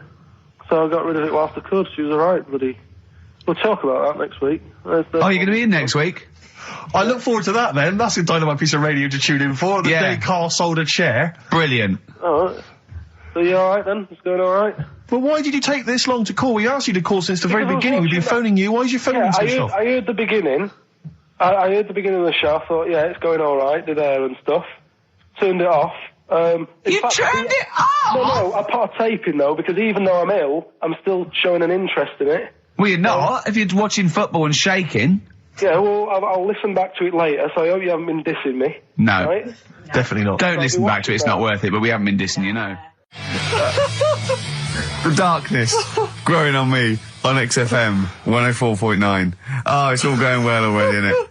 The microphones fell apart. Carl's shouting because he got headphones on. His music's turned up too loud. Canfield level. God, it got pre-out. Look at him giggling. Look at him. Look at him laughing. That's so funny because I got a letter here. On XFM 104.9. I'm Ricky Gervais, Steve Merchant. Karl Pilkington is in the middle of educating me. Then, educate me. Did I tell you the time when the doctor said I was going to die? All right, keep talking. Right, ages ago, must have been about 15, right? And at lunchtime there was this. We used to have a choice of stuff to do at lunchtime, right? We used to have like a burger place that had an arcade machine in it, right? So we used to go there and play on that and have a burger. Or there was this baker's, right, that my mum worked at, and did great cakes and stuff, right? So she used to like bring some home and that, but she couldn't always bring them home every night because, you know, they'd cost money, and she used to get them for free. And they used to say they'd rather chuck them away than give them to the staff because there's a chance that the cream might be off. Right. Right, so they used to chuck them round the back. So I used to go round the back with my mate and eat a load. Brilliant. Eating out of bins. No, it wasn't out of bins. They were still in trays, but they just stacked them up near the bins, right? So this got out. I mean, it used to be chocker. Once the school found out, everybody used to go there, and it'd be like, well, have a cake. The headmaster crawling through, fighting the kids off.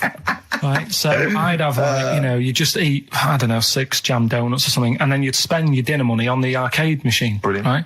So it was a good afternoon, really, right? So you'd do that, and this one day I must have had 6 or 7 jam donuts, a few Congress tarts. What's the Congress tart? I love them. I can't get them in London, right? So I'd have some of them. If anyone can get a Congress tart for Karl in London, please let him know. So anyway, this day, that was just a normal day. Do you know what I mean? You'd once, twice a week, you'd have a load of cake. In your life, yeah. Yeah, that's So normal anyway- day you'll have. Were the frog boys there with the webbed hands and the big heads? So- and the horse in the settee? Yeah. But the day after one of these days, I had really bad cramp in my belly. Right? Okay. I was like in agony, could hardly walk. So I said to my mum, You could hardly stagger to the free cakes. So I was in absolute agony. I said, I don't like doctors, but you'll have to get a doctor in because I don't know what it is. I can't walk. She gets the doctor round. I won't say his name, but he said, well, doesn't look like he's got long left. Blimey. So I was a bit like, hang on a minute, I've only had a few cream donuts. Yeah. My mum was panicking. Sure. He went. My dad came in from work. She said, something's really bad with Karl. I think it's serious. You know, the doctor said he ain't got long left. So he said, what? He said that and just left. So she said, yeah. He said, I'll have to call him then. So he called him up, said, what's all this about? You know, Karl hasn't got long left. How long's he got? So he goes, I was only messing. He's just had some bad cream. Can you believe that? Well, the thing is, I like the fact your mum didn't ask any questions. I know. She didn't But go she into doesn't. detail. No, Can you explain more, doctor? No, I got a shoe off. But she doesn't. She doesn't like talking. you know, I don't want to diss you or your family, but I imagine if I was there, I'd have known the doctor was joking. Yeah. That's all I'm saying. I mean, I sound very arrogant there. But I imagine he went, what's he been doing? Yeah, I had about 6 cream cans. Oh, right. Oh, wow. He hasn't got long to live then. I'll see you later. That's what I think the doctor did. Yeah. I just like the idea your mum just let him go. Yeah. Terrified, thinking, well, I'm not going to probe him. He's that's it then. Dad comes in. Hi, honey, I'm home. Anything happened? The doctor said Carl's going to die and then left. Did he? I'll call him. But anyway, that's why these sort of things fascinate me. So we'll move on to this next one, right, which is brilliant. Dead short story. So, right, old woman, about 70 years old. She's normally fit and healthy and stuff. Nothing wrong with her. She's having a good life. And one day, she goes for a check to the doctors, just to check herself out, because she's getting on a bit. He says, take your clothes off and that. So she does, and checks her out, says, yeah, you're looking good, turn round. He said, oh, God. He said, you got a tumour on your buttock. Right? So she goes, oh, what, can you do anything to sort it out? So they go, yeah, we could book you in for an operation. It's best if we remove this. Books are in for an operation. Operation day comes, strip her down and that. They're all stood round, the doctors. Start to operate. It only turns out it's a pork chop that she sat on 5 years earlier, and it had stuck to her buttock. Right, Carl. I can forward you. I'm not, right. No, listen. Serious. Right, okay, Carl. I'm telling you now. I'm leaving. I'm never doing this show again. No, I'm serious. Honestly, you're talking. I've never had such. What do you mean? You couldn't believe it? No, when I read it, I said I've got to tell Ricky that. This woman had a pork chop stuck to her arse for 5 years. You mental case. Of course she didn't. That is a blinding record. They've been looking on eBay for Victoria Plum. You're joking? Come here and see the photograph. Oh, God, that's fantastic. That's it. Oh, God, he got that for his mum. It's the worst piece of tat I've ever seen. Carl! Carl. Imagine how... Oh, gutted. Carl. Imagine how... Look, think of him now, right? There it is. That's the worst thing I've ever seen. I'll tell you, it looks like a Diddy man gone wrong. It looks like a Diddy man prostitute. That is... Is that the one, Carl? Well, it was a different colour. It had a yellow at mine. No, but look, how do they get... Tell them they okay, going to eBay. So you need to log on to ebay.co.uk. I'm sure you've used it before. It's the online marketplace, ebay.co.uk. And if you type in Victoria Plum, I'm assuming that you can track this down. That's amazing. It's the worst piece of rubbish I've ever just think seen. how cute he was as a kid, though, doing that. Just think of him, just going... just seeing that and thinking, oh, she likes gnomes! It's the worst thing I've ever seen! I mean, to be fair, I don't know what her prize collection of gnomes looks like, but I can't imagine they're much better than that. I mean, gnomes are a fairly grotesque thing. But certainly your mum's taste and discretion is... Did you ever those houses on your estate, you'd go in there and it was just loads of those dolls still in their packaging all around the room? And sort of like one of those homes that keeps the sort of packaging on the 3-piece suite. Why don't you buy another one for her for Christmas? Yeah. It's $3.99. It looks, but that's £2.49 because that was $3.99. Well, oh, buy it, Carl. No, because I've sorted out her passport this year. Anyway, I'll get her that next year. Right. So listen, right? Okay. John Lennon. Happy Christmas, war's over and all that. Indeed. Yeah. Brilliant tune. Great tune. And I've had a great time.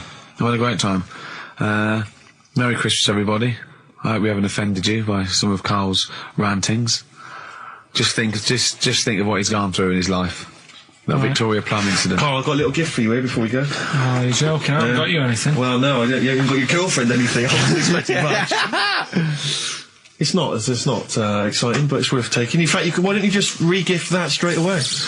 It's alright, cheers for that. It hasn't even looked at it.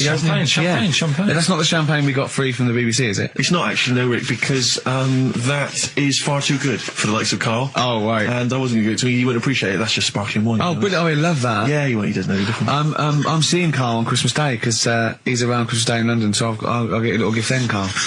Alright. That'd be good, wouldn't it? It'd be a nice little... Okay, answers. We must give the answers. You would have to go to bed at 6, though, so we can play. Can we finish there now? Yeah. What do you mean? What do you mean? Can we finish there now? Just play the ads and go. What? No, what are you talking about? We're going to play Jerry River all day. Play that then. Goodness me, Carl, look at you. We haven't got time. Merry Christmas, Carl. Merry Christmas, Carl. Enjoy the champagne. Let's give him a little kiss. Oh, a little kiss. Oh, not a With tongues, it's Christmas. No, don't. Stop messing about. Get up! Because you were on Zoe Ball's show talking. Oh, hello, what's going on here? Well, I was in the- he was no, I was in the- exclusively on our show. No, I was in the car. I seem to remember, Rick, he was a nobody Yeah. that got a chance to come on air and talk about that. And guess now what he's getting auditions for MTV? Guess what he was talking about on Zoe's show? Oh, hello. All the jellyfish stuff and all that. About getting Believe it, recycling material that you've done on this show. I phoned in, right, and I went, stop doing material Zoe's boy. He just hung up on me. Well, I had a job to do. Who do you think you are? Your ego has just gone through Hang on a minute. What? I had a job to do in the week. They asked me to drive the desk for Zoe, right? They didn't say talk. Zoe, if she talks to you, you can't just ignore her. Yes, you can. Well, you Who can't. is she? Who does she think she is? You made a promise to us, a pact, that you were our kind of monkey. Yeah. What can I do? If someone takes time off, I've got to do it. It's my job. Yeah, but you don't have Not to your talk. job. You don't have to use... You're the head of production. We've given you this special gig. This is like taking you out weekends. Yeah, And exactly. you know, if we find out you're getting too much excitement in the week, we'll have to just calm it down. Well, Get another little... well, that's it now anyway. It was only last week.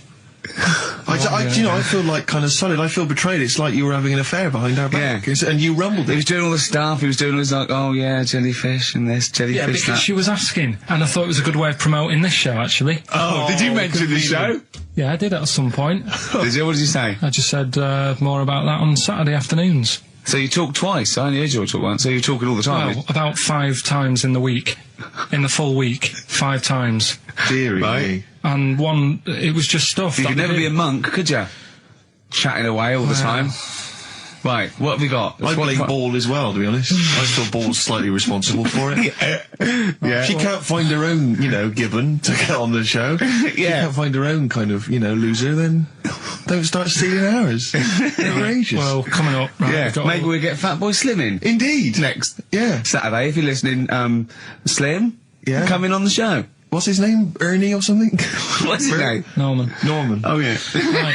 Ernie! Yeah. I don't know. That's great, Ernie Ball. Yeah. He wouldn't change his name. Ernie That's it, yeah. That's great. Anyway, Go coming on. up today, we have got Educating Ricky. Right, Yeah. okay. Is this the last one? You've promised it might be. I believe there's a book out that might help me with this feature, so we'll see how it goes. I was thinking of new features in the week. I've got, wanted to come up with I wanted to do Celebrity Fact Club. Celebrity Fact Club. All right. So I've just got to get some celebrities in first before we can kick that off, so maybe in the new year. Ball and Maybe Cook. Zoe Ball, yeah. Ball and Cook. Yeah, Start yeah, off. Maybe, right. And I've also got Cook and Ball stories. Yeah. That's nice. good one. Cheers. Thanks, Carl. Maybe you could sell that to Zoe's show. And I'm also thinking Through the Ricky Hole. Through the Ricky hole, okay. What's that? That's I'm quite. No, you just got the title again, haven't you? Yeah. Okay, play it. So Rockbuster's coming up as well. Yeah. Right. Yeah. Eminem, Lose Yourself on XFM 104.9 and Ricky Gervais with me, Steve Merchant. Hello there. But not Karl Pilkington. No, Carl, no. He's no. gone back to Manchester, innit? It's better than London. Yeah. You don't know it. Manchester's better than London. Instead, Claire Sturgis. Claire Sturgis round of applause for Claire, yeah. Thanks, yeah, thanks. Yeah, the Yeah. posses. Yeah, I he's will- coming there in sort of the camouflage gear and is that quite trendy? Is that what the kids Did are you know, wearing it's now? funny. Someone actually mentioned Or that are this you on morning. manoeuvres? Yeah, I am exactly. actually, taking time out this morning from what I normally do. Sure. I missed the second half, talking like that, of Celebrity Boot Camp. I don't know what that Coolio. is it? The fella from Milli Vanilli. What, the one that's not dead? Eh? No, the one that killed himself, Sure. Steve. Okay. No, I just want to clarify for people. A lot of people don't realise that one of them is dead. Right. I thought it was important to mention it. Actually, yeah, I didn't know. I'll be honest with you, I hadn't thought it through. No. It was a piece of interesting Milli Vanilli trivia that I had, and I wanted to slip it in.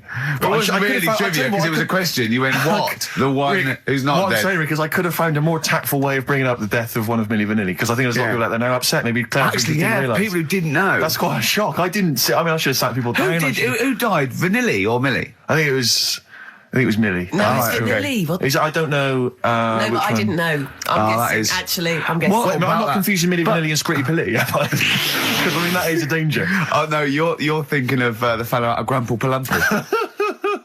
He was amazing. He was amazing. It's a great shame that he topped himself. They're not around this. Anyway, cool, we've got some great tunes lined up. We're going to play today our favourite singles. It's a favourite tune, some of which didn't quite make it as singles maybe, but tunes of the year, because obviously Christmas very soon and we'll be away for a short time. And I think next week we'll be doing our favourite Christmas songs of all time. Yeah, I'm worried we're not going to fill 2 hours with that. I mean, how many times can you play Shakin' Stevens before... Fairy Tale of New York. Yeah, exactly. I mean, that's the only one, isn't it, really? That's the best one. That's the best Christmas song That one's good, ever. but obviously there's Joni Mitchell's The River. That starts with a kind of Christmassy feel. Beautiful. I don't think if there's anything else. Not a great deal. The Waitresses, Christmas wrapping. Is that one? Is that brilliant? Mine. Is that good? Yeah. So This Is Christmas, John Lennon. Paul McCartney came out with Simply Having a Wonderful Christmas Time. Christmas time, yeah, exactly. Yeah, but so John's was Happy Christmas War is over. Yeah. Of course it wasn't, but hey, but I mean, at least he wanted to be. He was dreaming of it. He was dreaming of it. Yeah. I mean, and bless him. And to show how much John Lennon's dead as well. I don't know if anyone's... Yeah, no, they do. Oh, that's just another bit of rock and roll trivia. I like John's protest against war. He stayed in bed for a week. Yeah. I've been doing that. I've been protesting against war for ages. Yeah. I'm eating hamburgers. Yeah, absolutely. Against war. Absolutely. I just got into Burger King on the way here. I went into the counter. But of course, that's not. I mean, not product placement there. And there's a number of other burger joints that people may wish to go to. I often go to McDonald's. Yeah, I often go to McDonald's. But I went into Burger King because it's close. It's convenient. It's convenient, but then often McDonald's will be convenient. McDonald's is just convenient. Depends where you are. Just as convenient depending where you are. And I said, could I have a cheeseburger and small fries? Take away, please. And he recognised me. He went, "Oh, I've seen you on telly enough, won't you?" He went, "There's your meal." So I went, "Thanks." He winked and went, "I'll put large fries in." Brilliant. So that's so it's paying off at last. True genius is being rewarded by the burger joints. Because I mean, there's been a couple of times where I've been with you, and we've gone in a restaurant and someone's given you a free meal or whatever. It's the way that it's like you don't ask for it; it's just kind of offered. But I don't know what they're expecting in return. Nothing. I mean, do they think that you'll go away and you'll always think fondly of Chad who works in Burger King? I just think they think, oh, I don't know. They make. I'm going to give him a little treat. Yeah. I know, I don't like it, but then I'm always grateful, and I never... Yeah. But the thing is, I'm slightly embarrassed. Did anyone around you hear what had happened? No. Because I imagine the resentment, just the whole room No, they on didn't. you. I had to go around telling them. I said, "Excuse me, did you hear that?" He goes, "No." He just gave me the free thing because I'm on the telly. And I went, "I don't recognise." I went, "You don't recognise me?" I'm terrified now that that someone could be listening at Burger King HQ. You know, I'm assuming this is an unorthodox procedure. And that little fella's got fired. Well, they know it's Leicester Square now because I just mentioned it, so they know which Burger King it is. Oh my God. I don't know. What was his name? Ralph Littleton. He had a name badge. Number 342. Well, I just hope Littleton doesn't get in trouble. So, what are we going to play? That could be a sad Christmas for him. He's probably keeping his whole family afloat. But it's Springsteen. Well, tunes of the year. I mean, I know people dismiss Springsteen, but as I say, the gig I went to see earlier in the year, I made it. Sturgis couldn't believe we were going to play Springsteen. Brilliant. I just think, leave aside what you think is cool and trendy and the fact that he's older now or whatever else. Really? Just leave all that behind and just listen to the tunes because, he remains a great musician. Lonesome Day? Lonesome Day's current single and it's the first track on the album. Free chips. Absolutely. Well, there's the best band in Britain, in my opinion. Big words. The Darkness, Growing on Me, on XFM 104.9. I'm Ricky Gervais with me, Steve Merchant and Karl Pilkington. Have you got the album? And already, they've had an argument. Yes. Well, I mean, I don't know whether we need to cheapen the show by discussing it, but I asked for a particular track. Karl is the producer, and he failed to get it for me. He's failed to bring it up from the record library. Completely failed in his mission. He needed to get 2 records, and he failed to get one of them. A 50% error rate there. Yeah, but like I said, I looked in the system. It told me what album it's on. I brought that album up. I'm busy. But, okay, so fine. Fine, you're absolutely fine then. That's no problem. Once again, that's a great excuse, Karl. Brilliant. The show has been ruined. It's been partially ruined, but you've got a bit of an excuse. All right. I didn't make a big deal out of it when you said, "Oh, and whilst you're down there, get us a new 50 Cent single." I never said, "While you're down there, get this new 50 Cent single." I asked you if 50 Cent single was lying around. If it hadn't been here, I wouldn't have worried. So I get it, I did that for you. Right. And when I come up, you say, "Has it got swearing in it?" Well, I don't know. It's 5-1, Steve. I haven't got time. I've been whizzing around. You're the producer. It's the brand new single. I'd have thought it had been lying around in the XFM office anyway. But I don't have time to sit around listening to music. Sure. Well, yeah. Right? I know that you have. Now you've got an iPod that can hold 7,500 songs. I don't know when you're going to get round to loading all them on, but I haven't got the time. Sure. Busy. Yeah. Fine, okay. No, that's a perfect excuse, Karl. Well done, mate. Right. I just hope that I never have to depend on you in a real emergency. Uh-huh. I had a bit of bad luck as well. I wanted to play REM, and maybe the listener can help me here. Can you email in ricky.gervais@xfm.co.uk if you know what song I'm thinking of? It's an REM song. I think it's on the album of the last one before. And he says Mulholland Drive and I'm Steve McQueen. That's all I know. I'm sorry, I can't think of the title, so I need the title to look it up, if you know what I mean. I can't put in like that. I can't put in Mulholland Drive. The system goes, what are you talking about? So I need the actual title of the song to look up to find it down in the library. Oh, well, I'd go down yourself if you're going to go down to the library and get that.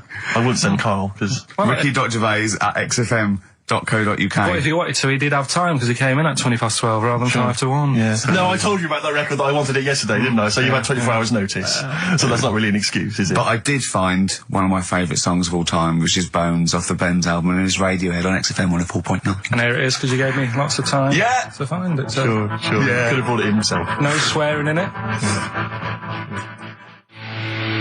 Bones. Radiohead. The Bends on XFM 104.9. And thanks to Paul, who's emailed Actually, there's in. a whole bunch of other people. Oh, There's lots Nick, of people. we've got Davey, Wow. Steve, Ashley. It's Electrolyte. You know, it all comes flooding back now. We've got that. I've got it out of the library. We're going to play that. That's done. It's interactive. I've used the listener. I've shown the listener, right? I've helped them to help themselves. Sure. I've said, if you want to hear it, tell me what it is. They tell me what it is. They're going to hear it. Yeah. Do you know what I mean? Perfect. Saves going down the library and, well, we don't... Yeah, well, we know mistakes can happen if that, you know, if you have to go down the line. Yeah, and I mean, I checked it though to make sure it was the right one, you see. So it's just a little bit of... Well, it's a good rule that generally if you pick something up, a CD, That's you know, right, we want yeah. to play on a radio Sort show, it a out live radio show, yourself. you normally check at the back. Oh, no, yeah, that's right, yeah, if you want a job done, do it yourself. You're absolutely right, Carl. so... But anyway, look, let's all make friends, let's kiss and make up. Yeah, touch and make up. Yeah. Let's just... Well, I'm up on Carl at the moment because it was my birthday in the week, and not only has he bought me a little vibrating thing to put on the chair, because I've got a bad back, so that vibrates, that. Actually, we can hear it. Yeah. Yeah, I'm gonna do it between records then. Right, and what's that doing to you as you It's do just, that? it sort of like sends a little pulse into your sort of muscles, relaxes, doesn't it? I've got to relax on air. If I'm relaxed, the listeners relax, we're all happy. Sure. He's also got me this little electronic bongos, and I thought we could do like... Oh! Chimpanzee that, monkey news, so it's like a jungle sort of thing. Sure, yeah. Brilliant. Well, that's supposed to be one of the great jingles, but even has So that. I've got the vibrating... Oh, chimpanzee that! Monkey news! Dr. Fox, if you're listening, I think you'll know that's a clear improvement in this show. So thank you for those. It's alright. Honestly. What did you get him? What did I get him? I couldn't get him anything, I was too busy buying myself an iPod. You're joking? Well, it's a little bit gay, isn't it, giving gifts to blokes? Yeah, it is, but for someone who's like major... Yeah. Play a record. Someone who's major? What do you mean, someone who's major? Well, because he's a major celebrity? No, made you. Oh, made you? Yeah. Right. Yeah. Crazy Beat. Blur. Alright? On XFM 104.9. Brilliant. Yeah, so, I also got, Jane got me a few nice presents, including my favourite of all of them, a real bow and arrow. A real bow and arrow? Yeah. Right. And what, you know, you're going to rob from the rich, and give to the poor? Yeah! When my head goes into the basket, I'm going to blink a lot, see how many times I can blink. But if you remember, when Carl first told me that, it was, I think it was Simon or Nick that pointed out. He goes, no, that's not quite right, Carl. Carl told me that he had his head cut off, and when his head was in the basket, it looked up and said, count how many times I blinked. Yeah, But sure. he believed that as well. So he was happy. He was happy with that. Sure. Do you know what I mean? So yeah, a couple of weeks ago, there was a guy, he had his head cut off, and before he had it off, he'd said, I'm going to blink to show that there's life after death. And he did 32 blinks, Yeah, right? sure. So you two were sort of pointing that down the other Yeah, week. we were sceptical of that. So I looked again On the internet? at some other website. Yeah. And there's a guy... Sorry, it's the website, just to clarify, the website is the place where you bought that property on the moon, didn't you? Because it was a bargain. Right. So, this guy... Finger zumped. Look, we'll see who's been gazumped when this world ends. I've got somewhere to go, all right? And I know you'll be calling me up, saying, oh, can I come with you? Haven't you got no, like 'cause it 2 doesn't square exist, does foot? it? No, I've got acres. You're gonna have I've to got about- stand deadly still on the moon in your 2 square foot. I've got about There's 20 no place for acres. Suzanne. It'll just be you. I'm off, love. It's all those people with big heads and web feet that've been buying it all these years. Well, listen, right. Go on. Anyway. Play a record. Tell us the story after. We've been chatting for Sorry, far too long Carl. No, there's no record. Play a tune. We'll come back with What this. do you wanna What's play? this? Another ghost story? Let's play one of my favourite songs of all time, because I'm going on holiday and getting into a lovely serene move. Sorrento is probably from that. It's Neil Young, After the Gold Rush. Beautiful. Still to come, that competition as well. Look forward to that. Carl's quiz. Yeah.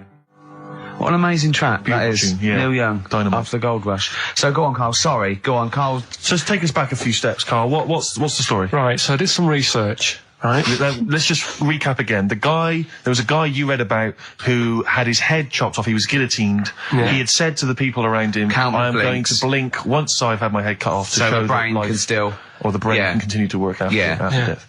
Okay, so yeah, we queried that. So you weren't having any of it? Well, no, possibly for a few seconds till the oxygen stops being fed to the cells because the blood has drained away. But, you know, nothing spectacular. So Right, go on. well, along the similar sort of lines, right? This is quite a few years ago.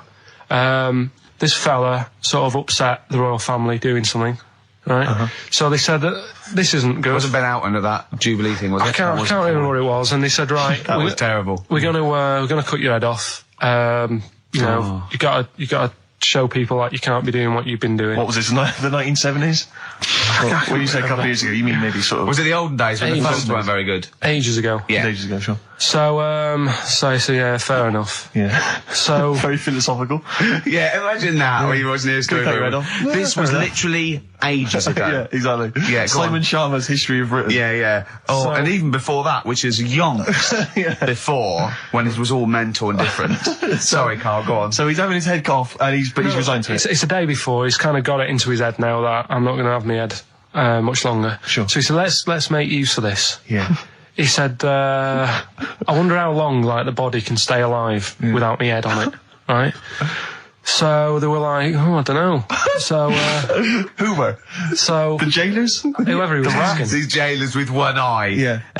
Get up, punk. So he said, No, wait a minute, I've got an interesting scientific experiment, jailer. Well, Yeah. fair enough. What is it?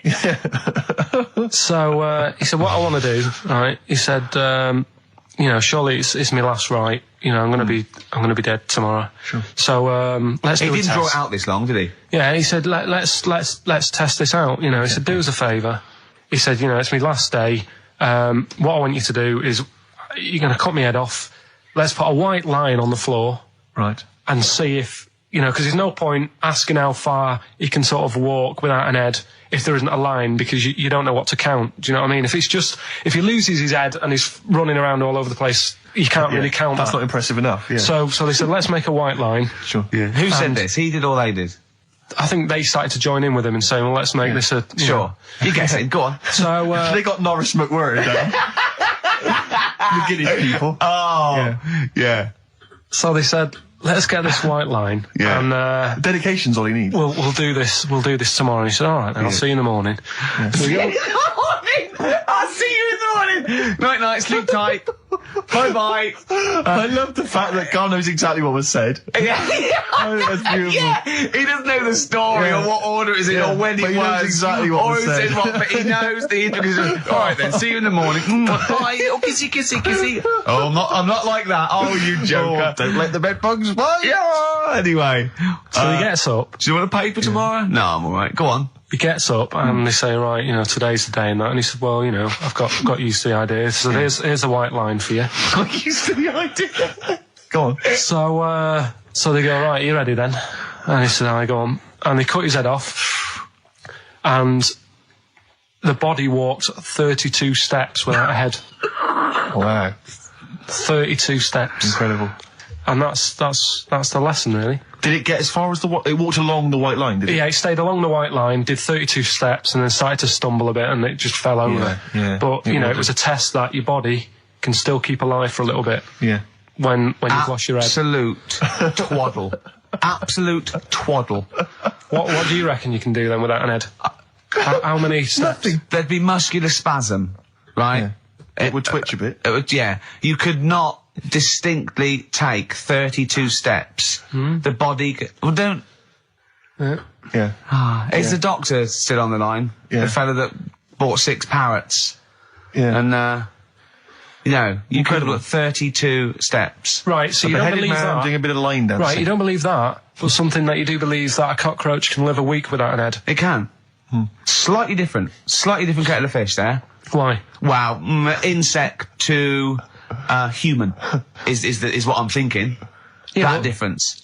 There's not that much difference in Of course some there insects. is. Do you know that a snake has a heart and lungs and kidneys and stuff? Go on. No, well, I'm just saying. So? You're making out as if like they're a totally different being. Species. I am making out. I mean, call me old-fashioned. Do you know what you're talking about there? I don't want you embarrassing yourself, Rick. Yeah, I am suggesting they're totally different beings. Yeah, that is. Yeah. Now, Carl, the cockroach is a very different thing. The interesting there is that it lives without its head, because a lot of it's on. There's some of them are phototropic, chemotropic. Some of them just literally have irritation and muscle memory. I mean, they do have a central nervous system, but it's very different. So if you lose the head, it bypasses a lot of that anyway. All this is running around. The reason it dies is because it can't take on water. But it's very different to a man, right, having consciousness and then losing that, and the body still going, no, I think I remember what I was going to do here. Yeah, so I'm going to walking carefully along a walk white line. 32 steps along this white line. Imagine you just looking down going, oh, missed a bit. Yeah. Maybe the head was in the corner going, left, left, left. Oh, he's now. Well, let's just put it out. I mean, if anyone listening has maybe had a relative beheaded, maybe in a horrendous car accident, but they got up, maybe they went for a walk, they had a little chat before they passed on. Carl. Get in touch. Carl, you are my favourite being. You are my favourite species. Now, you, Carl, may not be particularly different genetically from a cockroach. You are, Why can generally cockroaches speaking. do that? Why whoever made them went... Let's play a record. Do you know what? When I told him this fact, I send him little facts on text messages just to inflame his, interest. I just sent him a cockroach can live 9 days without its head. He texted back, "What's the point of that? Yeah. What's the point of They're that?" not doing experiments, these cockroaches. It's a boring last week to have. And he went, and on top of all that, you're thirsty. So it's the worst week of your life, isn't it? That week without your head. Play a record. Play a record, Carl. Competition time next. Oh. He's look at his little face. Look at his little You've not heard face. Carl's competition. Oh, we could live without an head. Right, okay, educating Ricky. What have we got? Airy Chinese kid, go on. Right, yeah. This is the... I didn't want to do this. What do you think you want to do it? Well, I wanted to give you 3, and I gave you one. It was like the alien man gets a beard or whatever. Yeah, And- which was total rubbish, so this one should be better, maybe. It's 3 months, isn't it? She's taken over for. Is she getting paid the same as us? I don't know. We'll find I bet out. it's a hell of a lot more. I'll go mental. I bet it's good money. It's good work. I'll go mental. A kid used to take a horse into the house. Sorry. Whoa, yeah. Whoa, Neddy. What do you mean a kid used to take a horse into the house? Where did they get a horse? Must have nicked it from somewhere. Must have done. You've seen a horse in it? No. What, is that from outside the saloon round the corner? Yeah, was it just tied up with a bit of leather? Right? And, Oh, that's great. I'd Did been Big out. Jake come looking for it? I'd been out. Oh. Nicked Right, away. sorry, let me get this. This was before the lynching stopped or after. Where did he get a horse from? What do you mean he must have nicked it? His mum said, "Where'd you get that from?" "I bought it." "All right then, but keep it out the kitchen." I don't want you going Catlin rustling. Where did he get a horse from, Carl? And how long did he have it for? Was he leading it or riding it? "Mum, open the door, I can't stop." I can't stop it. Open the patio door as well. I'll be... Looks like we got us a runaway. What do you mean? I've sort of... Don't think you can ever be boring, No, but no, go no. on. But what I've done, I've took like different ones. So I've took a good one that I think, that's a good quote. That was worth putting in a book. I've put one that isn't really a quote, so I don't understand it. Oh, yeah. One that isn't clever. and a funny one. So a bit of variation all out of one book. Oh, how long did this take you? What did you do? Did you sort of like sit? About half an hour last night. And did you sit sort of like quietly at a desk or something? No, just in the lounge with the telly turned down. Oh, right. Just to give a bit of light to the room. Just had it on but turned down. Have you figured out lights yet? So, so the first one, and it was like they stuck some bacon on his head. And As ever, the vital piece of information, i.e. the reason, Carl seems to have forgotten. because the worm was in his body, and they said everyone likes the smell of bacon. including worms. Even a Vietnamese lake worm. They love Remember bacon. last week when I said about the little fella with the bone with no brain and you were proved wrong? No. We were saying it wasn't a little fella. We were saying it was a stillborn child. It wasn't a little You're fella. changing it now. You weren't having any of it last Right, week. hang on a minute. I'm getting confused. There was a Vietnamese snake that went inside of a soldier. A little, like, maggot or some sort that you have to get out of your body because it causes problems. Yes, and so in order to get it out of the He runs body, amok. they strapped bacon to his head. That is great. This doctor. And did that work? I think so. They had a picture of him smiling.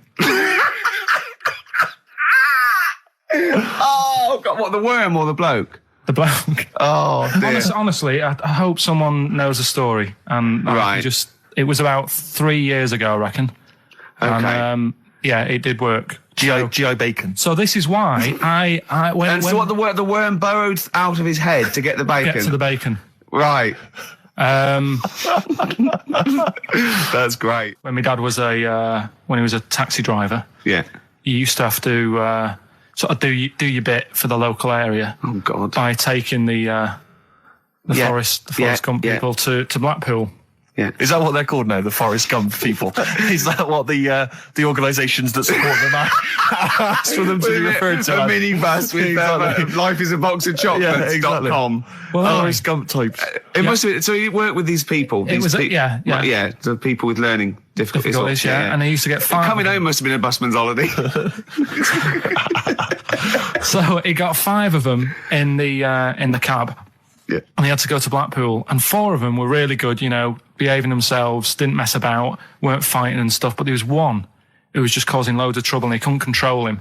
Oh, and what you've got to be able to do with people like that, you don't want them to get stressed out because it's not good for them. It stresses them out, and you could end up with a bit... Thanks, Dr. Karl. You could end up with a bit of a riot on your hands. So he thought, I'll nip this one in the bud right now. And he pulled up just on the outskirts of Blackpool, and he took the one out that was causing problems and put it in a wheelie bin.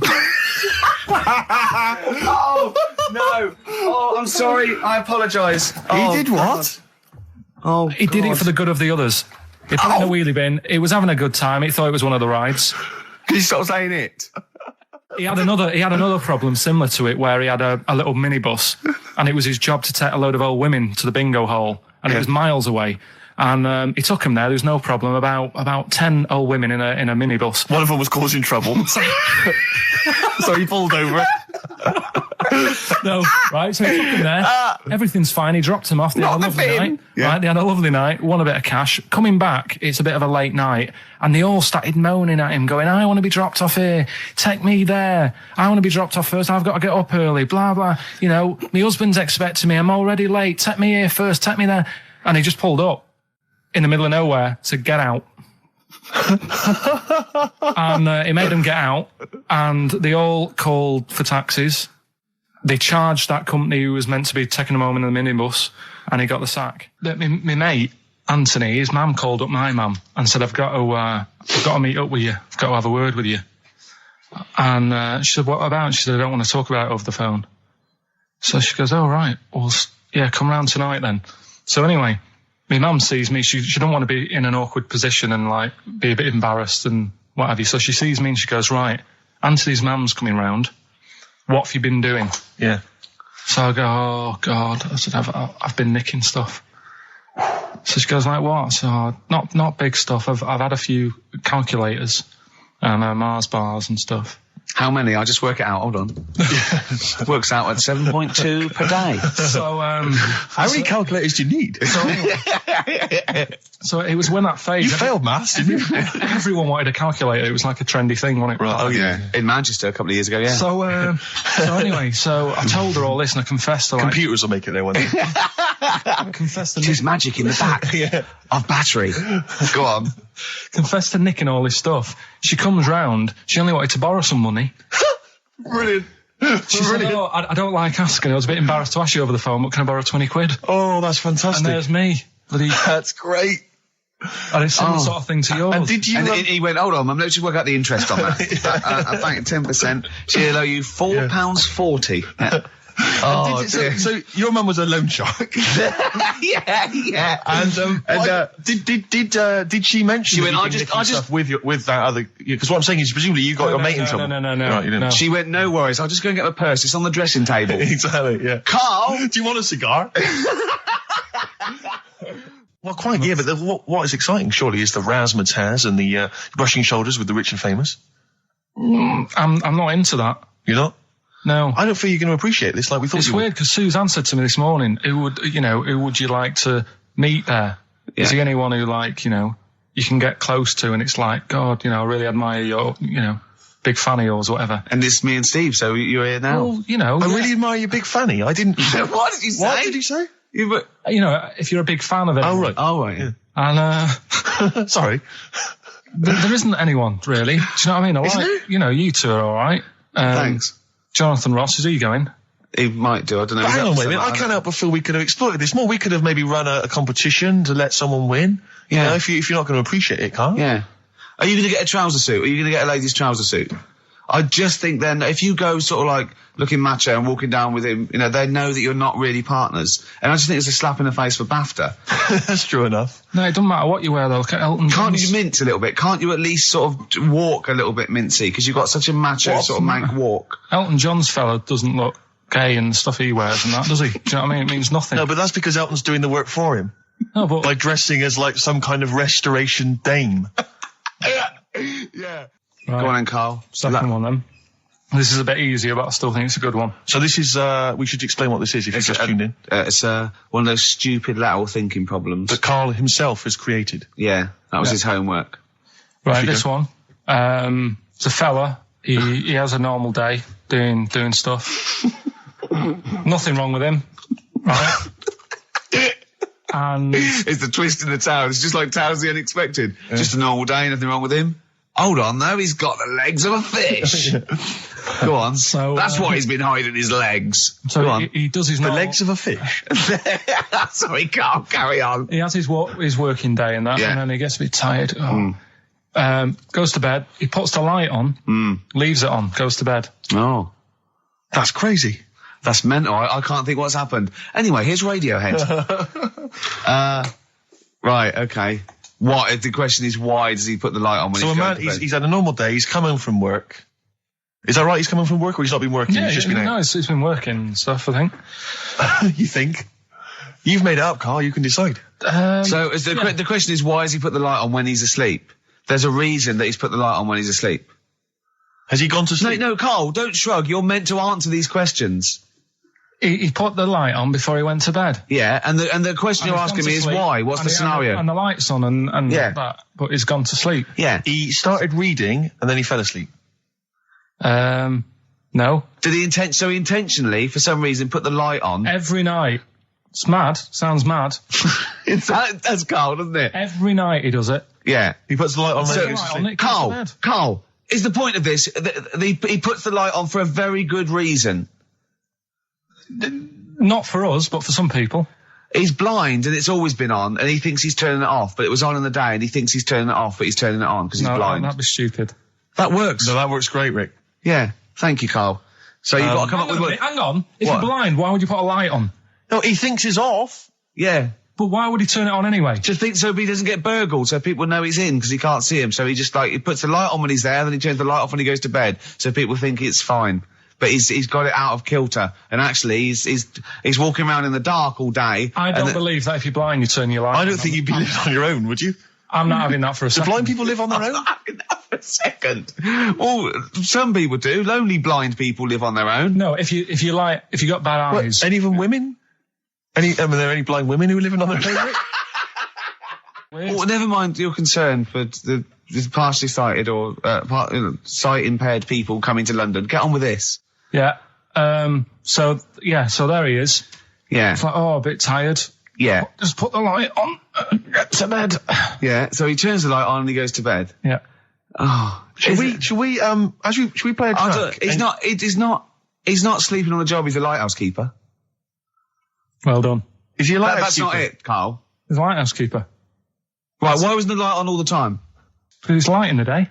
You idiot. Play a record. What? Play a record. You're a buffoon. No, actually, the light isn't on in the day, is it? No, Rick? it's not. I think you're the buffoon. Yeah. Carl has won!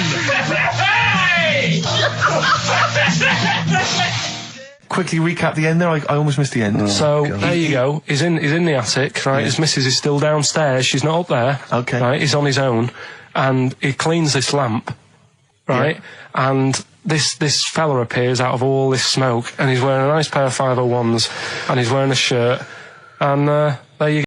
104.9 XFM, Ricky Gervais, Steve Merchant, Karl Pilkington's pressing the buttons. Right. We're playing some great moments from the last 3 weeks. And some great records, Steve, from the last 2 weeks. That's true enough. Yeah. We're not actually here today. What are you up to today, Rick? It's 8 hours earlier, so this is about 2 o'clock probably. Mm-hmm. So it's about 6 o'clock in the morning. I'm still in bed, mate. I'm asleep in my hotel room. Now, where are you? We're in LA. Los Angeles. Yeah. City of Angels. Rick. Yeah. City of Angels. Yeah. And so that's what we're doing. We're doing stuff like that. That's why we're not here. We're not here next week either. So next week is the best of this week. All right. So here's the first bit.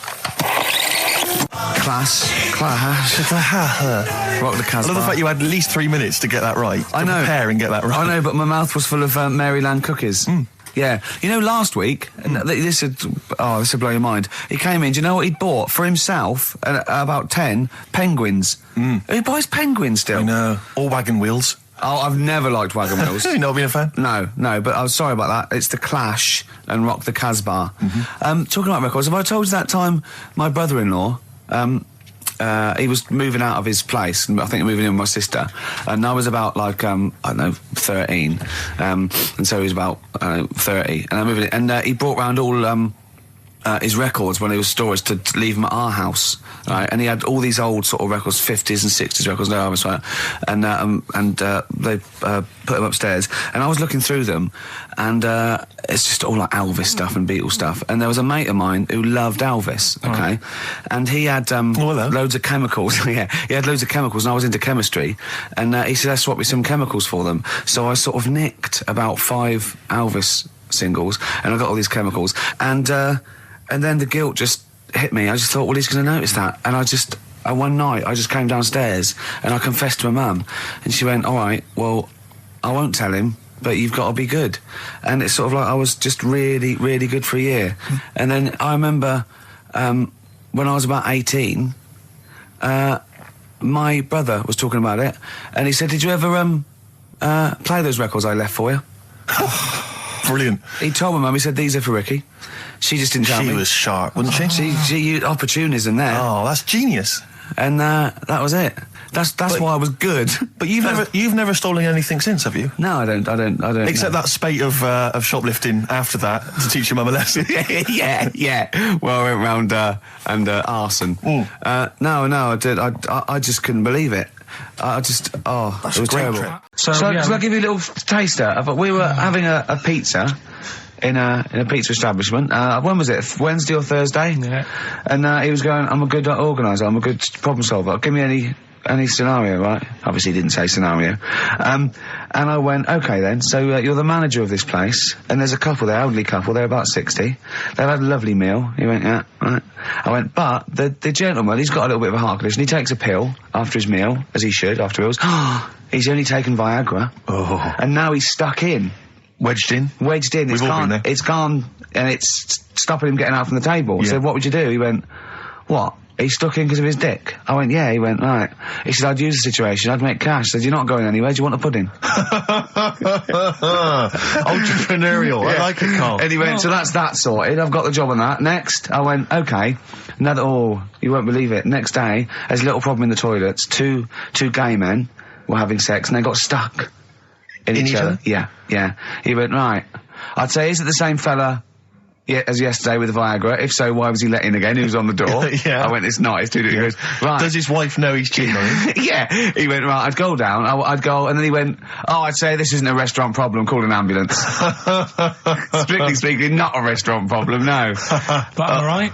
Huh? Am I right? Well, I don't know. Would you give me the job if say, like, you were the boss of that restaurant and you... do you know what I like about this? At no point did he say, Gervais, why are you being so mental? Yeah.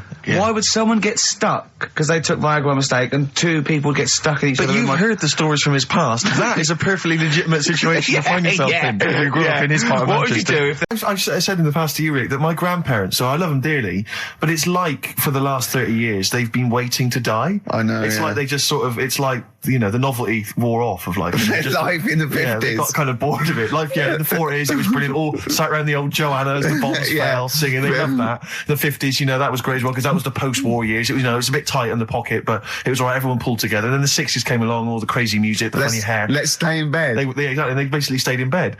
And it was one Christmas when my grandmother said to my dad, what do you like for Christmas? What do you fancy for Christmas? And this must have been, I don't know, 20 years ago. She said, what do you fancy for Christmas, Ron? And he went, well, you know, I could do with a nice big kind of warm winter overcoat. She said, don't worry about that. Don't worry about that, because your father will be dead soon. It's right, you can have his. Meaning my granddad. Well, to be honest with you, my father's still waiting. Which is good news. Good news for my grandfather. Less good news for my dad. He's freezing. He's freezing. How is he today? He's fine. Oh, okay. Oh, I'm freezing. It is such a weird mindset, that. I think it's that, to me, is what sums up people from that older generation, the 40s and 50s. And it seems to me that you've got that kind of mindset. It's like you were born in the 30s. And whenever you talk of your childhood, it's like you had like a baked potato to take to school. And a hoop and a stick is a Christmas gift. The other thing is, I think that that sort of generation, it seems that the man is dependent on the woman. There's a total dependence. Oh, absolutely. If she dies, he's done. Yes. He's done for. Just pine away. If he dies, she's got 30 years of pottering. Absolutely, yeah. Do you know what I mean? Yeah, and going to, like, you know, the youth club and the church. I know what you mean, yeah. It's sort of like that. It's sad. Of course, it's sad for them, but it's sort of not the end of their life. No, sure. And it sort of is the other way around. I don't know why that is. Yeah. It's terrible. That's a little melancholy thought for I know, Christmas I've really brought it. You brought it down. You've brought it down. I've brought it. This isn't a nice show at all. This is terrible. Well, we're going to have people just killing themselves. What? Well, I didn't really want to make it a Christmassy type show, because I don't really like it. Oh, he's done it again. Well, you did Christmas once, didn't like it. No, my dad always said... Oh, right, steady on. Dad said Christmas morning was for, like, you know, for me. So he used to stay in bed. So he never... That's brilliant. That's a great thing to say, isn't it? Yeah. Christmas morning's for you. Run wild. Do what you want. Just don't bother me. I'm going to Honolulu for 2 weeks. That's great. Dad, it's Christmas. Do I have to do anything? No. So my mum used to get up, because she used to like to see my face light up, you know, when I open my presents. And then... to give fireworks. And then... then I'd have to go to my bedroom from about 6 o'clock onwards, because, like, my mum and dad were into having big Christmas parties, and I wasn't, like, old enough to go. Right. So they'd say, right, you know, you've had your fun there, you go up to your bedroom, stay in there. Really? Yeah, I remember one year, right, I got a train set, that's what I wanted. Yeah. Right? It's brilliant. Playing with it all day. I thought, I don't mind about the party, I'm happy staying up here playing with this. Brother comes in, he's had a few, right? He's going, yeah, give us a go on your train. How old is he? He's a bit older than me, so he might have been like, let's see. Well, let him be 18. Yeah, probably about 18, 19, and how old something were you? like that.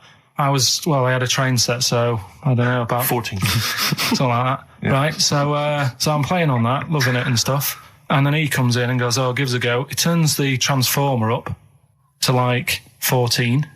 He went really fast for about 5 seconds, broke it, and then he went back downstairs. Wow. So Christmas, I hadn't even got to Sounds Christmas like Day. the Conservative government with British Rail. Satire, that is. Rick, I just thought that there's satire. If there's any satirical shows listening or magazines... It doesn't work in any way, because there's the analogy falls down apart from there being a train. Think it through, though. British Rail was trains. Yeah. And the government broke the trains in many ways. They didn't break them, like, not officially breaking them, but they kind of... It does work. It's perfect. Oh, I'm very pleased with that. And I can't... And no one's asked him to be on Have I Got News For You? It's weird, isn't it? Because it's strange, that, when you've got a satirical mind that's as quick as that. Yeah. All and right. he's broke your little train set. So what did you do? I just like watched telly and had some sausages. I bet you were happy with that, though, weren't you? It's a bit annoying, though, isn't it, when your main present of the year's been broke.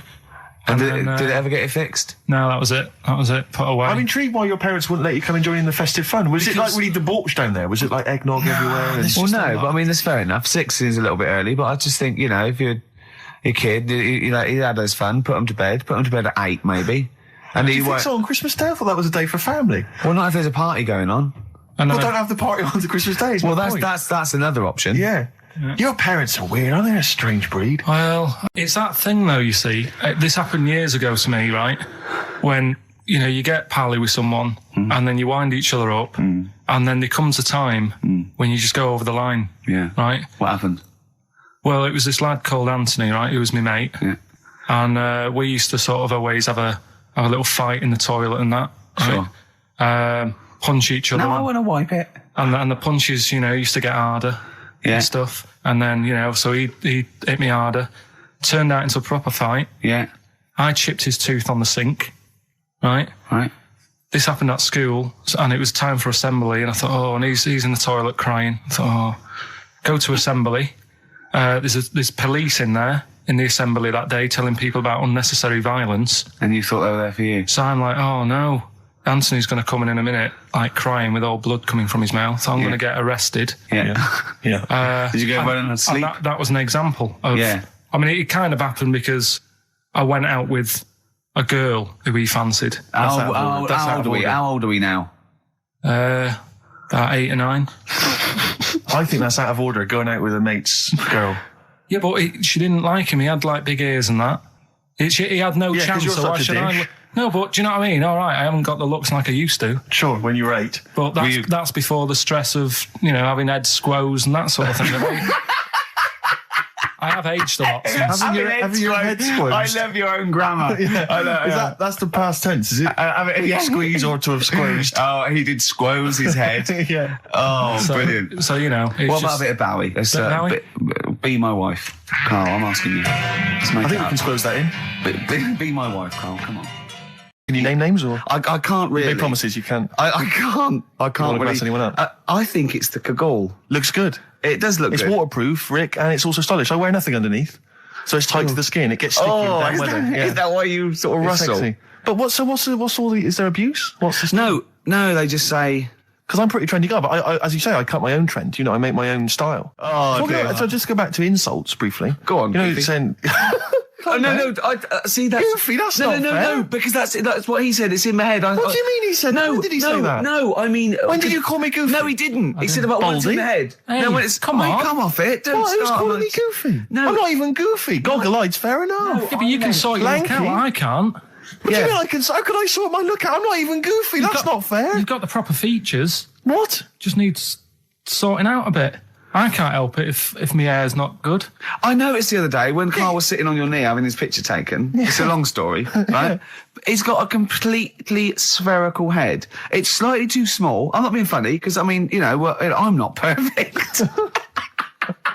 But he's got a completely spherical little head. He looks a little bit like a baby hamburger. You know hamburger off McDonald's? Sure. He looks like a little baby hamburger. And it's sort of quite put upon. Suzanne thinks a lot like that thing in that Dulux advert. Do you know when the woman pulls the head off that? That little plasticine morph type. And then they make a new ad for it.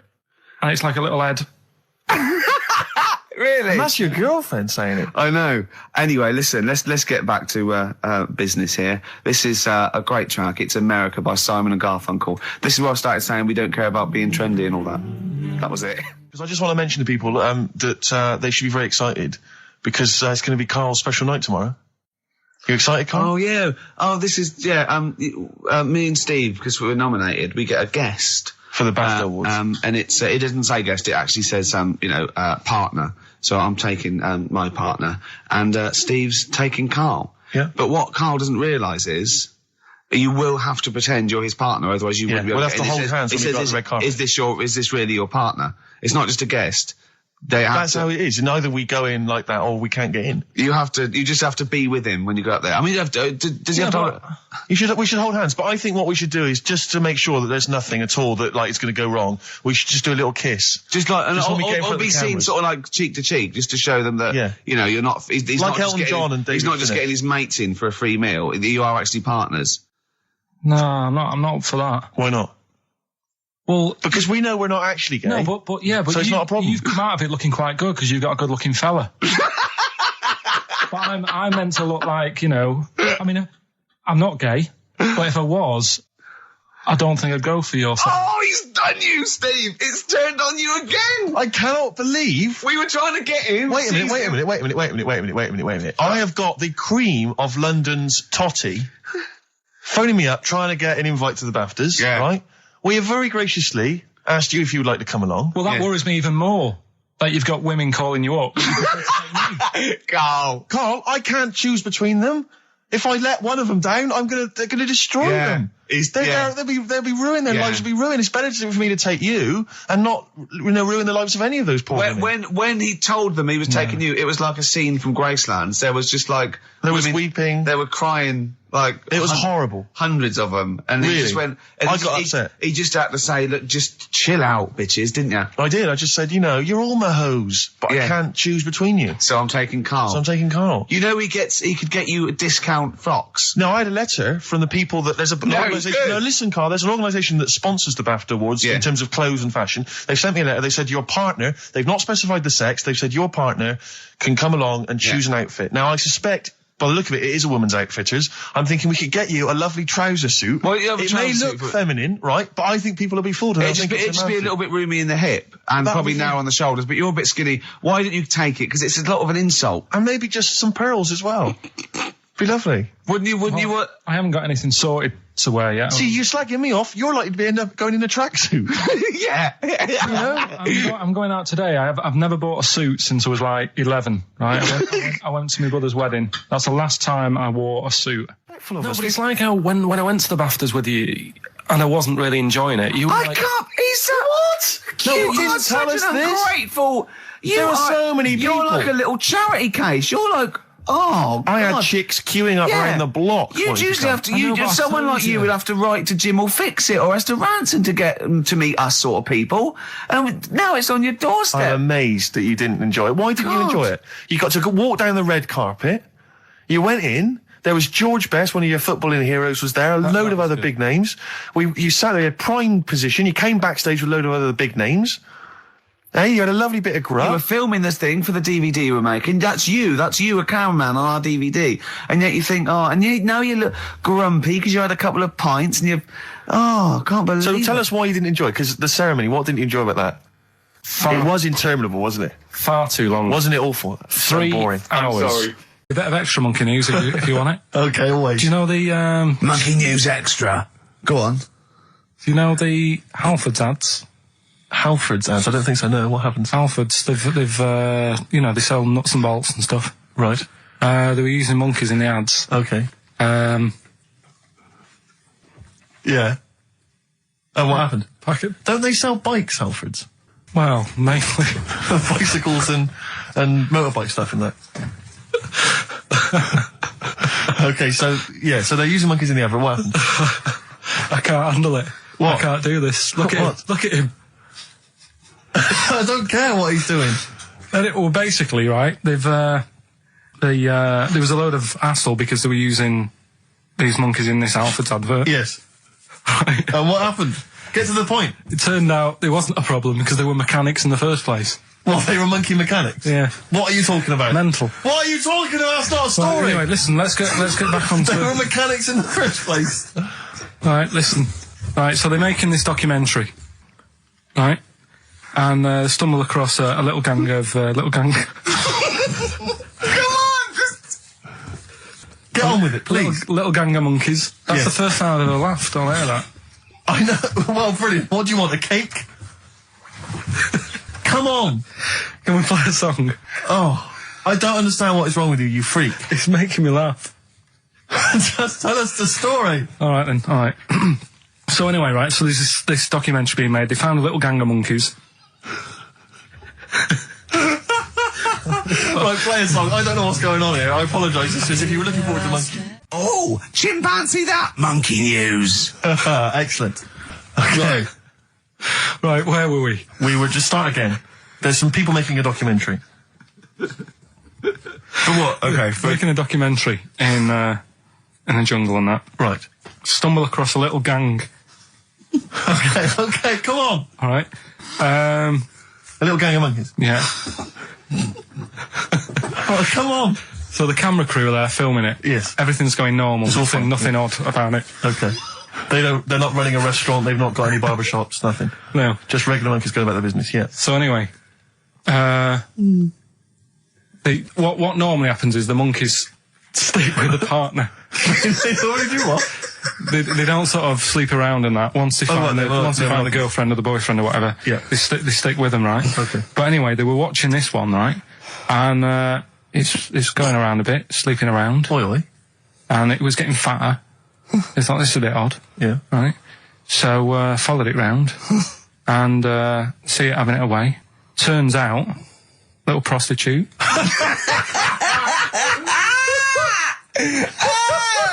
Oh, God! It's a little monkey prostitute. And it was getting fatter because it was charging them bananas. What a load of old rubbish. Charging them bananas! What was it, a boy or... It was a... Woman. Little woman monkey. That's the most extraordinary monkey news I've ever heard. Oh! And another bit, this was the best one, right? Grab it! Right, there's this fella, and he was on his bike, right, cycling to work or whatever, and he sort of sees this thing in the corner of his eye. Right? Literally in the corner of his eye? Or you mean he saw He just said he saw in his peripheral vision? Okay, yeah. And thought, what's that? Yeah. So he thought, oh, doesn't matter, whatever. And he stops off at a cafe, right, get a little scone, a tea or whatever, and he goes in there, and he's sat down, and the waiter comes over, he says, yeah, what do you want? He says, I'll have a scone and a tea. He goes, all right then. So he goes to get it, comes back. As he puts the tea and the scone down, his face is like, what is that? Right? Like a look of frightenedness on his face. Right? Drops the tea and legs it. So the fella's going, what? So he legs it after the bloke and goes, what? And he says, oh, something came out of your nose. That was massive. Sorry, something came out of the guy's all true because people would have watched it, so don't start saying it didn't happen. Hang on, I just need to clarify. The guy on the bike... I don't believe he ran away. I don't believe he legged it. I don't believe he had a look of frightenedness on his face, and I don't believe he said something massive came out your nose. And I don't even believe he had a cup of tea in the scone. These are the things that I think are embellished. But who had something coming out of his nose? Was it the guy serving the scone? The one who was on the bike who ordered the scone. Yeah, but what was it? Came out of his nose. What was it? Came out of his nose. Right. So he goes home and he thinks, I've got to sort this out because it's not good and that. So he But what? No, it was out of his nose. So you mean it poked out of his nose? It didn't come out. It just said hello and then it... It was like the maggot in the head. Yeah, he just popped his head out, had a look around and went back in. Why did the bloke drop the tea and run? Well, it's weird, isn't it? All right, so he goes home. He goes home and he goes, oh, God, you know. So he sits in front of the mirror and he's sat there waiting. This thing comes out. Again, sort of looks round, goes back in again. So he goes, oh. No scones. Right. So he goes, I've got to sort this out. He goes to the doctors, says to the doctor, I've got something up my nose. It just keeps coming out and having a look round, going back in. Didn't say that. The doctor's like, oh, I haven't heard of that before. Right? Didn't say that. So sat there.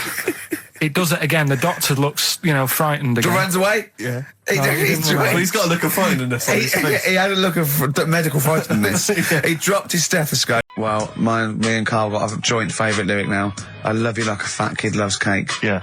That's great, isn't it? I mean, I like it because it's funny and humorous and cheeky. You like it because it means something, don't you? You think that's the absolute truth. If someone was to say that to you, that would be the most romantic thing they could say in it, because it's... No, I'm just thinking you know what it means. It's like the Elephant Man, right? The Elephant Man, that's what he's called. Again, you know what you're going to get. The fat kid loves cake. You've said it all, you don't have to say any more. I can't believe it. I'll tell you what made his day the other day. I love it. Jonathan Ross said The Elephant Man is one of the best films ever made. Yeah. Endorsed by a celebrity. I know. Well, by a film buff, really. It is good though, isn't it? It is a very good film, yeah. We have got Cheeky Freak of the Week coming up. Right. There's been a lot of stuff going on this week. In the freak world? Yeah. Is it really? Yeah, there's loads. I mean, stuff that we can... The one that hasn't made it. God, this is what it hasn't made it, so we'll judge it on that. Go on. There's a woman, right? Do you know how, I mean, in a way I thought Elephant Man, it was a bit tight because, they sort of took him on a freak show, did a bit of a road show with him and stuff. Yeah. There's some woman, I think she's in India, like now, who, makes a lot of money because she's got 3 legs and 7 toes stuff. And she was saying, people pay quite a lot of money Not Squiddy Patel. It's not that much money, like, compared to here, but over there, it's like loads of money. Sure. And all you do is, you go around to her house and you pay this lot of money, and people just go, oh, look at that. Extra leg. Extra leg. Right. It's quite a lot of money in that. So she hasn't even got to go out on the road anymore, like in the old days? No, People come that's to her. what annoyed me. It's like, well, you could get to them faster. You go and see them if they're paying the money. Sure. But yeah, there's... What she could do is go in and buy a pair of shoes, right, and then nick one on the way out, because they only put one out, don't they? Good idea. So she could get, you know, 2, 3 for the price of 2. Just one of the many perks of having Just 3 one legs. of the perks of having 3 legs. The other one is, I mean, keepy uppy. But she'd be good at that. Shouldn't do that. She just stays at home and puts her feet up. But anyway, that's not even Cheeky Freak of the Week. There's a picture of a beautiful barometer being held by a beautiful lady. Lovely. Who's definitely his daughter. Yes. Definitely. Come on, Kathy. Oh, that. Dad, no. Come on. Undo your top a little bit. Dad, definitely made to do that. Yeah. Oh. That slight look of I hope no one I know sees. Yeah. Just check out Barometer World.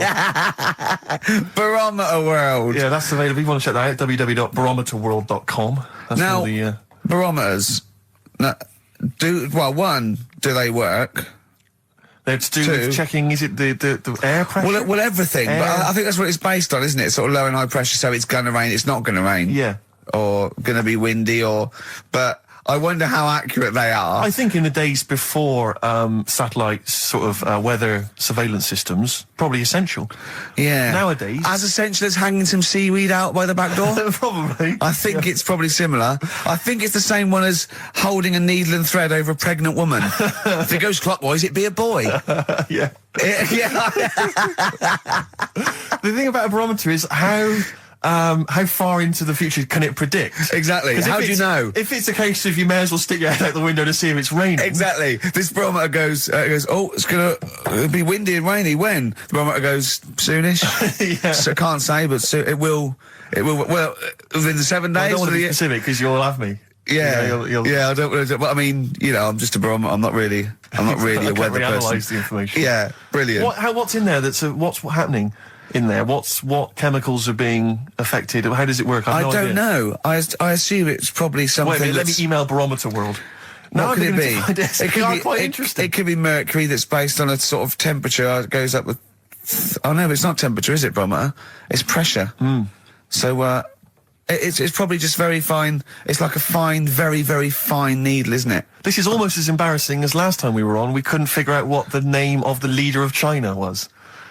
Was it the King of China? The Prince of China? Oh, this is when we were trying to imagine what it'd be like if all the Chinese people at once jumped up and down and made a big tidal wave. Tidal wave. But if you do know what the name of the leader of China is, we don't mean the name of the particular person in charge, but if it's a king of China, the emperor of China, the chancellor of China, the prime minister of China, didn't it? No, that was Japan. Yeah, this is it. I don't know what's the big guy in charge. Is he still the chairman? I know Chairman Mao was important. I think he was just the chairman. I think he just governed all the big meetings. Yeah, I don't know. He just kept the minutes. Head Chinaman? Head Chinaman. The major Chinaman. The top Chinaman. Number one Chinaman.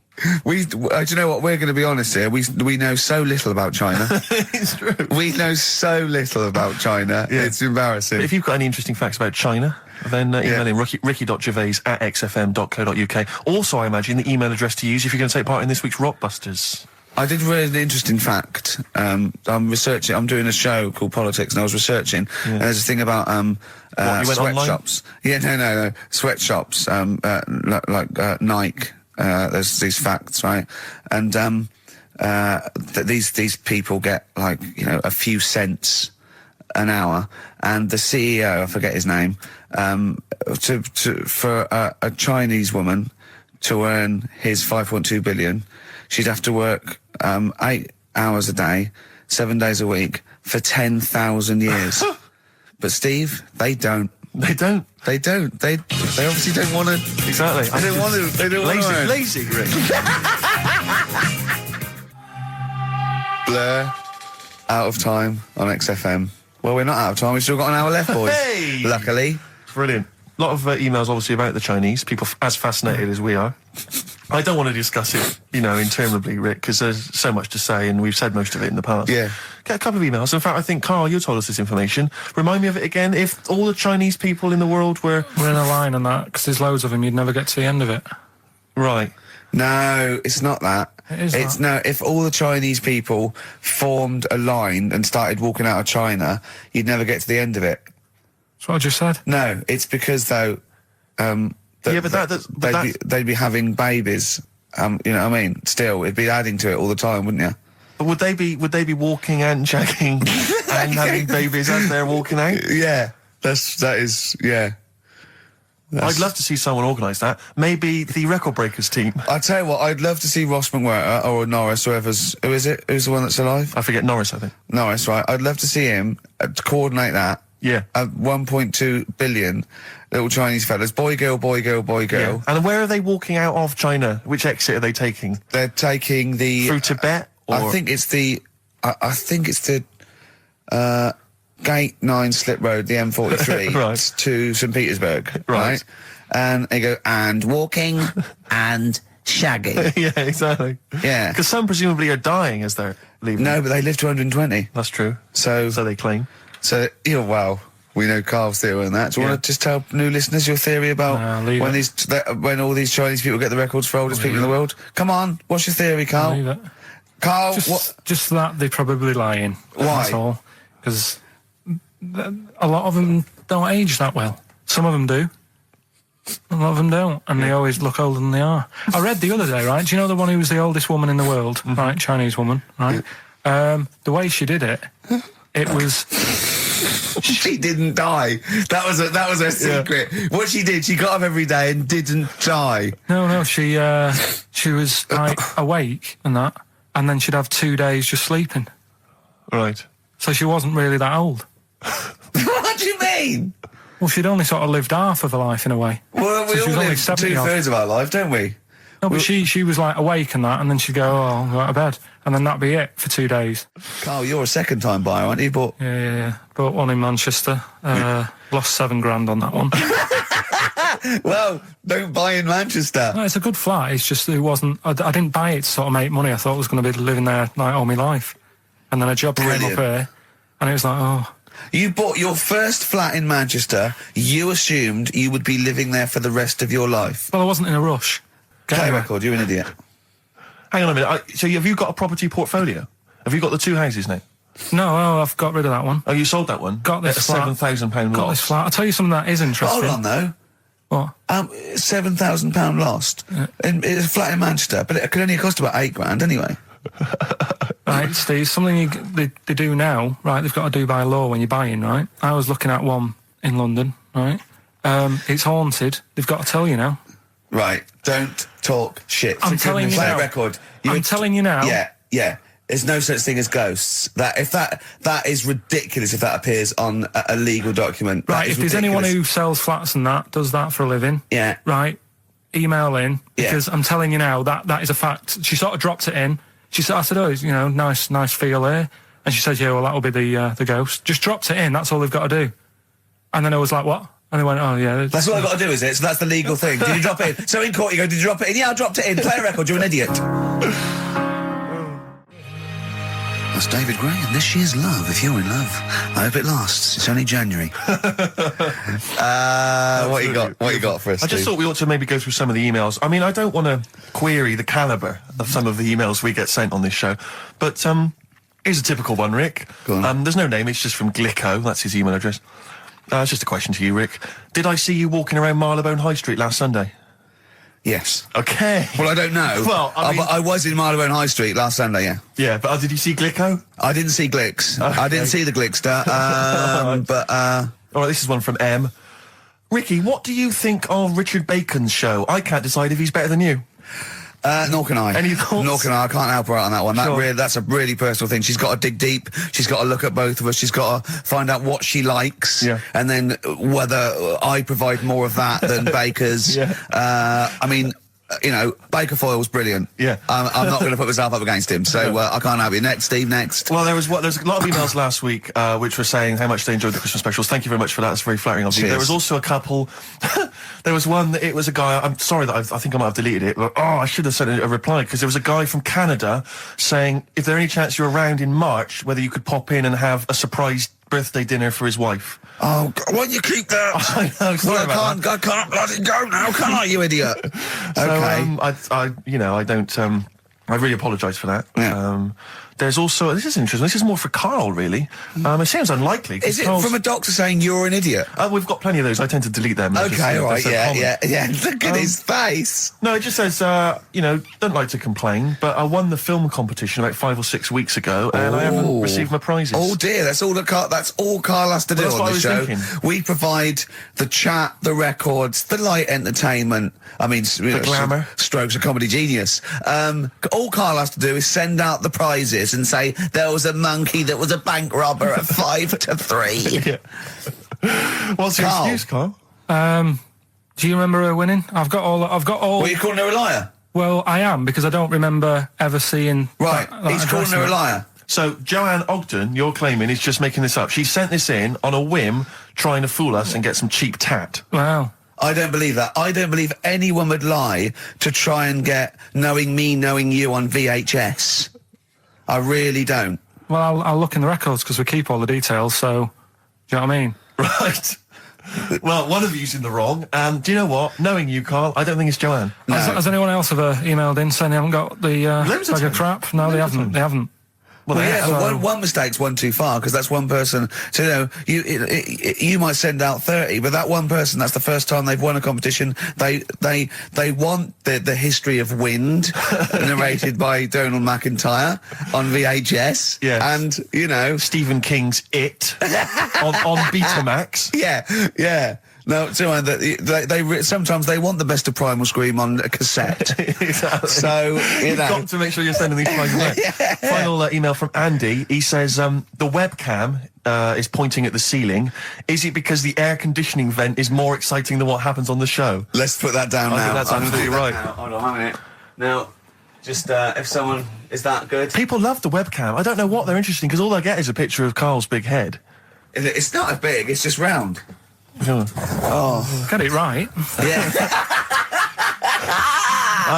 Karl, I'd like you to play the next tune. I got sent a little cheeky primer for The Cure's Join the Dots. It's B-sides and rarities, lots of stuff from them, from all over the ages. And it's amazing how good their B-sides are. Here's one of them playing. Yeah. I could do How long it. could you keep going with That's that? it. That's it? That is it. Because you see, Alex Zane, we came in while he was doing his last link, and he's an absolute pro. He really is. I was watching him, and he was, at home, you probably think that he's giving you his full attention. He's not. He was looking through a listings magazine, probably figuring out what movie or theatre piece he's going to check out, you know, with a lady later. Yeah. Probably going to cruise down there with a couple of, you know, chicks. And he really is an absolute pro. Yeah. Looking at you, Ricky, and it's like you can sustain it for a while. Yeah. You know, you're a talented performer, but it's sort of, I don't know what it is. Is it concentration with you? It just ebbs away almost instantly. And you try and do 2 things, 3 things at once, but normally on air, that's you eating, taking fluff out of your belly button. I never once, when we were on the set, we were filming The Office, and I'm trying to put off actors, just coming up ways, instead of like memory lines, coming up ways to sort of ruin the show or make them laugh. And you came out and went, Rick, it's like having your own TV show isn't interesting enough for you. Yeah. Just concentrate, it's lunch in an hour. I went, yeah, all right. Well, the radio show even less so. I mean, you really I know. can't be bored. How long do you think your interest you sustain your interest? I came in too early because I got bored just before we came on air. Sure, okay. I came in too early. I got to stop getting the cabs quite early. Yeah, so you're bored now. I think I've got to get about 5 to 1, and then I think that'll last me till about 1:30. Again, as he was saying that, he's not giving you his attention. He was kind of leaning back. He's put his feet up now on the desk. I've got to get comfortable, haven't I? And this CD rack's in the way. Sure. Well, you get yourself comfortable now. Get yourself settled. And then sort of... Because a lot of people will move the... There's the microphone moving now. That's the squeaking going on. You've broken the CD rack. You could actually, of course, you could move the CD rack by getting up and moving it. No, that's too much effort. You've got to try and do that whilst angled on the seat. I'm nearly laying down. It's almost horizontal. It's the most you can get. Well, I'll tell you what. I don't know what those listeners are thinking of what Steve Merchant say, but don't believe a word. All right? Oh, nice. Classy. Yeah. 5 minutes past 1 o'clock on XFM 104.9. Look at your name, Steve Merchant. Karl Pilkington. A retro cut there, Thin Lizzy. Don't believe a word on XFM 104.9. I'm Ricky Gervais, with me Steve Merchant. Bubba-doo-boo, who's that over there? It's Carly Pilk Boys. You all right, Carl? Oh, that's clever. How you doing? Yeah, I'm all right, yeah. Yeah. Wallace Chambers, Kings of Leon on XFM 104.9. I'm Ricky Gervais, with me Steve Merchant, Karl Pilkington. And England are world champions again then, so... Oh, it's brilliant.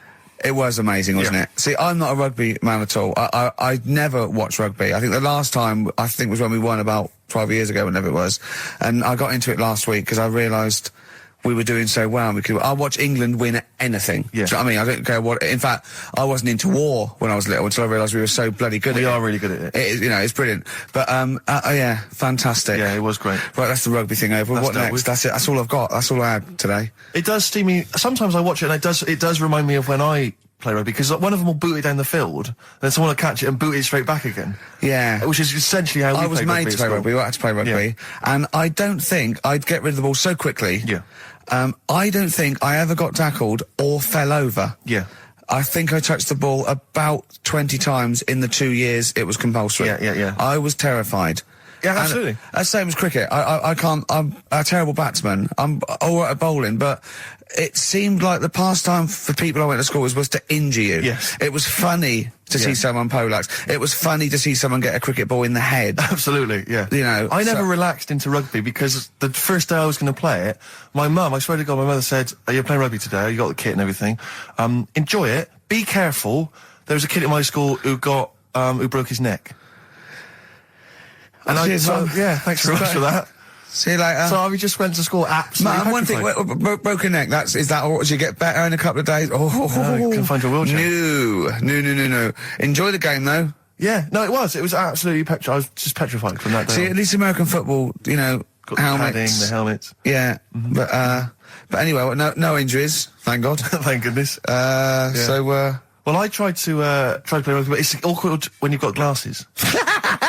I don't know, there's something about you didn't really play with glasses on? Yeah, I couldn't see anything, could I? I couldn't see anything. How else was I going to play? Oh my God! And so you're bound to be cautious, because inevitably you're a bit more cautious when you've got glass next to your face. You were the tallest person on the pitch as well. Yeah. I mean, you were when you were about 14, you were probably 6 foot already, weren't you? Yeah. And everyone else was what, 5'2"? Yeah. So you were towering above them, with glasses on. Just with the glasses on. And you've got pretty cool glasses now. You've had a bit of a makeover. It's like Trinity and Suzanne said, first thing to go, the glasses. Sure, sort them out. Yeah. Yeah, and presumably you used to have those National Health sort of bottle. Pretty much.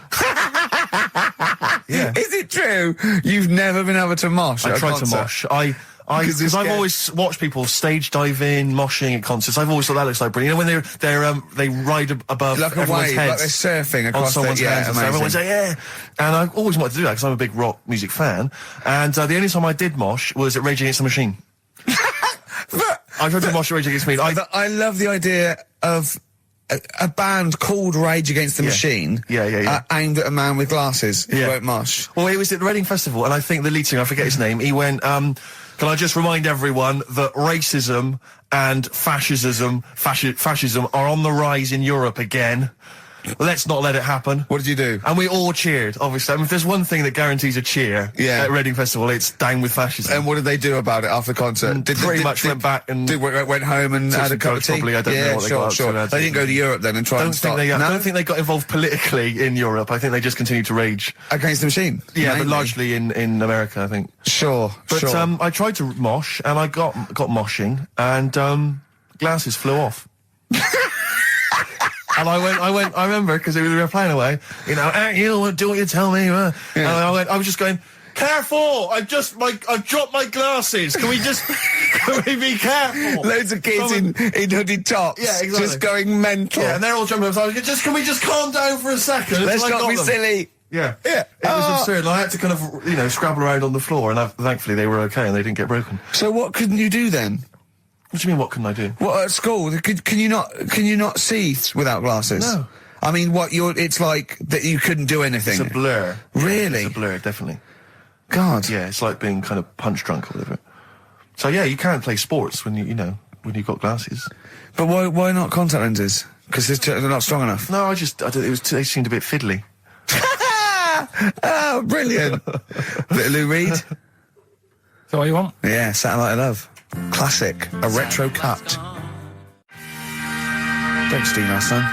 Please, lads. Thrills. On XFM 104.9. I'm Ricky Gervais.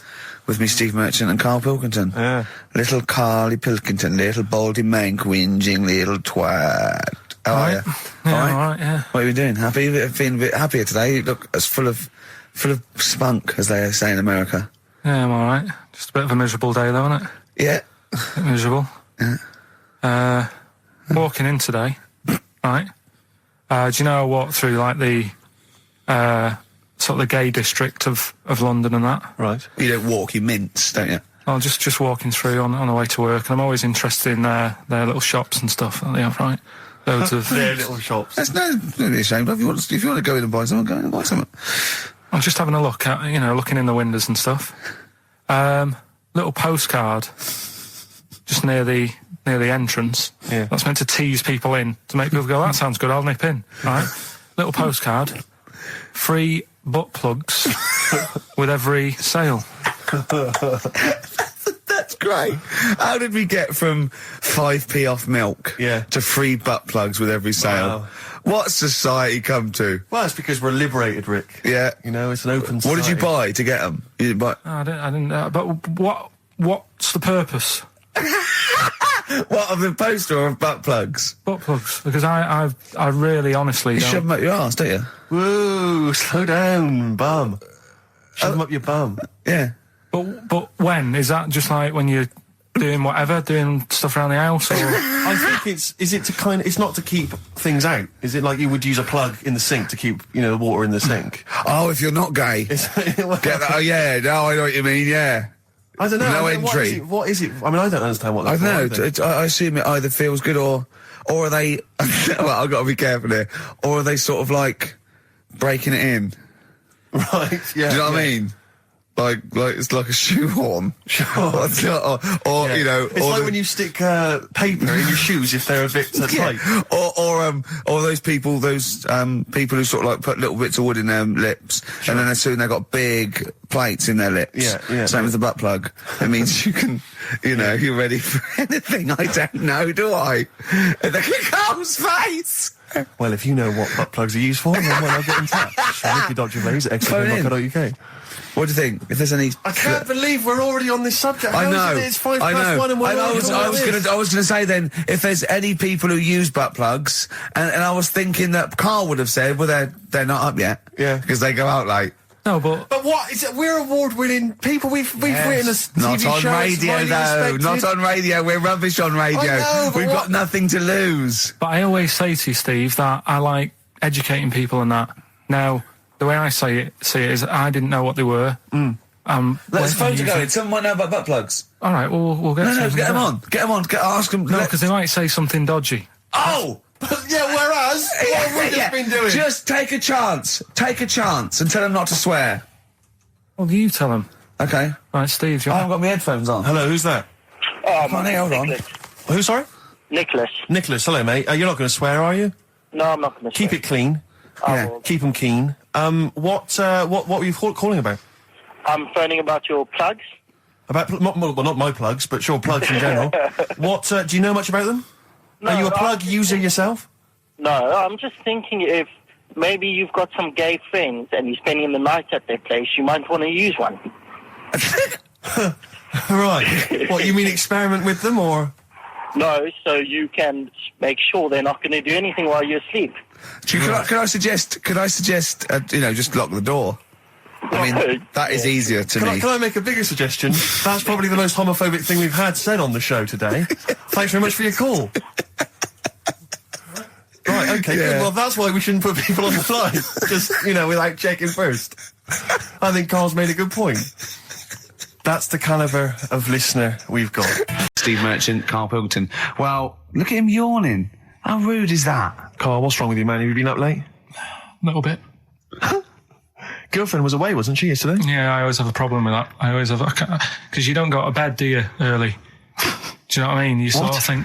I just always find that thing that if, you're used to living with someone, one of you will go, let's go to bed, then you'll go, all right. But when you're on your own, you go... You just forget to go to bed. I just stay up. Okay, stop eating now, Carl. You've ate all the food. That's just a plate. All right. Okay. Yeah. No, I stayed up and watched. There was a thing on about Dracula. Right. What, Dracula? And I found a flaw in it. Go on. Not the fact that he's the living dead and and drinks blood to stay alive and he doesn't reflect. And he can in turn into a mirrors. bat. Well, and you can go on. The mirror thing. You can't look in mirrors, can he? Well, he can look in mirrors, but he can't see himself in a mirror. Yeah. Well, it still doesn't work. Go on. It doesn't work at all, Carl. It doesn't work. Go on. No. Well, centre parting's always really neat. His centre parting's always really how does he do it if he can't look in the mirror? Blood on the floor or something it was called. Rubbish. I love the flaw in the Dracula film is that his centre parting's too neat. How did he do it without a mirror? Oh. Was it a documentary about Dracula? No, Yeah, there was the real it's Dracula. The real Dracula. Yeah, the real Dracula. The It's true just a film. It had blood on the floor or something. It's called. Yeah. It's rubbish. We had a little lunch yesterday. Carl's found love on the street before, haven't you? How's it going with your bird, Carl? Are you married? No. How long have you been out with her? Going out with her? 7 years. Because, I mean, you're quite a simple man. Yeah. You're sort of a simple In a nice way. ways. I mean, Yeah, you're in the like best Helen sense. from Big Brother. Yeah, You're sort of nice enough, but I look normal. well, yeah, you sort of do. But you could be one of those that just suddenly go mental with a pen. Yeah, do you know just what I mean? stab people through the eyes. Yeah, you sort of look normal. But if I wouldn't really want to wind you up to a point of frenzy. How did you meet your girlfriend? Through work. What, through her work? What, you phoned up and said... We worked at the same place. Oh, you're right. Yeah. You're quite an enigma, aren't you? Could you give us more on that? At work. You met her at work. What, she came in selling sandwiches? She was going through the bins outside. What do you mean you met her Why at are you work? having an attack on me? You're the not one having an who's attack sad and lonely. Oh, he's done you again. He's done you Yeah, but what I thought was interesting was I just scratched at him and he just went mental. Yeah, no, It's like a but bear caught in a trap. It's funny, isn't it? You'll never learn. Carl, No, I was just interested to find out what the story was, because it might be a really romantic story. Well, it's not.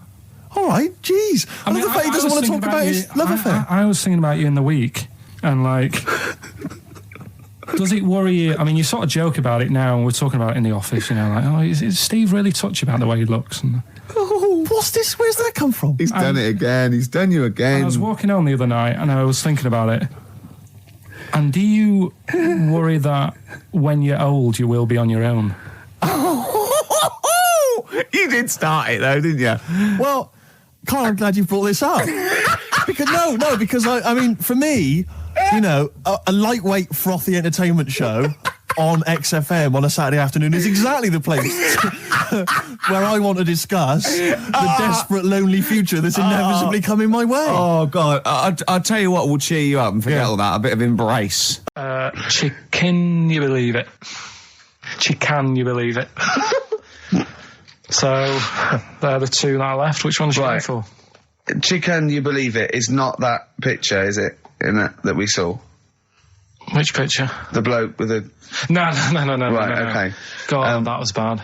Right, okay. So... I was about to explain We that. can't really discuss this on air, can we? Well, we can. Steve brought in, Carl, the best book ever, which is, what is it? I found it when I was moving house. It's an FHM publication, and it's kind of like lots of grotesque pictures and stories, and like a book of freaks and weirdos and grotesques. Carl opened it, and the first one was like... At the back. I At the started back. from the Well, back. you couldn't believe your luck, could you? What was it? What was number 50? A bloke with two heads. And he said, what's number 1? Yeah.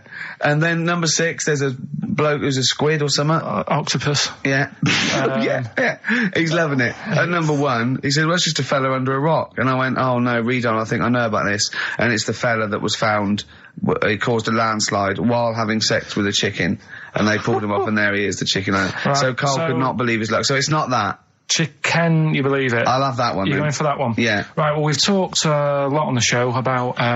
We've talked a lot on the show. Yeah. About animals without heads. We haven't! We haven't! We talked about cockroaches could live without a head for 7 days. Yeah, we talked about that. And then, of course, there was the well-known one about the fella who had his head cut off, and he blinked. He said to his mate, "Count how many times I blink when my head comes off." Yeah, when you told it to me, you said his head came off, and he said, as his head was in the basket, he said, "Quick, count how many times I blink." And it was Nick Frost that had to go, "No, Carl, no, he said it before." I went, and that was lovely. So yeah, we've talked quite a lot about things heads coming off. Go on then. Well, this one, Yeah. right? Back in 1945. You looked up the date. It's got a specific date. Wow. Mate Jonathan sent this one. You know him as well. It's a lad at the BBC, right? He emailed this one in. So thanks for that. Chicken. It's called Mike. There's a chicken called... Sorry, I missed a bit there. There's a chicken called Mike. Chicken called Mike. Okay. Right? Yeah. What happened was, it was living on a farm, right? Loads of chickens knocking about. And the owner of the farm is like, you know, getting ready for tea, and his wife says, go out and get a fresh chicken, because my mum's coming round. So he thinks, well, I want to get a good one in, because I want to impress her. Cause back then, even then, they wanted to impress the mother-in-law and that. So they said, all right, I'll just nip out and get one. So he sees Mike, chicken, running around. Is this during the war or after the war? 1945, I'd say that was after. No, it ended, well... It ended in 1945. Yeah, September, go on. So, chicken's running about, he thinks that one, that looks alright, I'll have that one. Mikey. So he picks it up, and he cuts his head off. Oh. Puts it on the block, cuts his head off, runs about a bit, like they do. He thinks it'll stop in a minute, keeps running about. Oh, what's going on here? Right? He's now like chasing the chicken without an head. Yeah. He's saying he should die in a minute. Anyway, doesn't die. Chicken's walking around with no head. Lives for 18 months. Yeah. Chicken with no head. Yeah. What do you think of that? Well, I'll tell you, I've heard this story before, Rick, and the explanation, as I understand it, was that certain vital cords, spinal cords, weren't severed when the head came off. So that was why it continued to live. Yep. I don't know if that sounds plausible. It's fine. Absolutely fine. How did it take on protein and energy? The fella who owned it, he said, well, hang on a minute. He said, I could kill it now. But I've got a wonder chicken here. But he's thinking, it must really want to live. Sure. Right? If it survives that, I've got something here. Yeah. So what he does, he gets a little eye droplet thing that he used to use on it. Obviously not anymore. Right? And he filled it with grain and water. And it had a big hole in its neck where its head used to be. And he... Incredibly. And he dropped... You know what? There's I mean, that is possible then, if it, without infection. Without infection, if he is taking on things, it is possible, right? Why? Why what? Why did he do it? How cruel is that? I mean, it's not cruel, because the chicken obviously... He said if he thought it was a bit fed up, he would have killed it. He said, but it was running around quite happy. Well, it wasn't fed up at all, because it had no brain. Well... What do you mean, wow? I'm just saying what... It was nothing. It was just sinew and nerves and electrical impulses breaking down energies, right? That's all it was. It didn't have a brain. So it was... But I'm worried about the psychology of keeping a pet without a head. I'm worried more about what the farmer was thinking than the chicken. I tell you this, the question I'm asking is, was the mother-in-law impressed? I mean, that's why he set out to shot Mike's head off. This is lovely, but it's just the head. Well, you don't kill a chicken like that all at once. I thought we were having chicken for dinner. Come and look at this, running around the yard. Yeah. Oh, dear. So, there you go, you've learned something there. Yeah, I have learned something. Yeah? Yeah. So... One more. That farmer, I've learned that farmer was very strange indeed. Yeah. There you go. I have to say, to be fair to Karl, I have a feeling when I read it, the reason he kept it alive was as a novelty. He got charged people to come and see the incredible headless chicken called Mike. Right. So, here we are. That's great. I'm gonna have to thump you. Yeah. You know the saying, shut your face? Yeah, I've heard the well-known Shakespeare, innit? Yeah. Do you know how it came about? No, Joe Dolce. No, go on. It's ages ago. Oh yeah, literally. Like knights who wore armour. Okay. That's armour gonna have to thump you. That's how it came about. Okay, armour. They wore all the stuff and they had the helmet, and say if they're guarding something at night. Stood outside a castle or something, and there's probably going to be two of them, right? So they stood there talking and that, and talking about stuff, and the future, medieval stuff. One of them's like, "Oh, we should shut up. I've been stood here for hours," and he's going on and on. Yeah, sure. So he'd say, "Shut your face," meaning, shut the guard down on your helmet, the visor, and I can't hear you then. So shut your face. Shut your face. And that's how it came about. Well, I suppose it would be interesting if I could just rely on it. I'm not sure it's true. I know. I just never know. It needs to be corroborated. It's like, I don't know where he got it from, but anything via Karl is precarious. Yeah, I mean, I feel like maybe you should give us your sources next time. You know, tell us where you got this information from. Got it off the internet. Yeah, but where on the internet? I can't remember where that one was. I mean, I always go through like the news pages and stuff, and this news should be updated because they've only reached the 17th century, which was last week with people eating tomatoes off lead plates. I'll look at. Go on, right, okay. Like, what are you having? What are they again? Is the tip included? Yeah, go on, that one. Right. In Turkey. Nice. It's not, actually. That's where I went, and there was little fellas after Suzanne in the kitchen. What? What do you mean? We went to Turkey. You went to Turkey and there were some little fellas. Well, they had quite a few sort of midgets working in the kitchen. Why? Is it a theme? No, is it a theme holiday? I don't know. Might get them cheaper or something. Was it?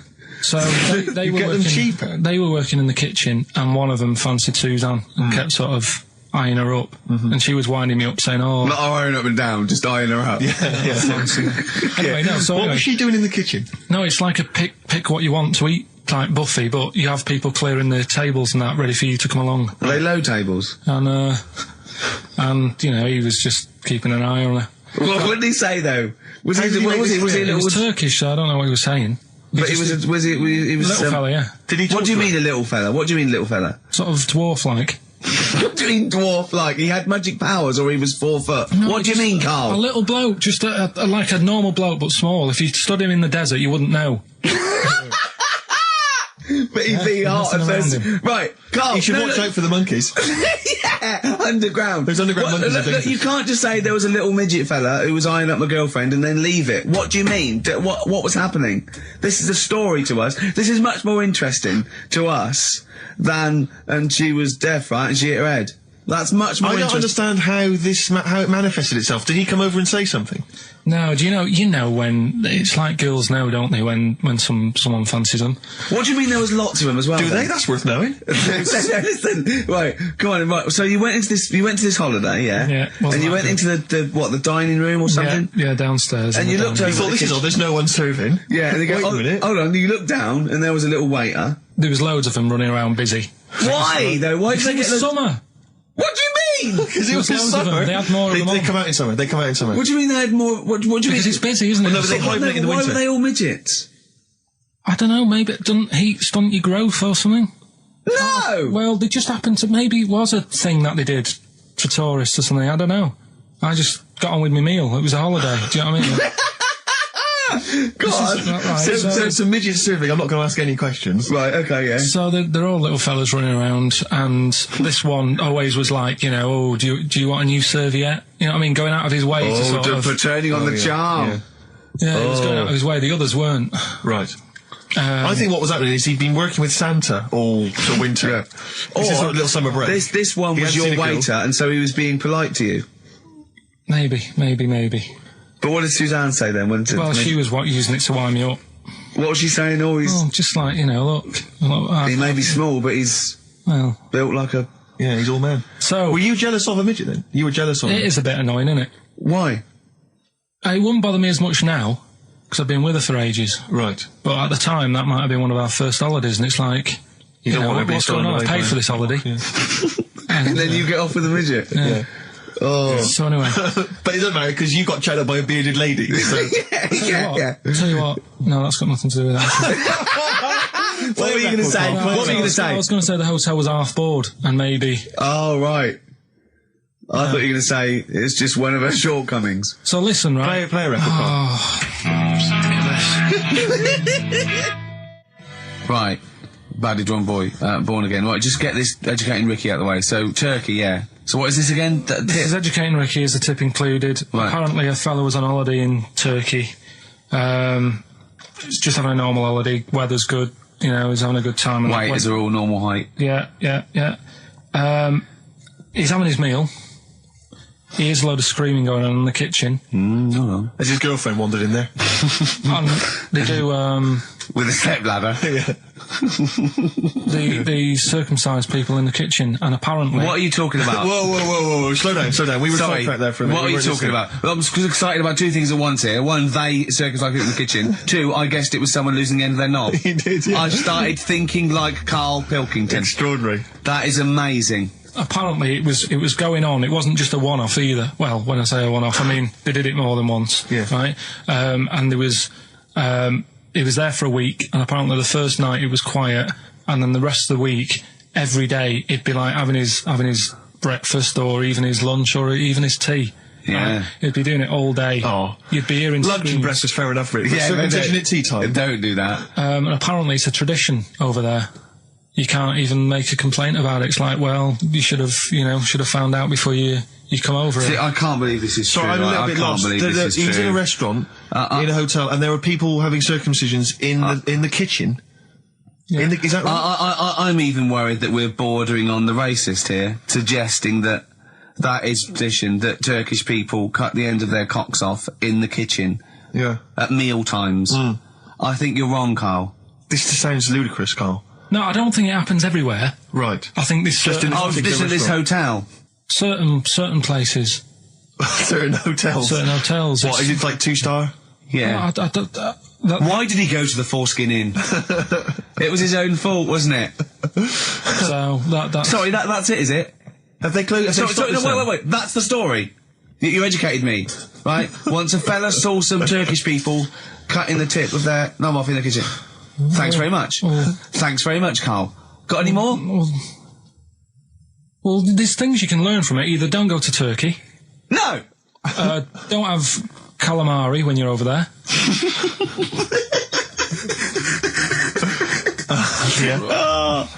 Karl, you've done it again. Well, What's the last one? Give us the teaser clue it again. was, I want to come here in hindsight. I wouldn't have come here in hindsight. Yeah. Right, give me some education. This will be the thing that teaches me something. I can feel it in my bones. Come on. There's a kid in Kenya. He was messing about with some beans. Magic. We guessed that as well. You did, yeah. He's fed up because we've guessed his puns, I think. He put one of them in his ear. Yeah. The mum or the dad said, oh, what have you done that for, or whatever. Yeah. So I'll have to take you to the doctors now. So they took the kid to the doctors, and the doctor said, he said, I can get that out, I can sort that out for you. So he took it out, and the doctor said, right, that's £3.50. And the dad said, I've only got £2.70 on me. And the doctor said, right, well, and he put the bean back in his kid's ear.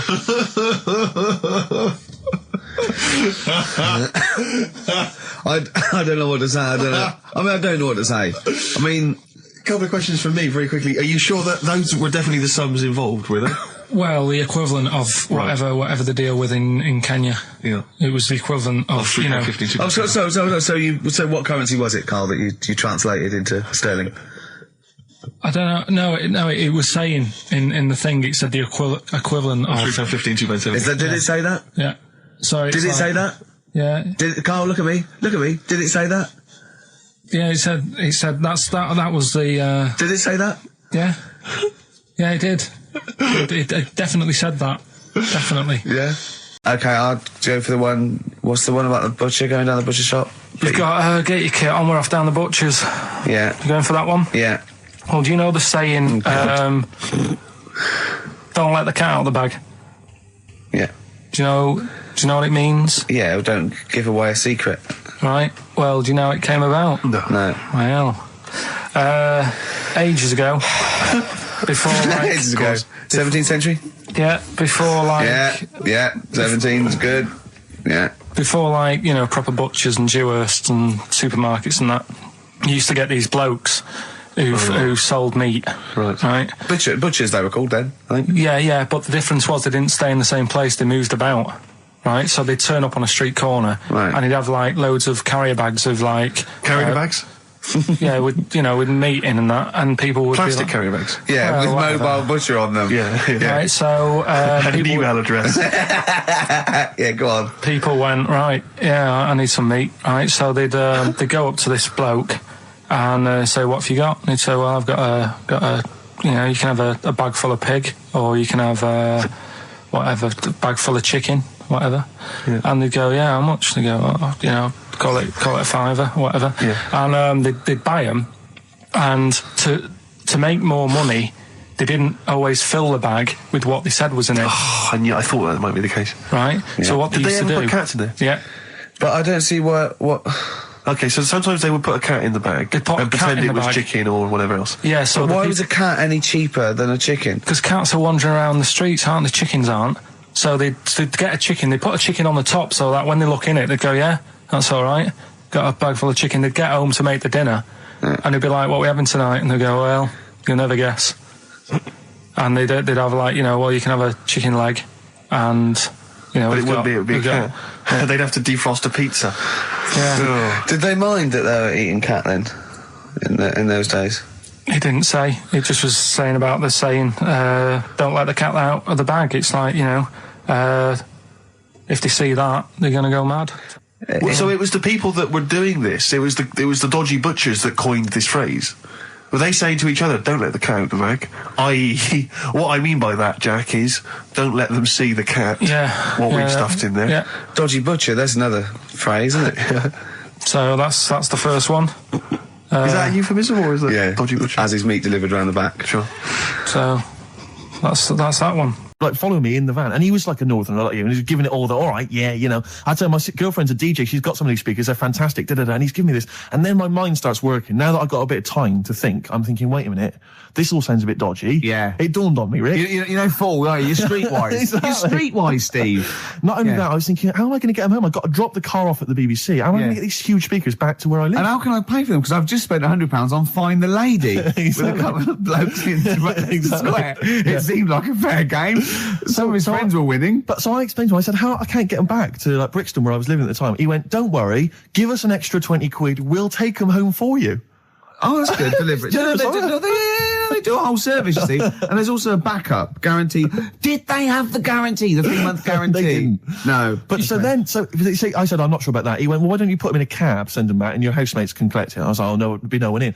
And I was beginning to sort of get a bit conscious of like, maybe this was a bit of a scam after all. So I pulled into like a little side road. I said, I'm not sure I'm into this now, actually. He went, what are you talking about? It's 200 quid for a pair of speakers. It's a bargain. You never get a bargain like this, mate. I'm going, not too sure, actually. I don't think I want them. He went, 150 quid, mate, 150 quid. I went, no, he's 100 quid now to you. And I'm thinking, wait a minute, this doesn't sound like the kind of work that Dixons would be doing. Dixons don't do that when I go in. This is it.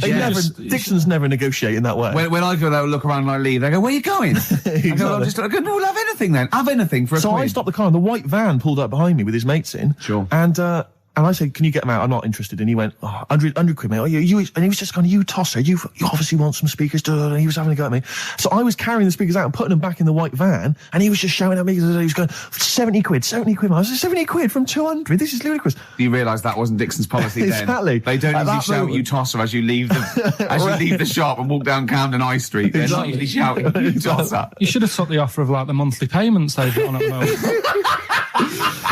So I eventually put them in there, and I sort of knocked the deal on the head. And I got back in my car, and they were in theirs. And I just looked in the rearview mirror, and they were punching the dashboard like with aggression and venom, like we let that deal slip through our fingers. And I've never been so terrified in my life. I just sat there, and I was just thinking, oh my god! All I was thinking now is, what if I go back to the BBC and they go, we've had a call from the police. The man at the garage, he saw you doing a dodgy deal. I love it. Well, what you do is you put the hire car in a drain in your front garden, and then go in and out of the toilet, just pouring bleach down or Ajax, and they never know. Have you told? Yeah, all in the same bed. Oh dear. So if it was the last day, if you had one day to live, okay, what would you do with your day? Now let's assume that you're not in a state of ill health. There's not much you can do. It's just the end of the world, and What do you mean there's not much you can do?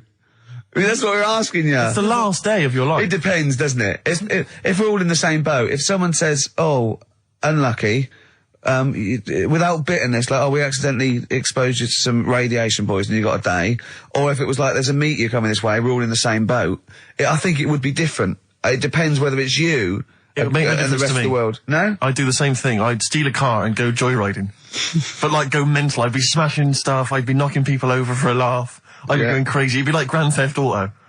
Right, It would be extraordinary. Brilliant. Driving through parks. That's what I did the getaway. Yeah. I tried to play it seriously. Within about 10 minutes, I was just going around areas I knew, trying to knock people over. Yeah, I don't think I'd want to do that much. Seriously. You can watch telly, because you might not know how the thing ends. Sure. Yeah, be a waste of time. You could watch 24, couldn't you? If you had a day. Yeah.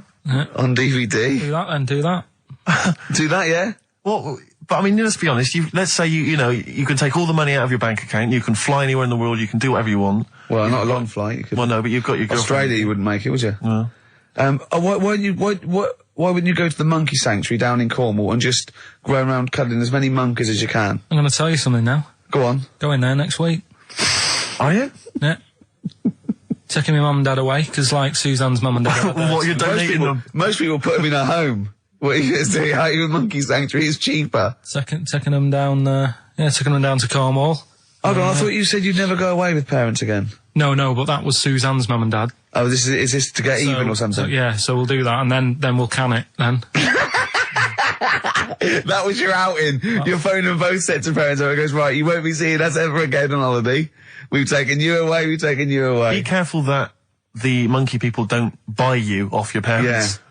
And don't make sure they don't leave any of the monkeys' food in the telephone box, because Dad'll have that away. Yeah. No. I was talking to him about that the other day. About the nicking in phone boxes. And he should we just explain that to people? They live in a small village in Wales, and it's like one sort of utility store, and when it's shut, they leave you shopping in the telephone box across the road. And Carl's dad found out about this and goes and helps himself. Yeah, to other people shopping. That's terrible. Yeah, go on. And I was talking to him about that, saying, have you picked up any surprises in the phone box? And he said, no. We were talking about other stuff he used to do. One of them used to be going in this supermarket, right, in Manchester. Yeah. Needs a new pair of shoes. Yeah. Go in, take a new pair off the shelf, pop them on, leave his old ones there. Really? And walk out again. Yeah, brilliant. Flawless. And then you go in after and buy his old ones back like an idiot. Yeah. You'd go in the next day. They look nice. My dad's got a pair just like that. I've always wanted them. Can I have those? I had some exciting news this week, Carl. You'll be pleased to find out. I'm worried that you might get a little bit jealous, because it's obviously going to impact on your world quite strongly, because I know you think you'd like things to be quite samey. You'd like the status quo to be maintained. You like the fact that in the past, we've had some crosswords, because I remember, what did you think of me when I first walked in? When I first came in on the first day of XFM? I don't know why you're making a big deal out of it, because I'm just being honest, though. I'm just being honest about a lot of people who see you for the first time sort of go, well, he's a bit weird. I don't understand, Steve, that you brought it up, and then you're again. But I'm sure that wasn't what he said before. No, did he say before? Yeah, well, he was a bit weird. Yeah, well, he looked at you, and I knew. I could see by the look on his face. You know when you know your kid, and your kid's sort of scared of something, and they go, "Why's your kid?" He goes, "Oh, he doesn't like pigeons or spiders." Right. It was like that when I saw Carl, and I brought you in, and I went, "What do you think of that, Carl?" I could see the look on his face that he was disturbed. Sure. And then, as he said, you get used to it, don't you? Yeah, you get used to it. And you have changed a little bit. Your hair's a bit smarter now, and you've got some nicer glasses and that, I think. Or I might have just got used to it. Whoa, don't bring it up, Steve. Don't look at me like that. So you say that you think some other people in the office thought the same? Do you know that for sure? Carl. Did you discuss it? Carl. Yeah, I think they do, yeah. Okay, leave it there then. But not just in the office, as you walk through the building. It's worse than you ever thought. Well, no, it's not worse than I ever thought, because as you well know, Ricky Gervais. Yeah. What did I do on Thursday morning? Oh, is this the thing, For those that perhaps are not of the female persuasion listening, there's a magazine. Apparently it sells quite well. It's one of the sort of female, kind of issues magazines. I think it's called Company Magazine. It's like your sort of, I guess it's a bit like your Moore or your Vanity Fair or whatever. Anyway, they run every year the 50 most eligible bachelors in Great Britain section. Ding dong, hello. Who's in there this year? In the 50, in the top 50 of the entire country. And then they vote, and they put them in order and see who's the most eligible bachelor. But that's 50 people, right? It always annoys me slightly, because bachelor, it kind of seems like a more sophisticated word for loser. doesn't it? no. Which always sort of unnerves me And also slightly. they try and do a different 50 every year, so they're getting pretty desperate to get different ones. No, it's no, not no, really, no, no, because no. also a lot of people who are sort of like successful, are married, so there's very little to... No. Go on, then. There's a huge. I don't know if this is international. It could even be international. I'm not sure actually. So I could be up there with the likes of Justin Timberlake, etc. So Fred Durst. Yeah, that sort of person, So anyway, this is what's exciting, right? Although I'm slightly frustrated because they were telling me that last year, all right, because what happens is the readers of the magazine, they vote for who they think is number one most eligible bachelor, right? Last year, the prize was a 2-week trip in the Bahamas. Okay, this year. I'm rather annoyed because all I'm going to win is a moped. That's the prize this year. That's the prize this year. A moped. Whoa! Backtrack. What? Sorry. Last year was a 2-week trip to Bahamas, and this year just a moped. All I'm going to get is a moped. All you're going to win is a moped. Right? No. Go on. Rick, as you know, there's always junk lying around in this studio, and not all of it is Rockbusters prizes. No. And there's, I've just been flipping Some through... is the playlist. Yeah, exactly. And, I was, just flipping through an old copy of the Guardian Guide from last week. Sure. The little listings thing. Yeah. And, I don't know if people might have seen it. There was a documentary on this week about the transfer of British sitcoms to America. Yeah. And, we did an interview for that because they're remaking the show over in the States. And I'm just flicking through and I noticed there's a little write-up about it here. And it says, blah, blah, blah, blah, blah, and it says, quoting me, it says, "We don't care if David Brent becomes a woman," burbles Steve Merchant, eyes bulging with imagined riches. No, my eyes bulge normally. That's not me being greedy, that's just that me. thing I did on it when I sort of like rub my fingers together and do that stupid Brent... People take that seriously. I know. Yeah.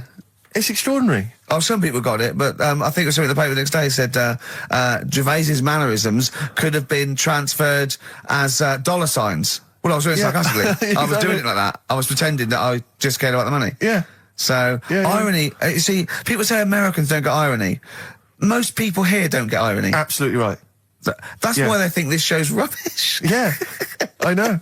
We fooled them. Yeah. We've had the last laugh. We Exactly. think it's really good. Exactly. Carl, come on. Let's have some news. Let's do some proper radio. Have you? All your news comes from Ananova, doesn't it? What will Dr. Fox do about now at 2 o'clock? He'd do some amusing news. It's coming up for 2, and here is the news with Karl Pilkington. Well, like I said, it's just headlines and that. I don't bother reading on if I like the headline. And it's all from You get the Ananova, story. not from a newspaper or... It's not made up or anything. These No, are real okay then. Well, headlines, let's see. Okay, imagine Trevor McDonald doing this. These are real news headlines. Okay then. Wow, they're real to Karl. Okay, here we go. And here is the news with Karl Pilkington. Bong. Man hid in wardrobe to avoid work. Yeah, good. All right. Bong. Teenager gets stuck in washing machine. Bong. Dutchman has 2 right feet. Bong. Cow hit by train lands on farmer's wife.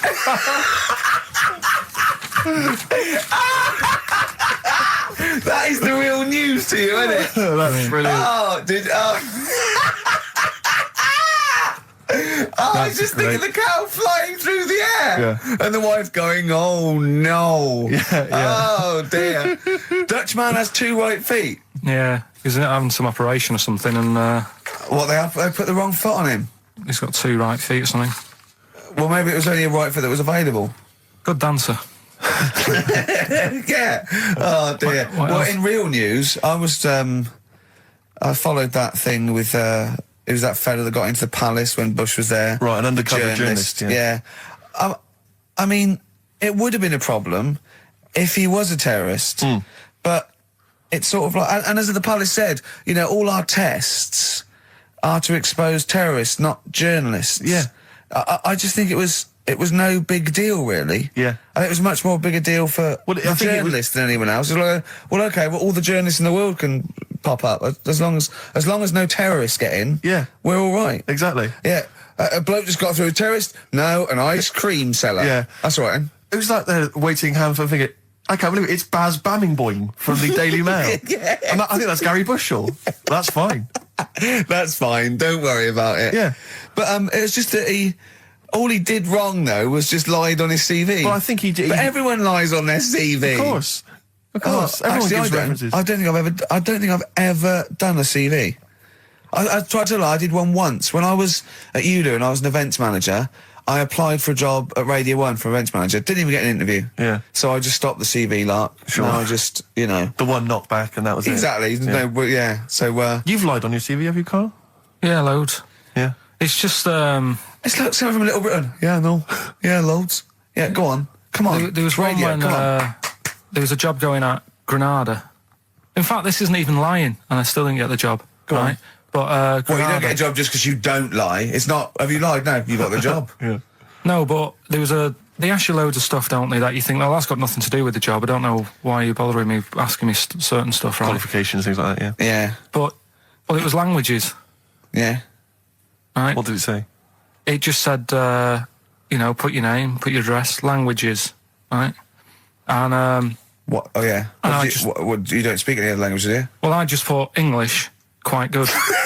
You didn't. No, I did. Honestly, asked Suzanne. I think you told me this before. Did you really put English quite good? Yeah, honest to God. Didn't hear back. Well, you know what they meant now. That you know what your error was, don't you? Are you fluent in French, German, Chinese? Yeah, but I didn't want them to think I've got loads of big words and that. Do you know what I mean?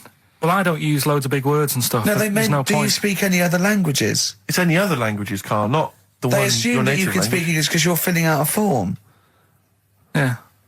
Oh, well, it's like language is none.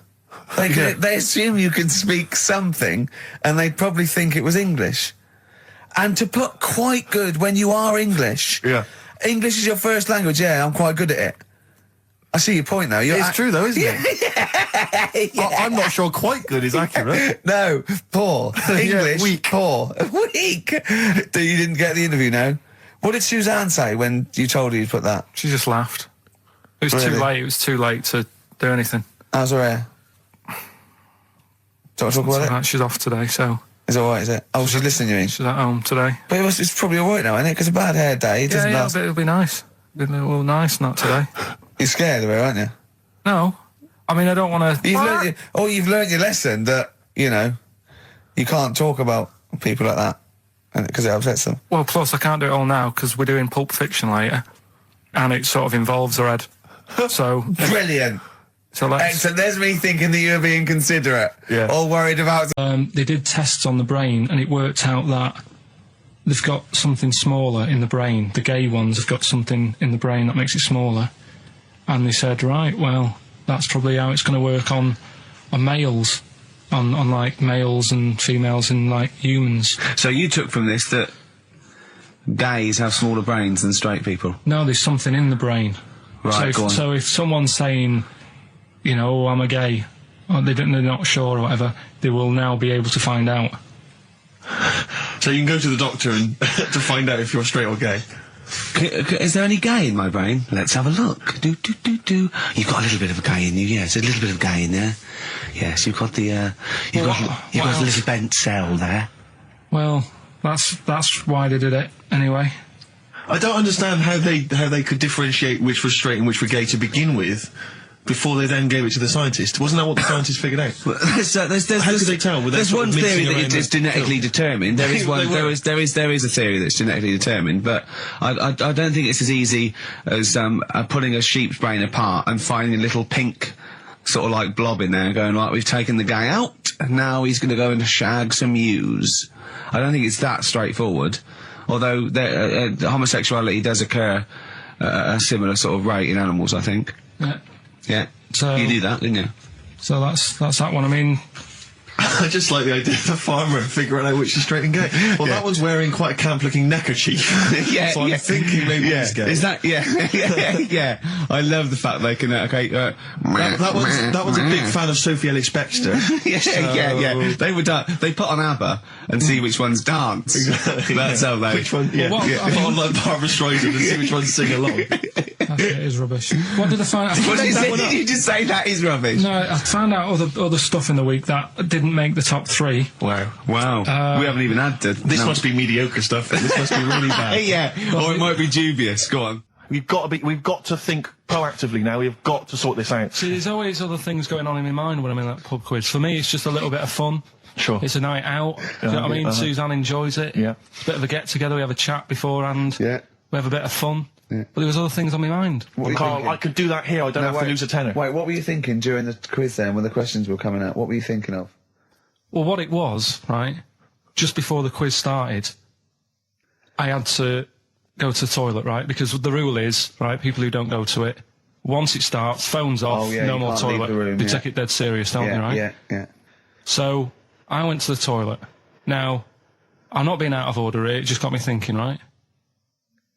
I went to the toilet, the gay fella in there, right? There was a gay fella in there. Gay fella in the toilet. Now, How could you tell? How did you know? just typical, you know, everything about it, right? Everything about it, right, yeah. Oh. What, Just large like- handlebar moustache, leather cap. Butt plugs, amyl nitrate. Could I just say that these views do not reflect the views of the management of XFM or me and Steve. Or Go on, most Carl. of the people in this country. Go on, Carl. What's your problem? Yeah, but this is what I'm worried about, really. But this is why I only got Danny Minogue right. Right? Because this was floating around my mind. Went She's to the a big toilet. gay icon, now, isn't she? go into the toilet. They have like men's cubicle and they have women's cubicle. Yeah. Now, without sounding out of order, is it wrong for me to think gay men should have their own little cubicle? Go in. They should have their own... Well, not cubicle, you mean an actual toilet, I suppose. When I was at the urinal, Yeah.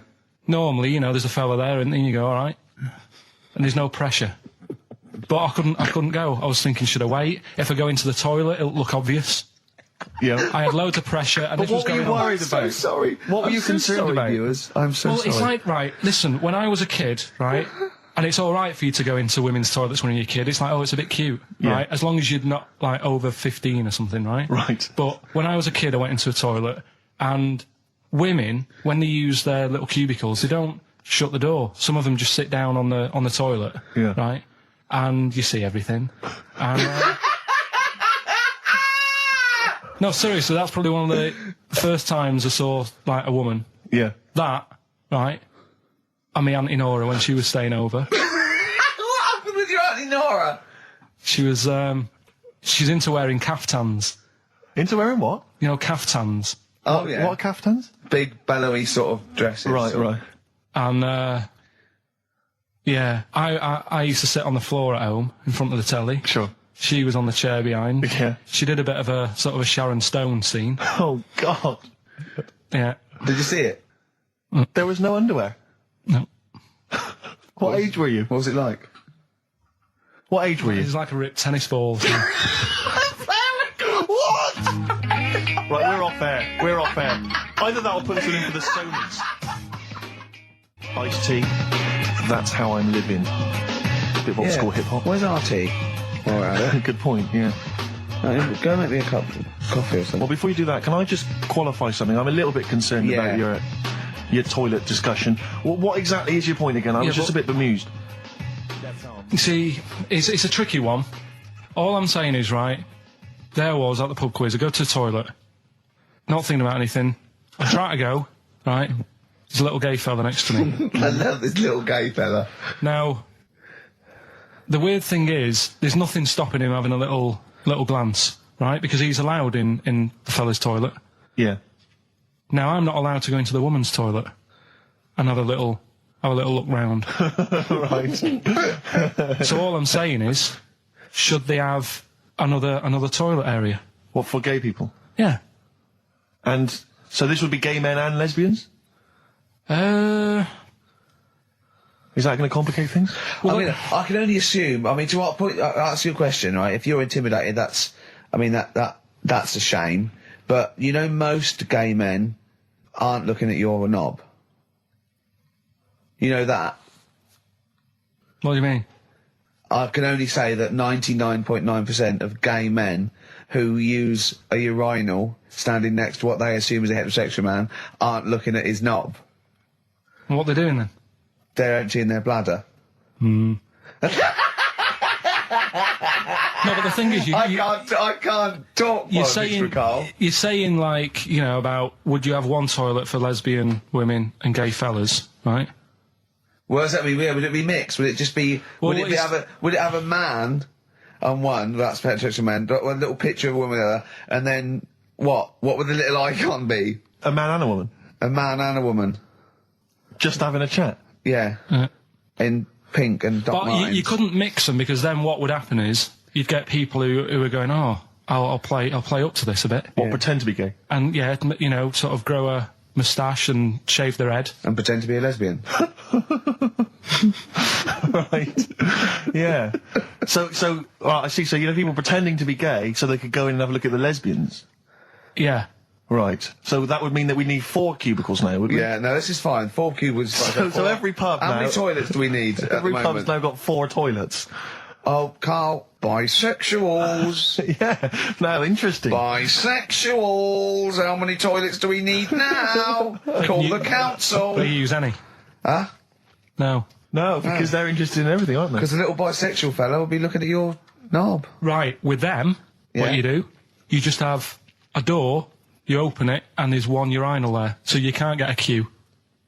They have to sort of wait. I just thought that, well, why can't there just be a thing between the urinals so no one can look at anyone else's knob? Wait a minute. Just to go back to Ricky's point, what stops, even if we've got the toilet for gay men, what stops the gay men who want to have a look at your willy going in the regular toilet and pretending that they're straight? Most men don't Who is gonna police this? wear gay across their No, head. exactly. They don't have a tattoo. There's no branding yet in the British house where they have to declare. So we're going to have to expand this. What So we've do all you- got to carry identity Do you know cards. you can see a gay, can you? Coming a mile off.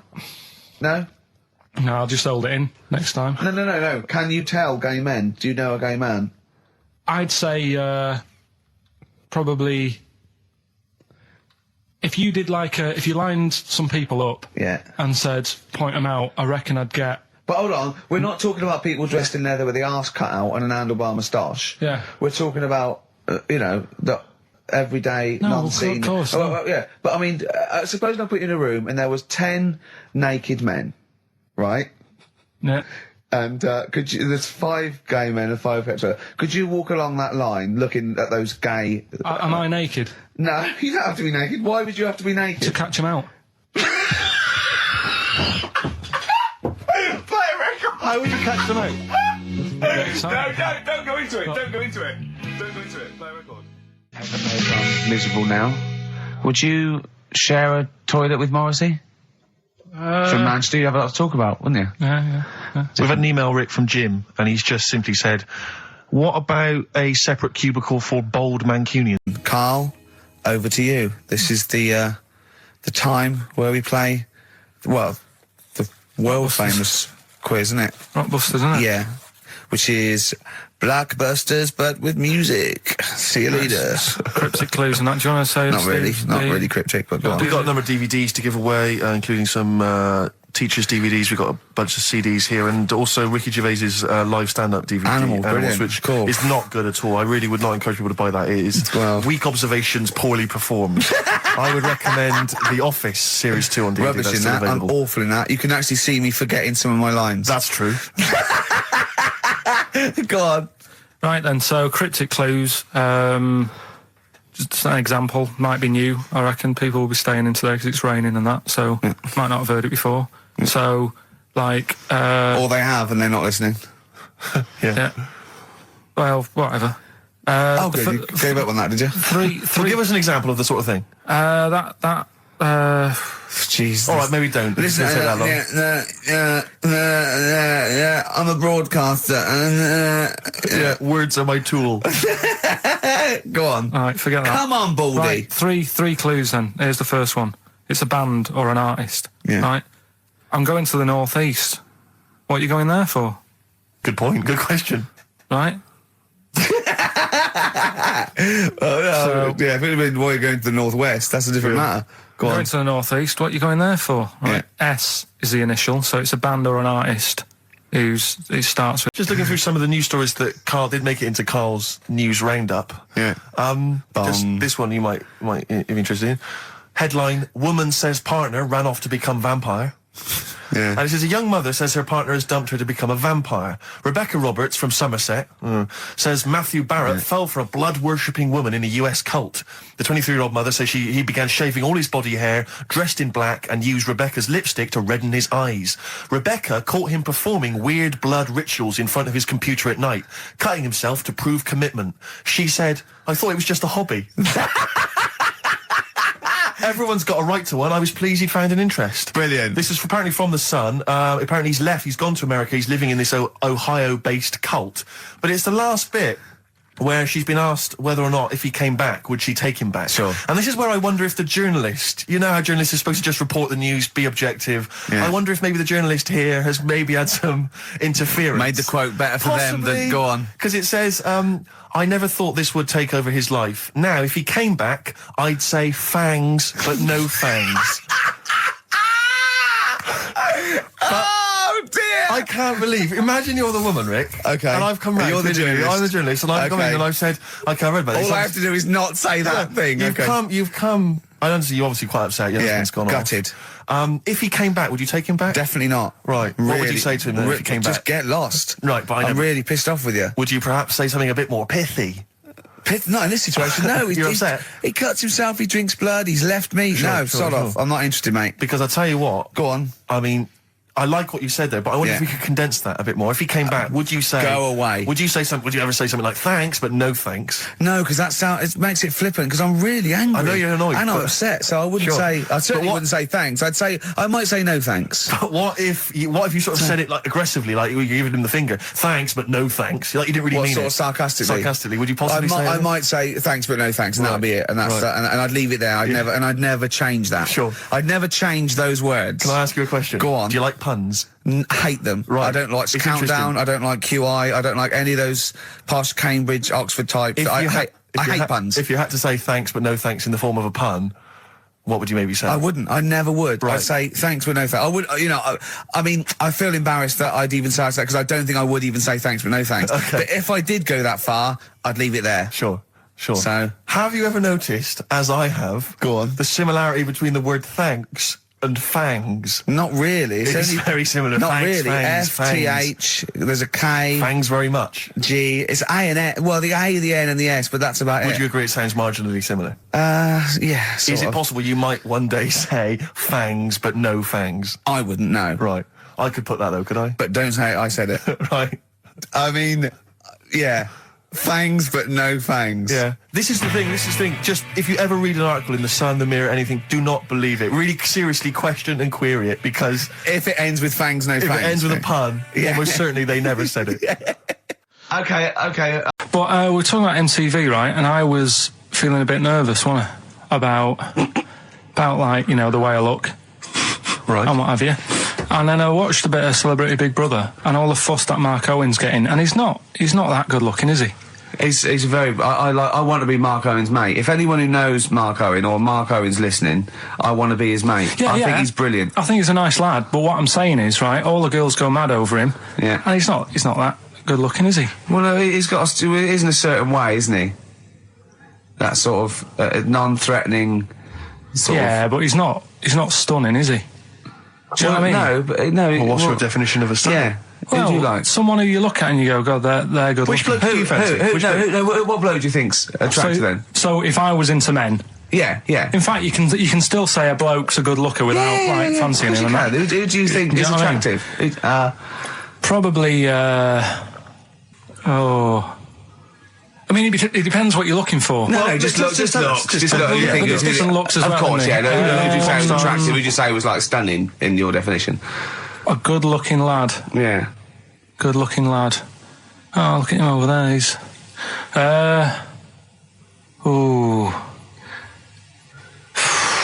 Do you find, Robbie Williams? Do you find him attractive? Boy Next Door. Look. No.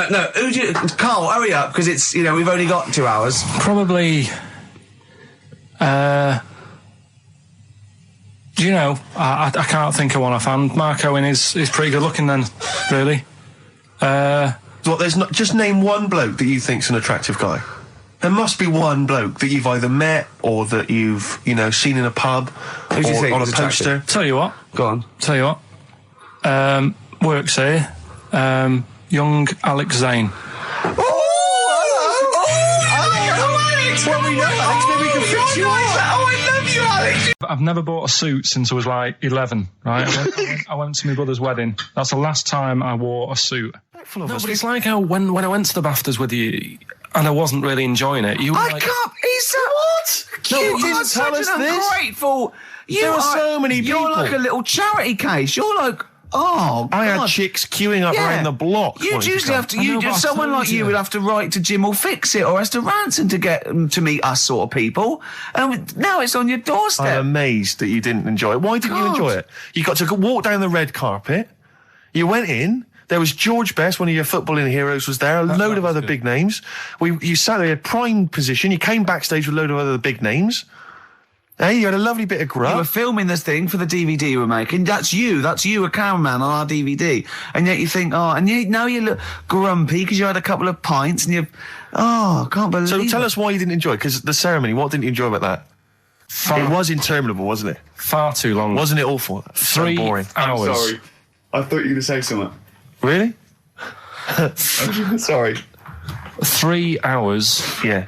I mean, I suppose for you two, at least, you know, you were going to get something. Sure. Yeah. But with me, it's like, I mean, I've never graduated or anything, so Have you not? I'm trying to think of a situation. Basically, I sat there for 3 hours knowing that I'm not going to get anything out of the night. Yeah. Right? Now... no one Did you? told Sorry, me. when we invited you and you said yes, did you think you were up for an award?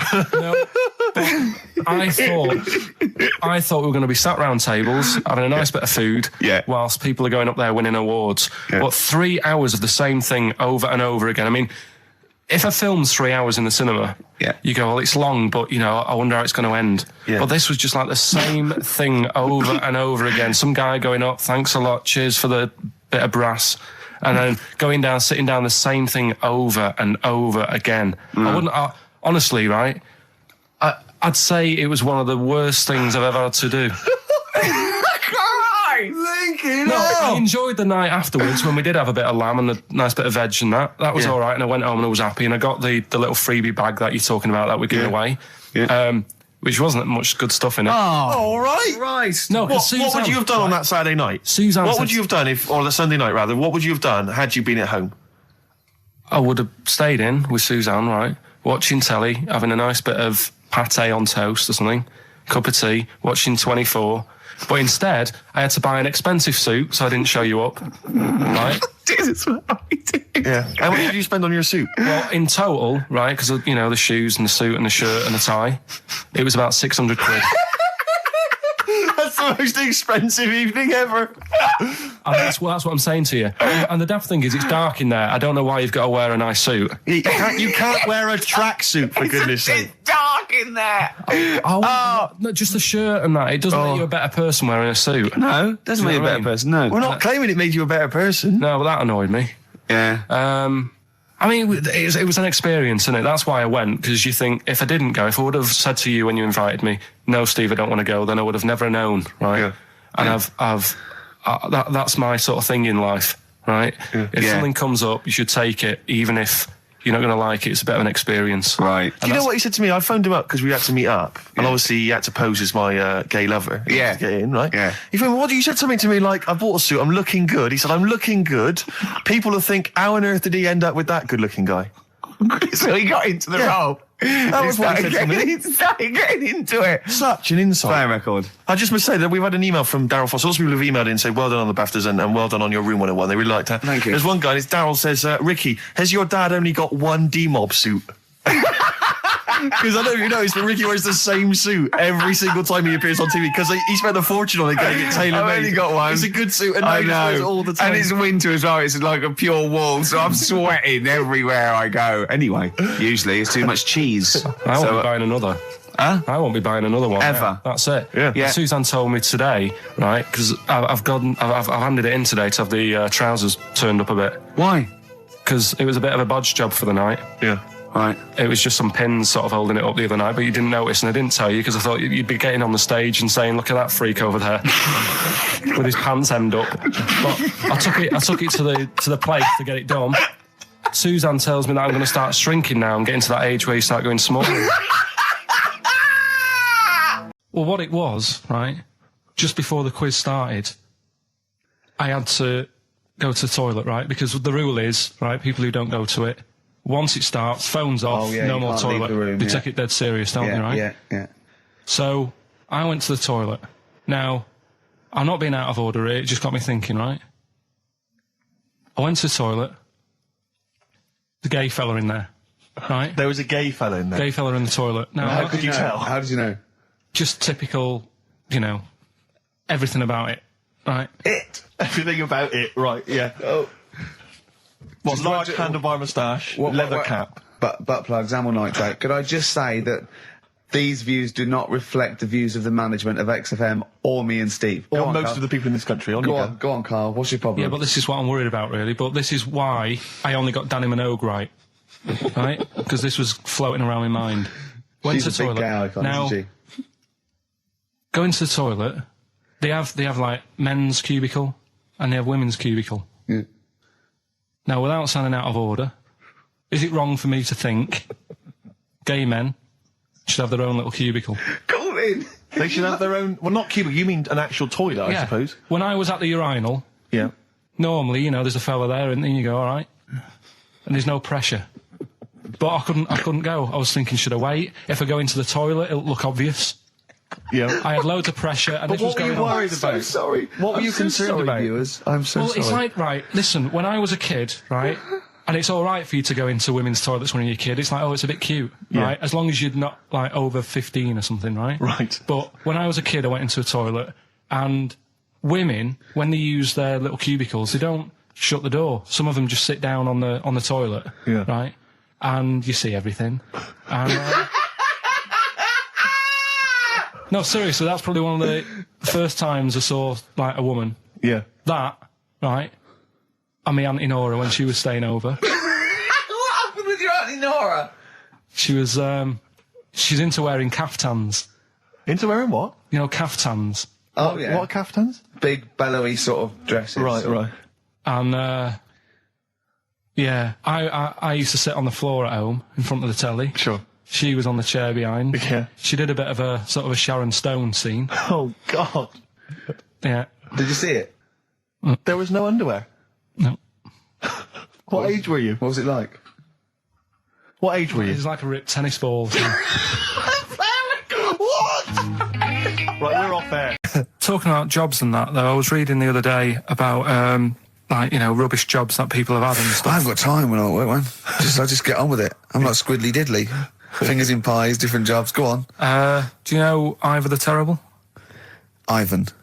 He, His Russian. Yeah, that was the Welsh fella. Who was bloody awful, but not as bad as his Russian cousin, Ivan. Go on. He had a fella doing some work for him, right? This fella built his house.